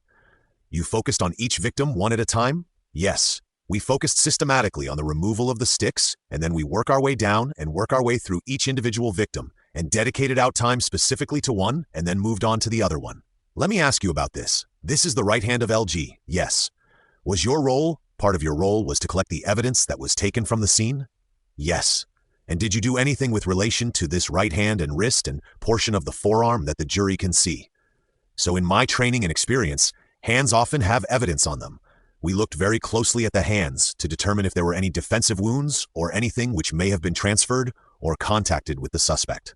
We looked at the hands very closely and then swabbed the hand areas, and I believe there was an item also collected from one of the hands. You personally swabbed that? Yes. Tell the jury what you did when you swabbed. How did you swab it? What protections did you take to make sure you did not violate the integrity of that swab? So the first thing is you wear rubber gloves, and it's essentially my practice to wear 2 pairs of gloves. A, if one rips, you have a second line. And also, it allows you to more frequently change your gloves without having sweaty hands or wet hands, because it's hard to put rubber gloves on with wet hands. So wearing rubber gloves, collecting those items to not contaminate the swab that I'm utilizing or contaminate the area that I might be touching, and then utilizing what I always refer to as a cotton swab or a long wooden handle with a cotton-tipped end. These aren't Q-tips. Like a Q-tips with a long, these aren't Q-tips, but similar with a long stick? Yes. And did you do that with this particular wrist? Yes. Area? Yes. And what did you do with the swab after you? Well, what do you do with the swab on the wrist? Explain that to the jury. Well, you mean, how did I swab it? Or yes, how did you swab it? So basically it's very simple. You're trying to collect any potential touch DNA or transfer of DNA, skin cells left by the individual involved. And basically you take a swab and you just rub on the skin, trying to pick up those cells. It's a very simple task as far as the complexity of it. I mean, it's just rubbing it at a brisk rate and then collecting that item. And what do you do with that swab? Then that swab is packaged into a fresh, new, and never-before-used container, whether that's an envelope, like a manila envelope, or a paper bag. You utilize paper objects to collect these items because they're biological. Plastic is never used because of the opportunity for it to be degrade or mold or mildew inside the plastic. And you did that with each individual swab? I don't want to go through each one. I just want, did you? Each swab would have been individually packaged of its own packaging or with itself. No two swabs. Unless you have a large area, you may use two swabs to cover more space with two swabs. But each individual swab of each individual location is collected individually and packaged individually. Before you move on to the next one? That's correct. This is the left hand. Did you do the same process with the left hand? I completed the same process. Yes, particularly focusing on an area around the wrist where there is less of what is presumed blood on the hands in this area. Why are you focusing on an area that has the less blood? So one of the issues, if you collect the swab from the area of blood, appears to be a large area of blood. So a single depositor, most likely, we ascertain that this blood came from the victim themselves, so we would expect to find the victim's DNA. If there was DNA from or skin cell transfer from a suspect, then that would be muted out by the large amount of DNA which is in the blood. You're talking about trying to collect a skin cell or two, potentially over the blood. And if I could use a reference, it would, when tested by a DNA analyst, it would scream of the individual who deposited the blood, in this case LG, and then the suspect will be muted out. So if, for example, you were in the Coliseum in Fort Wayne for a concert, and every seat was filled and everybody shouted one word, and somebody in the middle of the arena said a word softly, you wouldn't hear the soft word, you would hear all of the other words. So it basically would mute out. The blood would mute out any potential DNA covered by that blood. The next two slides show a portion of the right thigh, is that correct? Of LG, this is the thigh areas of blood, which appear to be drops, but areas of blood that move from one side of the thigh to the other, indicating movement of the blood. This is the thigh, and you can see the goosebumps on the thigh, as well as the different areas. Some of this may be lighter areas of transfer of blood. It also may be just the dirt and debris from the area in the woods. Is this the same thigh from a different angle? Yeah, same thigh, different angle. The blood goes here and then it goes up and over the thigh and down, indicating these are trails which to me indicate movement of blood. So this is a copy of a photo the jury's already seen. Were you using an alternative light source once it became dark enough for it to be effective? Yes. We utilized an alternative light source to look for biological evidence, such as saliva or semen in the area around the bodies, or on the clothing as well. And when you did so, tell the jury what occurred. I believe that Sergeant Datzman saw a reflection, which was not immediately visible to Sergeant Page and myself. The alternative light source is purple in color to the naked eye. The light source doesn't react without a filter, and the filter is eye goggles or eyeglasses, which are orange in color. Those two wavelengths then allow you to see the fluorescence of certain biologics, such as semen or saliva. We could not see the reflection of other things because of the orange glasses, but Sergeant Datzman was not wearing the orange-colored filtered glasses. He saw a reflection on something, and as we got closer in this area, we found what was a .40 caliber Smith & Wesson cartridge, unspent cartridge. I would call it a cartridge because it is unfired, still contains a bullet, still contains an undamaged primer. Next photograph, little closer up of the bullet, of the cartridge as it was found, next to the leg of the ankle area of LGD. And another close-up, the cartridge located in this area, each photograph basically getting a little closer to the area. Let's go back to this. What did you do after Sergeant Datzman's discovery? Drawing your attention to this area, and then the observations that were captured in these photographs. What did you do with respect to this item? So after Sergeant Datzman noticed the item, we were aware of what it was through training and experience in firearms with law enforcement, that it appeared to be either a casing, a spent cartridge, or an actual cartridge. And then as we got closer, we could see the primer in this area is undamaged or unfired, and then documented it with photographs, and then it was collected and placed into an individual paper container to collect it as an item of evidence. Collected by whom? Collected by me. How many bullets or cartridges or cartridge cases did you uncover and take away from the scene? This is the only cartridge collected at the scene. And we searched the area, and then it was again searched, and no other cartridges were found. And did you placed it in an envelope with other items? No, it was individually packaged by itself. What happened to it after you packaged it? It was taken by me to the Indiana State Police District 14 headquarters in West Lafayette and placed into temporary evidence storage for further documentation on a property record receipt, and then was held in evidence to be further examined at a later date by a firearms forensic firearms examiner. And that's what you did with every item that you collected at the scene. I put each item that was collected, documented on a property record receipt, I placed it into the control of the Indiana State Police Laboratory. Your temporary storage, is that an area that's off limits to other, or who has access to the temporary storage? At that point in time, these are lockers which have a specific key lock. The only personnel at that time on that date to have access to those lockers would have been myself, Sergeant Datzman, the evidence clerk, Nikki Benson, and my immediate supervisor, First Sergeant Scott Gilbert, and his immediate supervisor, Lieutenant Andy Lorman at that time, and it would be unusual for anyone other than Nikki Benson, Dwayne Datzman, or myself to access those items on a routine and regular basis. And then at some point after the discovery and identification and collection of this particular cartridge, you then moved the body of LG? Yes, it was after. The body was moved and placed into a fresh new body bag, and was also placed onto a fresh, clean, unused white sheet to wrap the body in, to preserve any items from falling off the body before it was placed into the body bag. The body bag was then zipped and sealed for preservation. And who assisted? Who participated in that process? I assisted in that process, as well as the coroner's office and deputy coroner at that time, J.D. Cree, who transported the body from the area. Were you present at the scene, once you arrived at Ground Zero to do your work, who had access to Ground Zero while you were there, until the deputy coroner entered to assist you with LG's body? Well, upon my arrival, Deputy Yoder and Deputy Giancola were what I would consider in the area of Ground Zero, but not directly next to the bodies, but they were in the general area. And then we maintained this area around them, and probably 25 to 35 feet around them, which was not entered by anyone else other than myself, Sergeant Page, Sergeant Datzman, Sergeant Cody, after he had completed his Pharaoh scan. And until it was time to collect the bodies, no one else that I'm aware of was directly in the area which I would call Ground Zero, or immediately around the victims. What does this depict, sir? So this depicts the backside of LG, the victim in this, with debris stuck to her, as well as stuck dirt, some areas of blood, which apparent blood, an area of apparent blood under the body and back, again more debris on the back, so shoulder area down to, in this picture, to just below the calf. Once you removed her body, did you then examine the area that was underneath the body? Yeah, we examined this entire area immediately underneath for any items which may have been of a probative nature to this investigation. And I don't believe any item specifically was found. What quantity of blood did you observe underneath the body of LG? I mean, I would say there was a fair amount in one concentrated area in here, but compared to the previously observed area between the two girls, that was probably the area of the largest amount of presumed blood. The area that you called the pool? Yes. Now, this is AW's body, apparently. Looks like a stick has been removed from over her. Yep, I mean, there are sticks here and here which had been placed on her, and then, I mean, in this picture, it depicts a hooded sweatshirt, as well as an injury to the neck. Next photograph is 105, and would you describe to the jury the position of AW's arms? Well, so the arms go from a bent angle, a very acute bent angle from the forearms, so the hands would be inside the sleeves of this sweatshirt covering them, fully covering the hands on both sides, and then down to the elbow, and then the upper arm here to the shoulder, and they're both in a very similar position.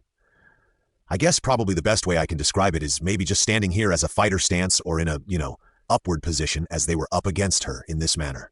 Next photograph, I'm going to show a little bit different angle of the same thing. This is, the sticks have been removed from this photograph. Exhibit 106. Again, the hands fully encased within the hooded sweatshirt, forearm down the elbow, forearm down to the elbow, the upper arm up to the shoulder. As I recall, it says Delphi Swimming on the hooded sweatshirt, and then a pair of jeans soiled with apparent mud and dirt and debris, and then also some wetness and moisture about the entire area. Did you feel the skin of both the bodies of LG and AW? Yeah, both were cool to the touch. Rigor mortis was pronounced and set in both individuals. What was the condition of the jeans that are on the body of AW? They're wet, particularly in the areas where they're bunched up. The tops of them are beginning to dry, but the underneath side and then the top area is wet to the touch, as well as the upper garments. The shirt, the t-shirt underneath the hooded sweatshirt are all wet to the touch. Was that consistent with condensation? I would say no. I would say it's more consistent with being in water at some point in time. The condensation, from that point we're already having drying here, and I would not expect to still have the wetness level on the items from just simple condensation. 107's a slightly different angle. Do you recall the size of the jeans that were removed from the creek? I'm sorry, I don't recall a specific size. I think they were a 26 waistband size. Does that show the way you observed the blood on the... Yes, this is a true, clear, and accurate representation as I found it. And this is a close-up of the injury. And again, this would be a sharp-edged instrument injury with apparent blood and an area of pooling of blood at the left side of the neck. The left hand here. Yeah, this is the left hand with the sleeves pushed down. You see the dirt and debris, and forest decay as well, also on the hands themselves, areas. And who moved, adjusted the sleeve to get that photo? I did. And why?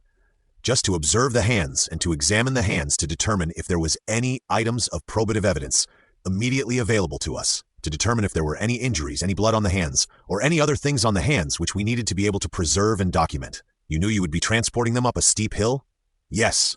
And then on to another facility, or to a facility for an autopsy? That's correct. In that process, did you want to try to preserve anything that may disengage or come off the body? Yeah. We want to limit any potential loss of evidence. Did you find any blood on the left hand of AW? Not that I recall. There was no area of obvious blood. Is this the right hand? This is the right hand also with the sleeve pushed down or pulled down to expose the hand itself. Notice any blood on the right hand of AW? No. Photograph or State's Exhibit 112. What are we seeing there? Again, one of AW's hands. It depicts basically the fingernails, looking for any blood or injury or transfer or fibers, which would indicate that there was something on the fingernails that potentially transferred from the suspect. With both victims, if you saw something adhering to the hands, would you remove it? I did, yes. What did you do with it after you removed it? It was packaged in its own individual paper container, properly sealed, and properly documented on a property record and receipt, transported to the Indiana State Police post at Lafayette, and held as evidence in temporary storage, and then entered into the lab system to be documented as an item of evidence within the Indiana State Police laboratory system. Did you adjust in some fashion the clothing of AW2, since she was covered with that sweatshirt? Did you adjust the clothing to take a look at her? Yeah, we pulled the items of clothing up to look for any other injuries or any potential cause or signs of death or injury.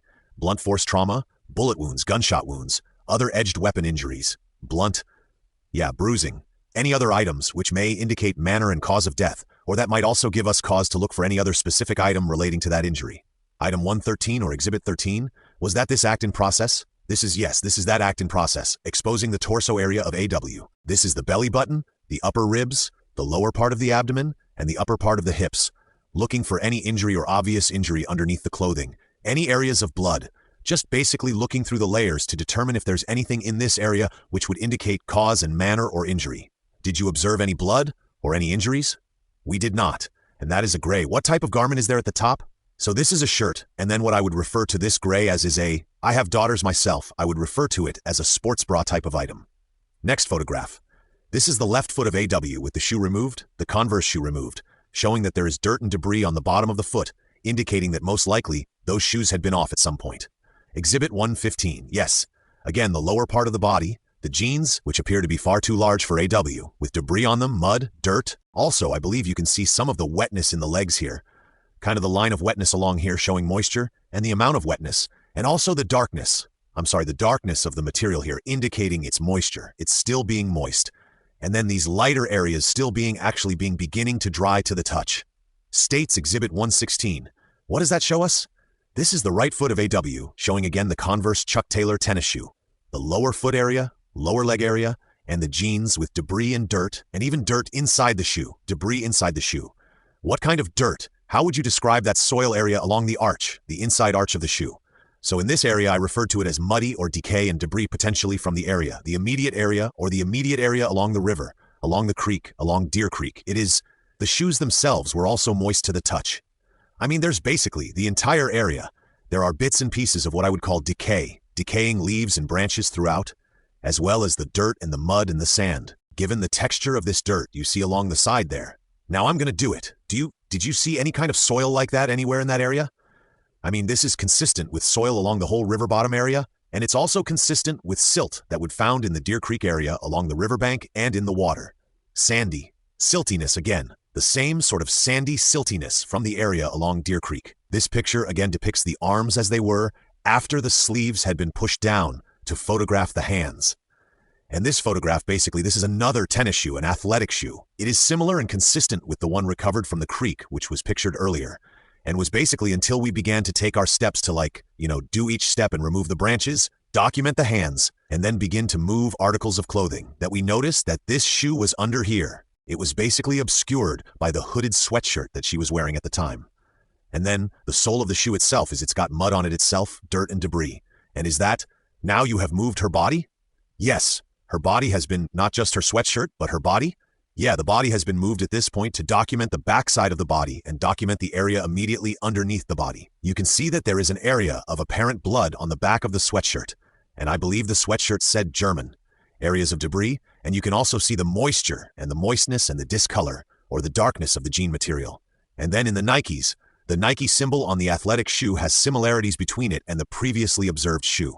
This would appear to be the right shoe of the opposite one previously shown. So that would be a difference in this shoe and the one in the previous. One was a left and one was a right. That's usually how they come. Did you see any, other than this blood here, underneath, within, pretty much underneath the neck area, or kind of the shoulder blade area of AW? That's correct. So as she's rolled over, this would be, the top of the back and the lower neck area, the right shoulder area, and then the left shoulder would be out of the frame. Other than that blood, and the blood that was shown to the jury in photographs of the front and primarily left side of the neck and on the chin, did you find any other signs of blood on the body of AW? No, not that I recall. Or the clothing of AW. The clothing that she was wearing on her upper torso. But yeah, no obvious blood on the lower items. We now remove the shoe. What did you find when you removed the shoe? So again, for reference, the shoe would have been in this location here, and then what we found here was a cellular telephone underneath the body. And you can see condensation and moisture on top of the screen, and the darkness is the screen area. And then the purple is the actual case around the cellular device. That was 1 in 19, this is 120. Yeah, a very similar picture, a little closer up for reference, but again, the purple-colored case. Actually, I believe the case when we later turned it over, was a Harry Potter-themed telephone case. And you can see the condensation more clearly in this area, and the amount of moisture that's actually on the screen. But this was located directly under what I would call the small of the back of AW, under the shoe.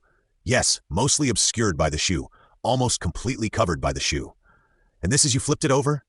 Yes, this is the backside of phone case indicating Gryffindor, which I have not read the Harry Potter books, but I'm told it's a Harry Potter reference. What is State's Exhibit 122? This is the area closest to the tree where LG's body was found. This is a smaller pool of blood that was directly under her head and neck and upper shoulder area, looking downward from that tree. Again, it looks like it's, maybe a couple feet away, but it looks like it's maybe much farther than it is, with some distortion for the angle. It's fairly close to the base of this large tree. And what was the purpose of taking this photograph? To document the area, the proximity to the tree, and to document the area under where after the body had been removed. You may return to your seat, sir. Sergeant Olahi, did you also have the body of AW transported in the same fashion that you described? Yes. Each body was placed onto a fresh, clean sheet, like a bed sheet, approximately the size of a twin bed sheet, to be wrapped and to protect it from loss of any items inside the body bag. Even though the body bag is new, never been used, and in a fresh packaging, this just helps to preserve and protect the entire area around the body and any items which may come off the clothing or off the body. They go into the body bag, and then the body bag is zipped and sealed with a seal which is initialed, and I initialed both of those seals myself. You collected blood from the scene? Yes, and then you've described the swabbing process of LG's wrist? What blood did you collect at the scene? Areas of blood from the ground? Areas of blood from the bodies? There was also a tree which had some apparent blood on it. The items were all collected individually, packaged individually, and taken directly to the Indiana State Police for storage. The Indiana State Police post for storage prior to entry into the lab system. So from the tree, from near the tree, and then the areas on the ground, different areas where you saw blood? Yes, were there markers placed on the ground to help document which item was being collected from where? Correct? So that you could tell the laboratory this particular blood was found at near a particular evidence marker. That's correct. Each item individually packaged? Each item individually packaged in its own packaging. No two collected items would be packaged together. What is your understanding of what happened with the victims once they were placed in the body bags and removed from the scene? Where did they go? They went into the vehicle, which was a van, what I'd call a cargo van, of the Carroll County Coroner's Office. Under their care, those bags were sealed, and then, to my knowledge, the Deputy Coroner, J.D. Cree, took them directly to Terre Haute to await the autopsy the following day by Dr. Kaur. Dr. Kaur is a physician who's a forensic pathologist in Terre Haute. That's correct. Before you left the scene, what did you do with all the items that you had packaged, that you collected and packaged? Before I left the scene? Yes. I gathered everything together individually. They were all placed into my vehicle with me, and with no one else. And then I transported them directly from the area to the Indiana State Police post in West Lafayette. And that's where you placed them in their individual packages in temporary storage? They were in individual packages at the scene, right? And then taken all together as individual items to the lab to be stored in temporary evidence storage in a secured locker. Then what did you do the following day? The following day, on February 15th, I went to Terre Haute and I attended the autopsies of the two victims in this matter, AW and LG. What time did you leave the crime scene approximately with those evidence items? To the best of my recollection, somewhere between 10:30 and 10:45. And then you were at the autopsy the next morning. Yes. I got to Terre Haute at approximately 7:30 the next morning. What was your role at the autopsy, as just an observer, or did you have functions to perform? Just like at the crime scene, the body and the autopsy itself is considered a crime scene. To document the crime scene, to document the autopsy and the items found at the autopsy, and collect any items of probative value at the autopsy. To also include items required such as standards from the individuals, to include head hair standards, which would be particularly identifying to the individuals, as well as a DNA stain card and vials of the individual's collected blood. So items that the pathologist collected, that would go to you. Yes. And then how would you package, or what would you do with each item that you were provided by the pathologist? Each item provided by the pathologist or collected at the autopsy would be individually packaged. These are biological items, so they would be packaged in paper products, an envelope, a paper bag, cardboard, something to that nature, and never packaged, because of their biological nature, into anything plastic. The autopsy is documented in a systematic manner, just like we would any other crime scene. And then taking information and cues from the pathologist, the forensic pathologist in this case, about what evidence or items useful, important, or informative.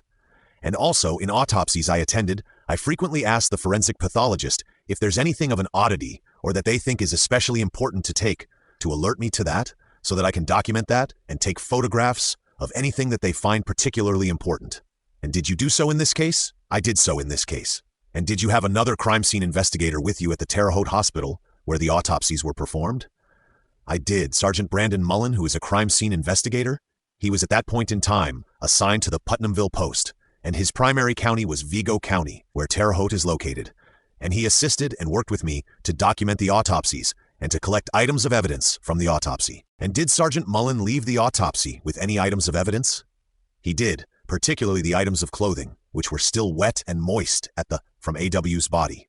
He took those items in a similar fashion as Sergeant Cody took items from the river to the Putnamville Post to their drying room, and those items were taken by Sergeant Mullen to the Putnamville Post to their drying room to dry them out so that they would be prepared, could be prepared for final packaging and entry into the State Police Laboratory System.